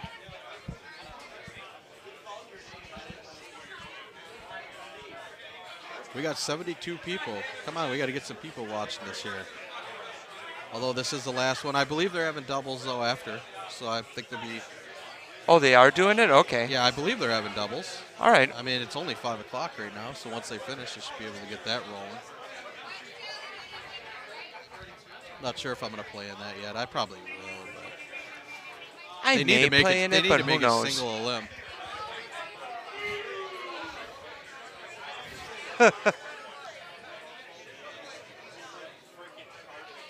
So it looks like nobody got a hole out, and everybody got 2, so everybody's clean. clean through 2. I actually liked this look.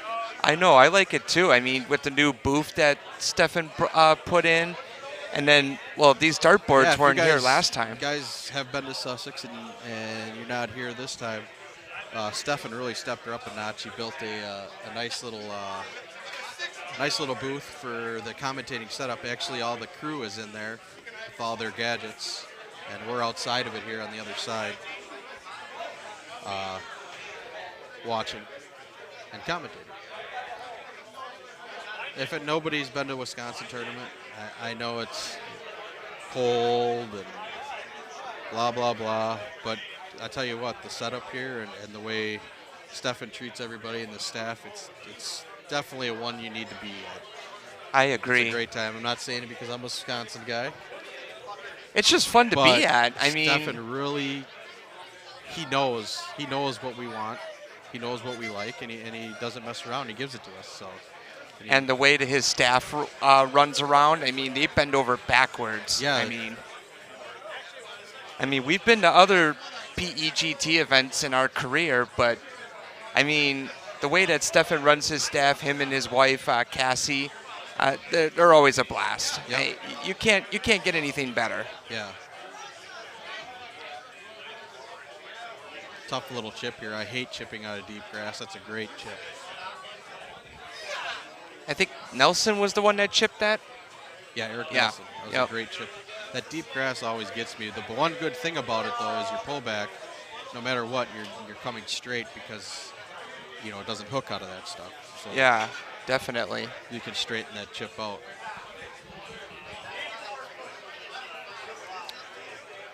Thanks, Tim. Appreciate it. Miss you here. Not sure if you're playing anymore, but Neil, I think I did a quick adding. I think I finished 141, but I'm not sure. It's pretty close to that, give or take a couple.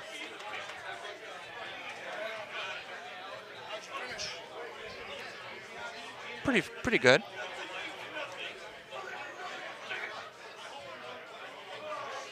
Yeah, I'm actually really surprised with my performance this year. I think the difference last year was I wasn't like focused, and this time now, like having headphones in, listening, keeping my eye focused on the game, really stepped it up a notch, and I'm really happy with that.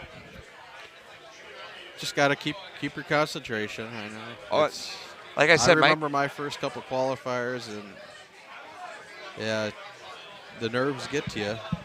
You've never done it before. You don't know what to expect. After a couple, you kind of get it in the groove. Yeah, definitely. Figured out.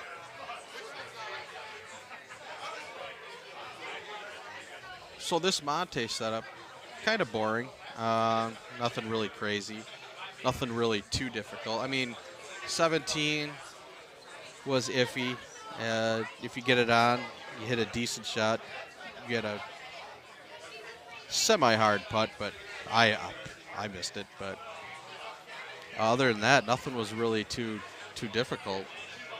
2 was probably one of the easiest hole 2s I was just gonna say, yeah, because I drove 2, and I crushed it with the C3, and bounced down, and I was within distance for an easy eagle. Yeah. So I just 180'd that hole.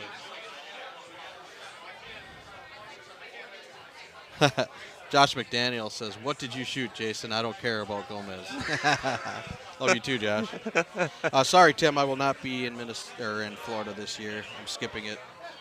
I'm actually going to be going down to Texas, so I will not be going to Florida. But maybe St. Louis is my next one, but I'm not sure. Otherwise, it's going to be Nashville for sure.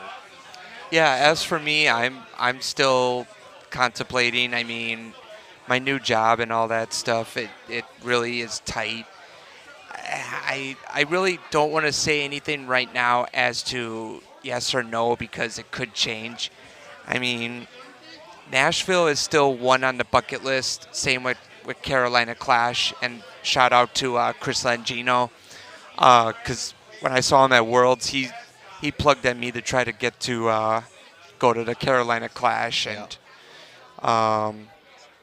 and then flight-wise and all that stuff, which I'm not worried about. I mean, when it comes to now PEGT tournaments and my new job, I'm willing to make all of them. It's just a fact if I could squeeze them in. Yeah, So, I mean, it's not cheap either to go to tournaments, you know. I highly agree with you. I highly agree with you. you. Spend money. So, you want to just give us one more, give us your scores from Baja and over. Josh wants to know what you shot. Well, my score for Baja was a 24. Okay, so Baja 24. Hidden Temple was a 28. Okay, so you got her back a little bit. Forest, it was an 18. Forest was kind of boring.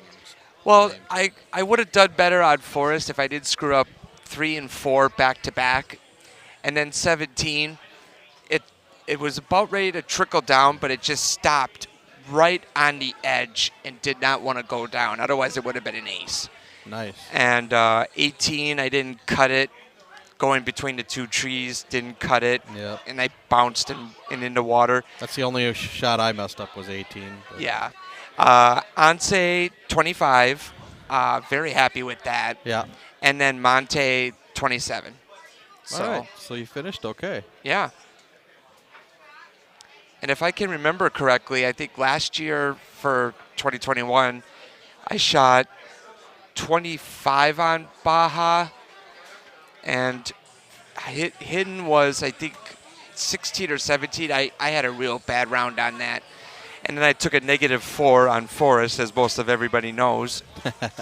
And then Anse was about 22, 23. Was that the rare -5 setup on Forest? I think so, yes. One off? I think so.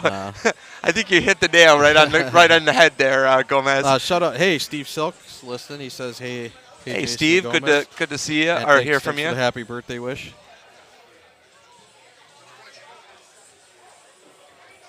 I think.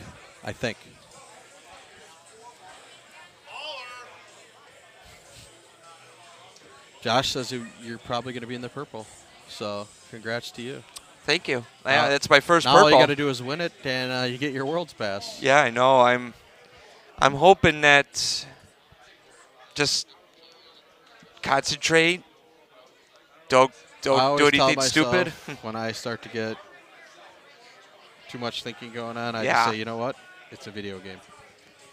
We're playing a video game, so. Yeah, so then Steve says congrats. Great job. Thank you very much, Steve. I appreciate it, man.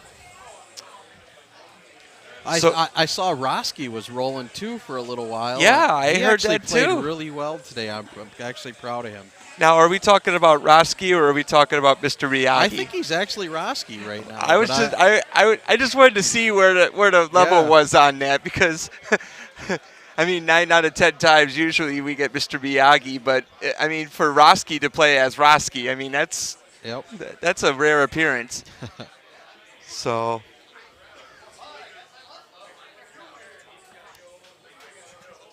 Now this hole too, we didn't get the drivable look on 7.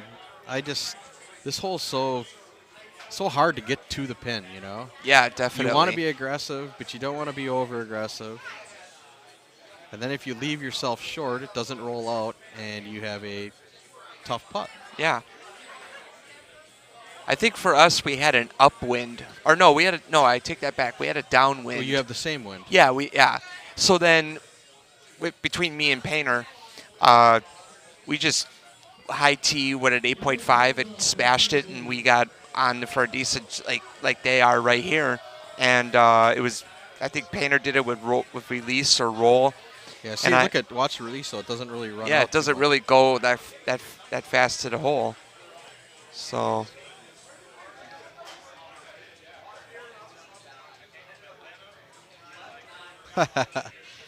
What's up, Rusty? The Alpha's here, Gino. What's up, Gino? Shout out, buddy.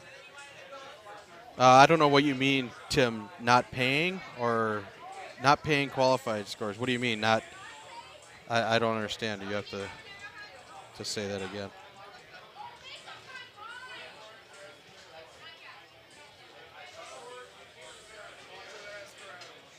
So as most of you know, the next stop on the PEGT Tour is the Florida Open. and it will be the first ever women's yeah. qualifying and match play. And I'm curious who's going to take the title for the first ever women's tournament. There's so many people, like Trash House Gain for one, Joanna Cruz, Lauren. You got a bunch of people here. Who do you think would be the top underdog for the first ever women's? I don't know who's actually going. I'm gonna say if Jamie Arrington is going. Oh yeah. She's probably the favorite. She's solid, real good. Oh yeah. I don't know if that Brittany Casper is gonna go from Michigan, but I know she's really good. Then you got Erin Nelson from, I believe, Texas. Yep. Is a great player.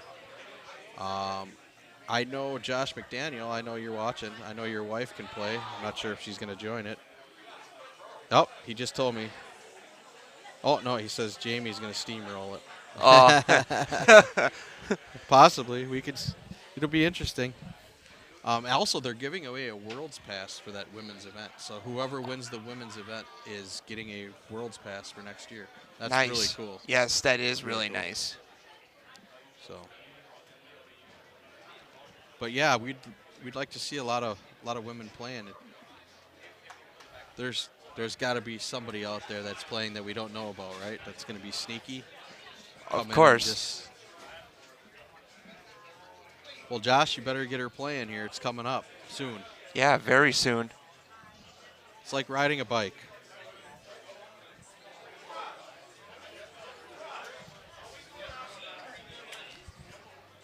Alrighty, so I think everybody's still clean after through 8 holes. Everybody looks clean.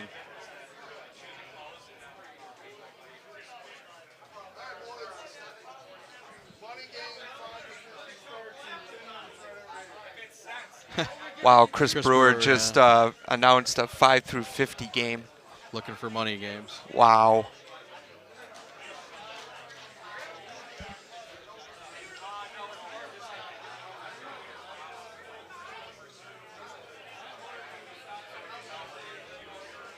This shot was kind of interesting. I mean, Stouts, the wind's really not affecting, but still, you got to look out for the mountain. Yep. I actually hit the mountain on this, to be perfectly honest. Really? Yeah, but my second shot, I recovered pretty well, not hole out wise, but I recovered pretty well and got myself within 6 inches of the hole. So nice. I was happy with that. Not as much happy with the drive, but the recovery shot makes up for it. So.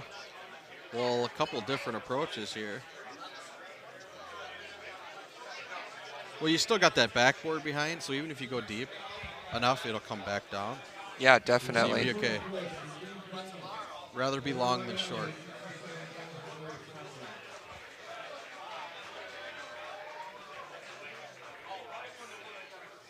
Yeah, so, okay, the Florida Open, we got the first ever women's match play.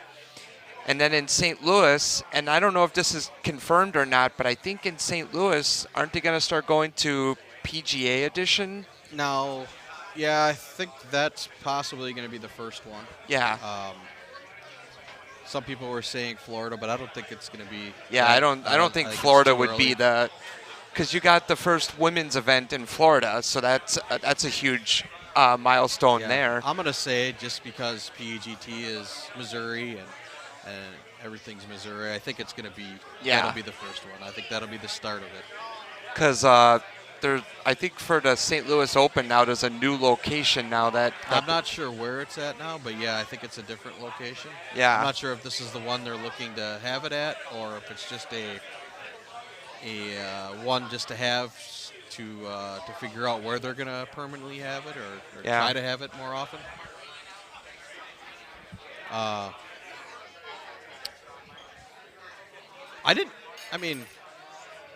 The golf course they had it at last year was different. I mean, cool to have it at a golf course, and it wasn't too bad. I wasn't happy with the food situation, but And I it mean, was within everything walking was- distance from the everything- hotel. Yeah, we could so walk from the hotel. You could play golf. I mean, wasn't bad. Everybody's going deep here. They're catching. They're not hitting hard enough, catching the fringe and the rough short, and the ball's just firing deep. This is a tough chip here.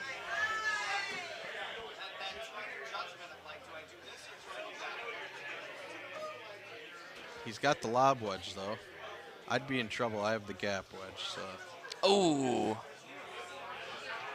This one not as bad. You can see the pin. I put him at 50-50 to make this. I mean, it's not too difficult. If he just gets it over the edge, and I think he gets it running with that release, I think it's perfect. Just clear the edge, you're fine. Ooh, he hammered it. Yikes.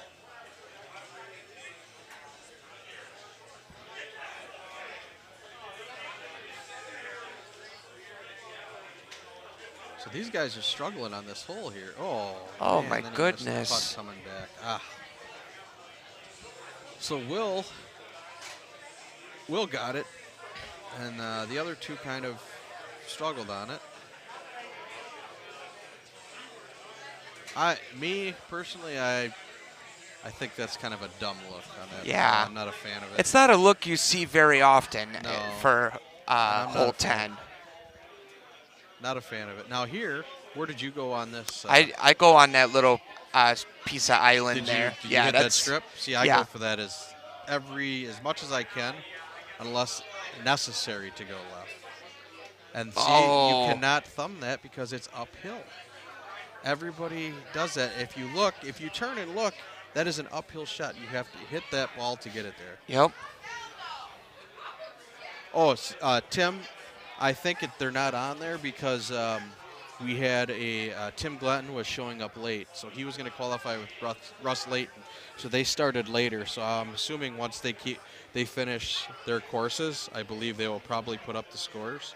I'm assuming. I don't know that for a fact, but I believe that's probably why the scores are not updated on there yet.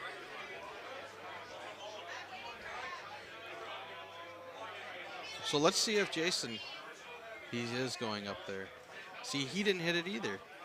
No, he hit it. Did. But see, I don't like. But the is he going to backspin, though. stay though? That's if the you problem. hit the backspin, you get all that bouncing and it risks to go Yeah. down. I always hit bite on that shot. Always.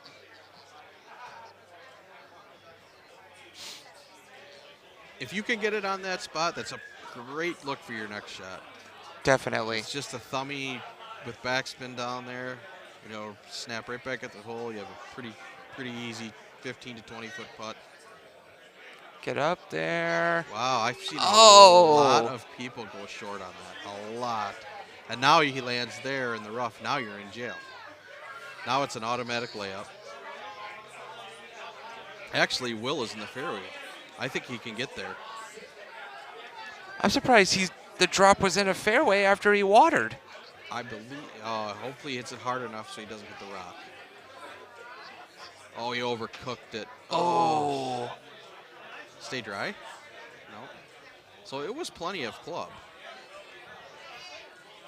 Oh, and then it drops you back in the same spot. Wow. Yowzers. Unbelievable. Well, let's see if forward clears that. Oh, no problem. But he's going to hit the rock. He might go wet again. Don't go wet. No, stay dry. Stay dry. Oh, is he my going to drop it back goodness. there again? Oh, my. Wow. Unbelievable. You talk about a triple whammy there. That's just. Jeepers. Well, I'm sure, knowing Will, he's probably never been in that spot. So he doesn't know what clears. So his first instinct was to cut it around. Yeah, definitely. And he just overcut it. But then he saw his height. So now.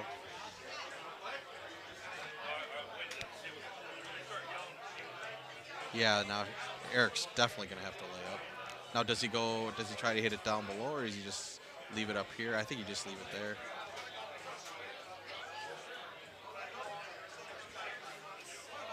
Yeah, I think he's just going to leave it up there.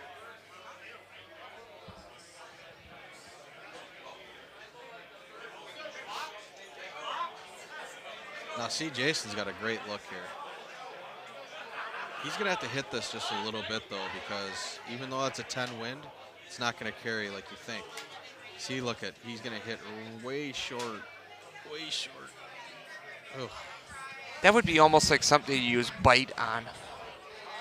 Well, either that or one more club was perfect. Yeah. See, now, a lot of people kind of went down this way. I just didn't like comfortable cutting this in there. And he's got a 4 hybrid. Yeah, that was unlucky for Will, big time. Yeah. The thing is, you know, you've never been in that spot. I'm sure he's never been there, so he doesn't know what shot to hit. Yeah, definitely. You're guessing, other than laying up, you know. Jesus, everybody is just struggling here on this. Now, this isn't an easy chip. Deep grass is not friendly. This, you just got to give it some speed because it's not gonna come out like fairway or fringe.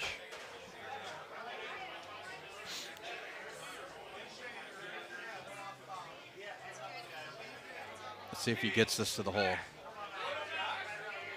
Oh, nice shot. What a great chip. Nice shot by Eric Nelson. Yeah, Tim, I've actually seen that. I've seen that one time.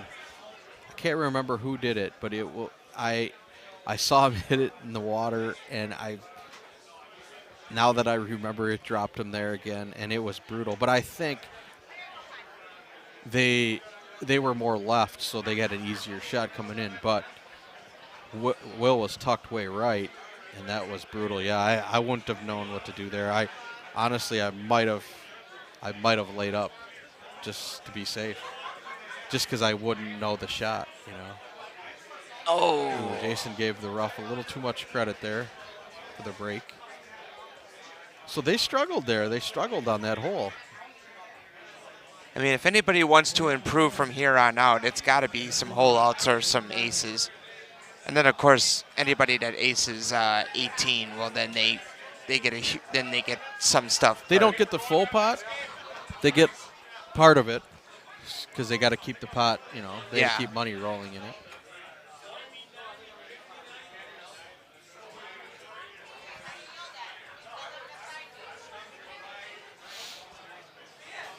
So here, I just played safe. I thumbed a high tee 5 naked, and I ran it to about 15 feet. It wasn't getting out of hand. Uh-oh, stay left, stay left. Oh, my Lord. Oh, these guys need to hit the reset button here and just relax.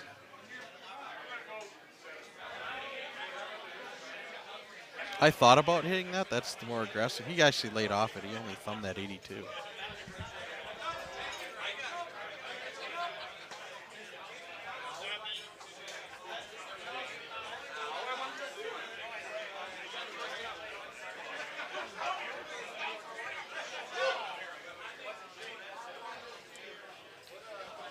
Tough little chip here. Matter of fact, I think he can putt this. It's 28 yards. I think this is puttable, to be quite honest.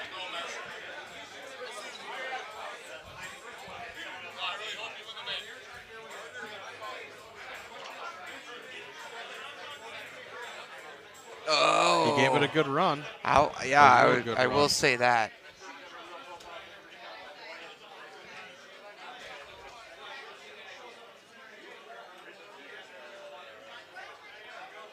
All right, so we're going to have, what, 2 eagles and a par. That's unfortunate for Eric. I mean, he was playing real well, too.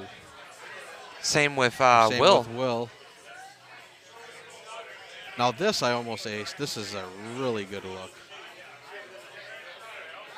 I think I just burned the right side, so if he's got it lined up, I like it.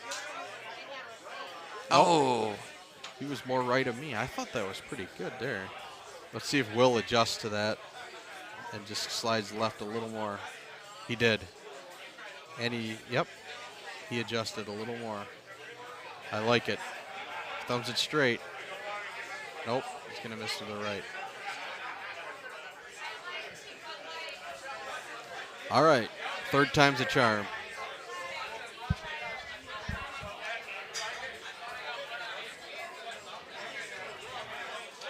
He's moving way back.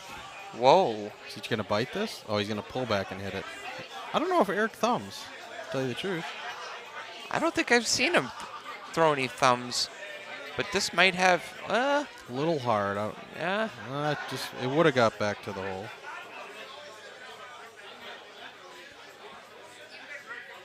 All right, so we got these guys struggling a little bit. Hopefully they can pick it up, maybe get a couple hole outs somewhere. I'm not sure where these guys are on the cut line. I'm sure it's close. Jason's still rolling okay. We could probably look these guys up. I could probably look on my phone, but then I wouldn't be able to talk to these fine people. Let's see what we got here. Let's see how. So we got. So Eric Nelson went 29 on Baja, and so did LaChavo. And I think Will was like 2 or 3 off. Yeah, Will shot 26, so he was 3 off. And then Temple. Why am I getting a call here? Oh. Looks like you're popular. It's my dad. Oh. What's up?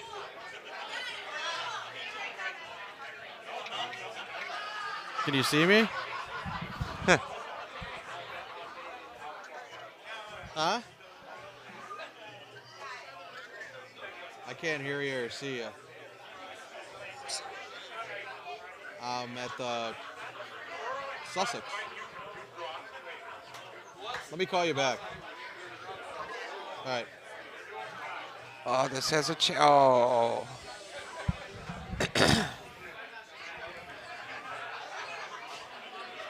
All right, sorry about that. My dad was calling me. Not sure why.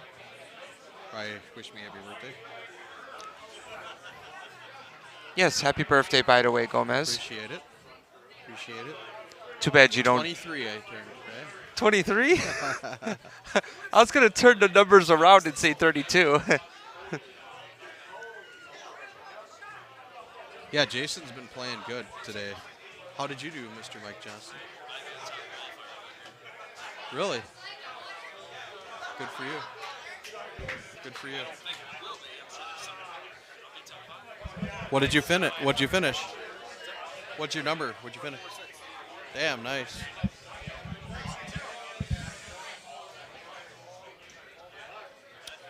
Will sleeps in those beanies. Yeah, I don't think I've ever seen Will without that beanie on, to tell you the truth. Now this hole I hate.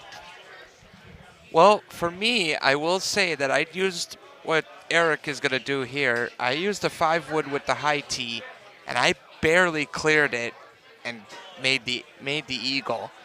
And that would be the first time ever I've used a 5. I hit the same exact shot that Eric just hit, but I landed the green. And he's just stayed. Now that's puttable. It's 25 yards. I think that's definitely puttable.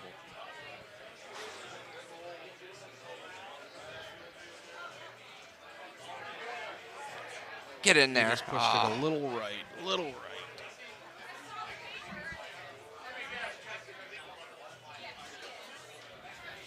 All right, guys, I'm going to have to leave you for a minute. I got to make a phone call. I'll be back. Okay? You got Stark yet?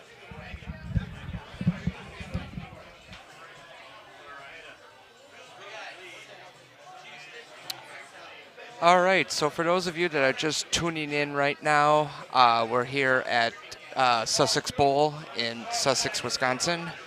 We got Jason LaSavo, Eric Nelson, and Will Sanston as they're playing on Monte Zambellos.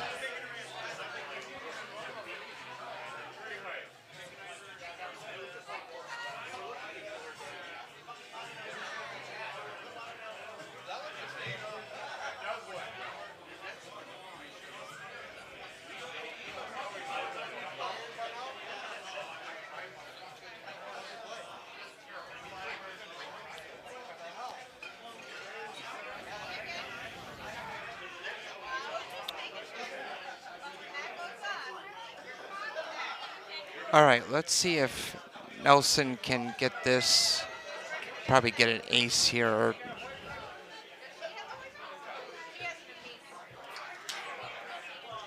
I think this has a chance.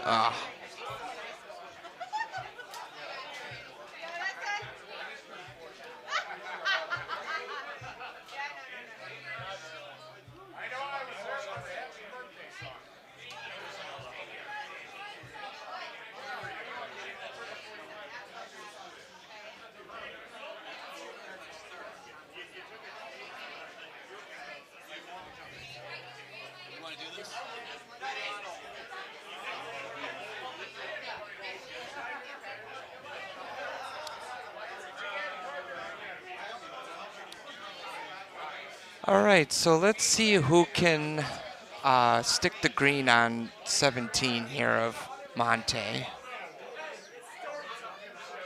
Ooh. All right, we are going to get Dave Sandmeyer here. We got nothing left to do here.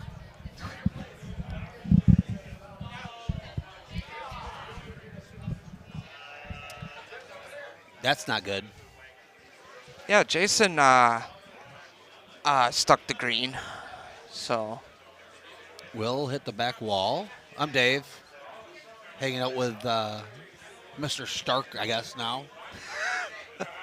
or however they want to call it. Yeah.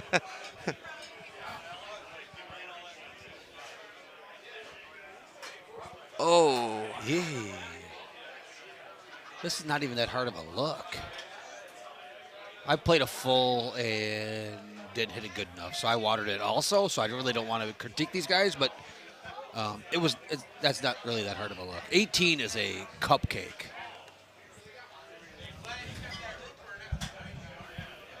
How did you play today, Jason? I did. To be perfectly honest, I shot very well compared to last year. Well, not compared to last year. How did you play? Pretty good. Yeah. What was your number? Do you know? Not off the top of my head, but all I know is that I didn't shoot a -4 on Forest. Yes. So I'm extremely happy for that. And I actually shot 28 on Hidden Temple. So I cannot complain with that whatsoever. There's nothing wrong with that. There's nothing wrong with that. Jason's the only guy that stuck the green, obviously, so. And he drills it. Yeah, you got to walk away from that one. The left sevens, you got to walk away from. Yeah. Good putt, Eric. Oh, we got Rusty Driver here saying, Dave. We don't have any commenting.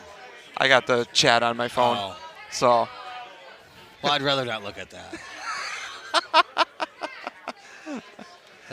Let's figure out what you shot here today, Jason. Should we? Yeah, let's. Actually, I got it. No, hang on. Let's just. What were your numbers? What did you shoot? 25 on Baja. Okay. 28 on Hidden. Nice. 18 on Forest. Okay. 25 on Anse. That's a good round. And 27 on Monte. That's awesome. You shot 123. I know. That's why I'm. That should be right in the middle of the purple, I'm guessing. Yeah, definitely. I did not. I mean, I beat that, but I'm really disappointed. So. Will get aggressive with the release. It's the right shot on this hole. Yeah, definitely. I mean, it would be different if it was like an upwind or something, but with a downwind, it really makes your options kind of.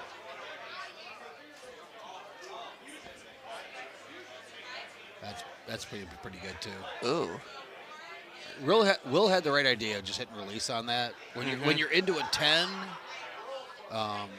there's very minimal risk of going wet. So. Oh no. Oh. Wow. So I don't know if anybody's leaderboard watching because it's behind right now, but I mean last I checked, there's only one course in. Let me look. Yeah, there's still only one course in. According to my phone, there's only one course in. So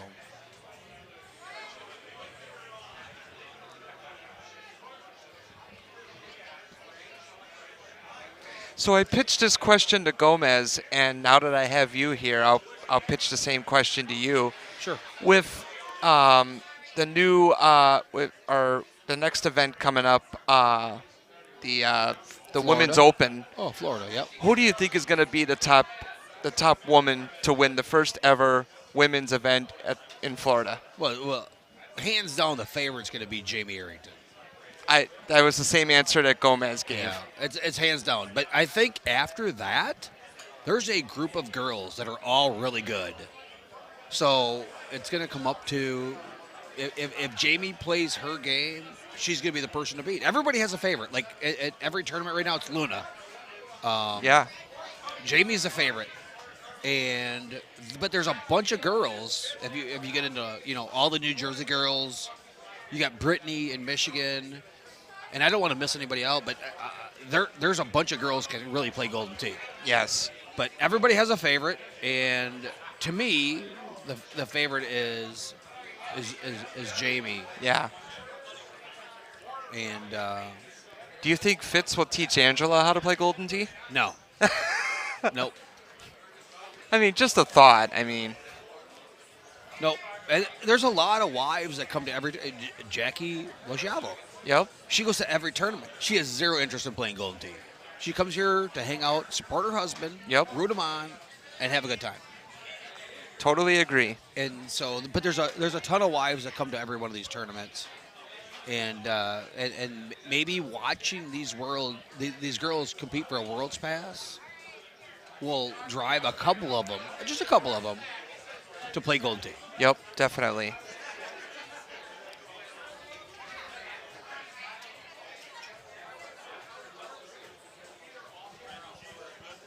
I don't think we're going to have any more matches. So I think unless they hang on. Oh, no. Just kidding. We're going to go to 17 on Forest. We have a lot of people that are way behind. Wow. Was this Dave Rosala? Yeah, this was on the machine that me and Painter were on. They moved them because they're on a streaming machine. Oh, now. yeah, that's okay. That's so we're actually going to get some matches now because if they're on the third course, that means they are way behind. Yeah. So they're probably going to move somebody else to another streaming machine, and we can watch them. So Dave is a Wisconsin guy. I do not know this guy, and they're still playing 3-player games, which I'm shocked. At this point, you might as well. This is.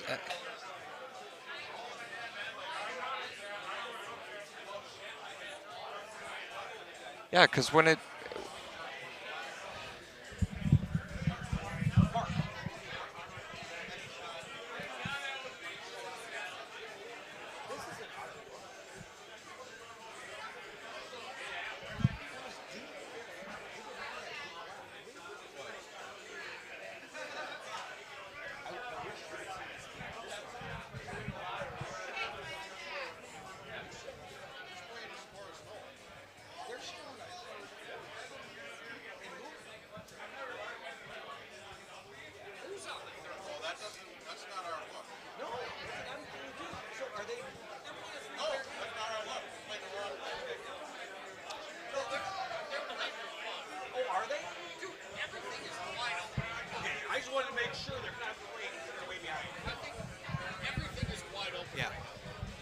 All right, we had to get confirmation on that because that was not the look we played in the tournament. So these guys are just playing for fun. I was a little nervous about that because that's not the look we had. Yeah, because apparently on Forest 18 it was drivable. So yes, I was just making sure because if these guys weren't playing the lock condition card and still in the tournament, then they have to start over, and they are on hole 18. So yeah. I have a little money game that I'm going to get into right now, so I'm going to leave you guys with Jason, and I'm sure somebody's going to jump in with Jason, and you guys just watch some Golden Tee. So, all right, thanks for tuning in, Dave.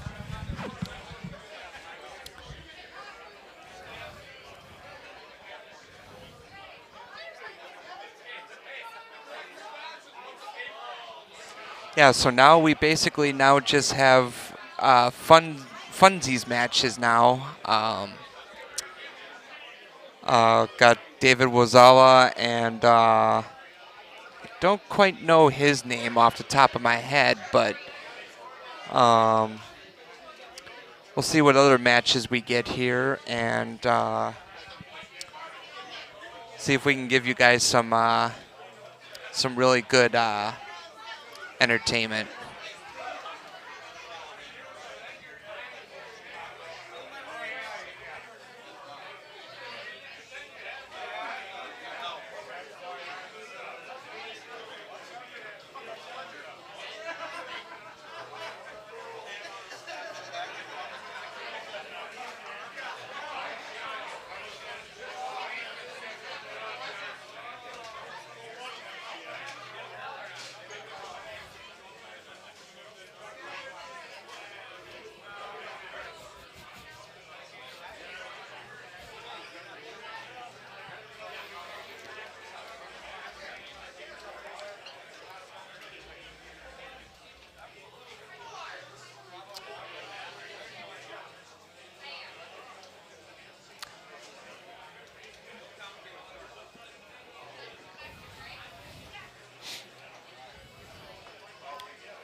So after this funsies match here, I don't know what the next one's. Oh, wait a minute. We just got Bryce, and I don't know who he's. Or if, nope, Bryce is playing up against Painter Jim.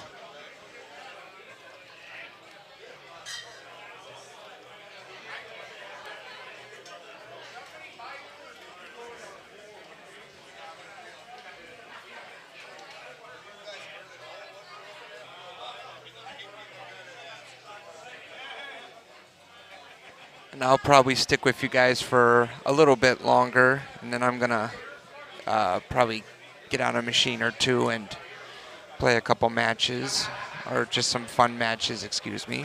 So.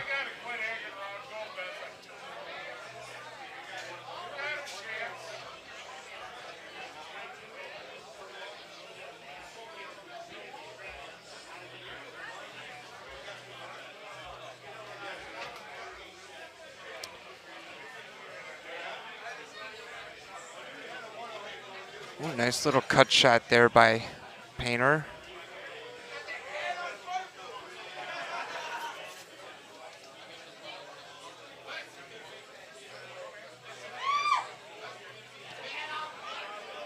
Nice lucky bounce there off the concrete.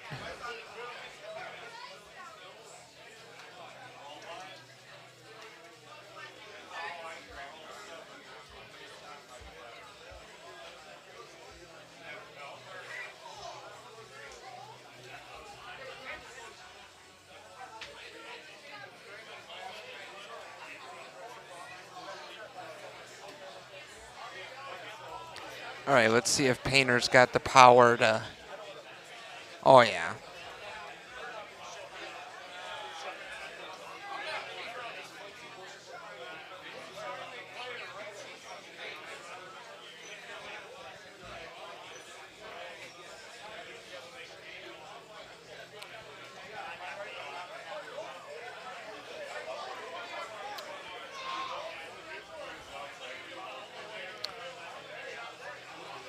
It's a nice looking shot there by Bryce.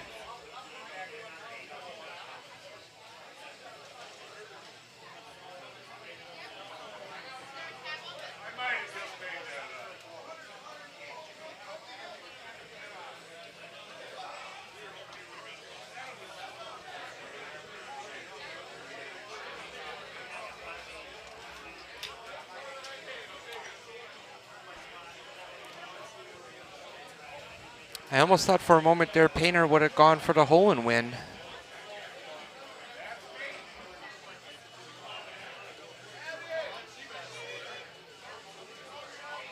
Oh.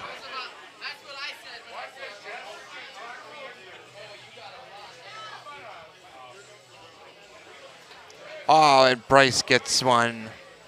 Nice shot, Bryce.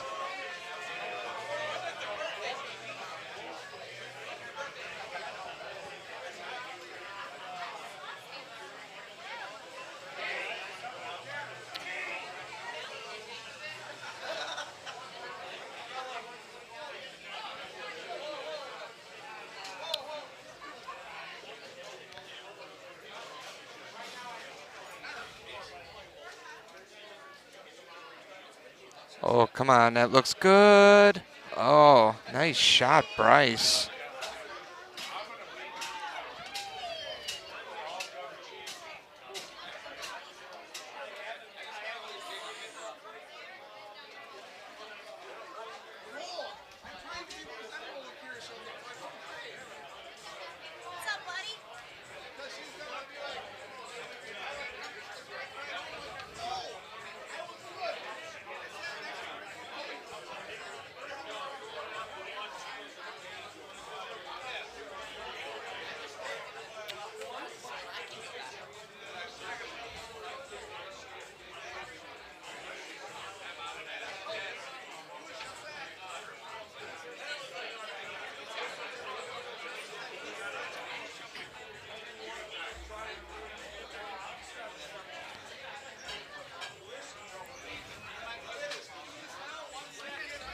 Oh, thought Painter had that.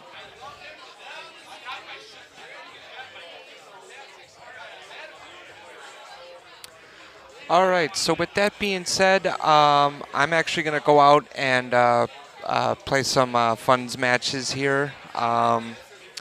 Great talking to all of you, and probably be back on tomorrow and stuff like that. We'll probably get some other people in here to chat with you guys, and hope you guys enjoy the rest of the stream, and guys all be safe.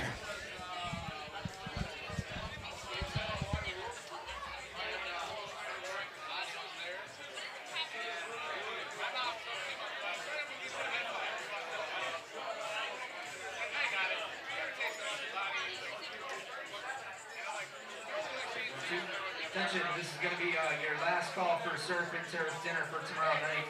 If you have not secured your spot for surf and turf, please do so at this time. Final cutoff for tomorrow night's dinner is going to be 6 o'clock tonight. We are planning to serve dinner around 6 p.m. It'll be right at the end of the final match.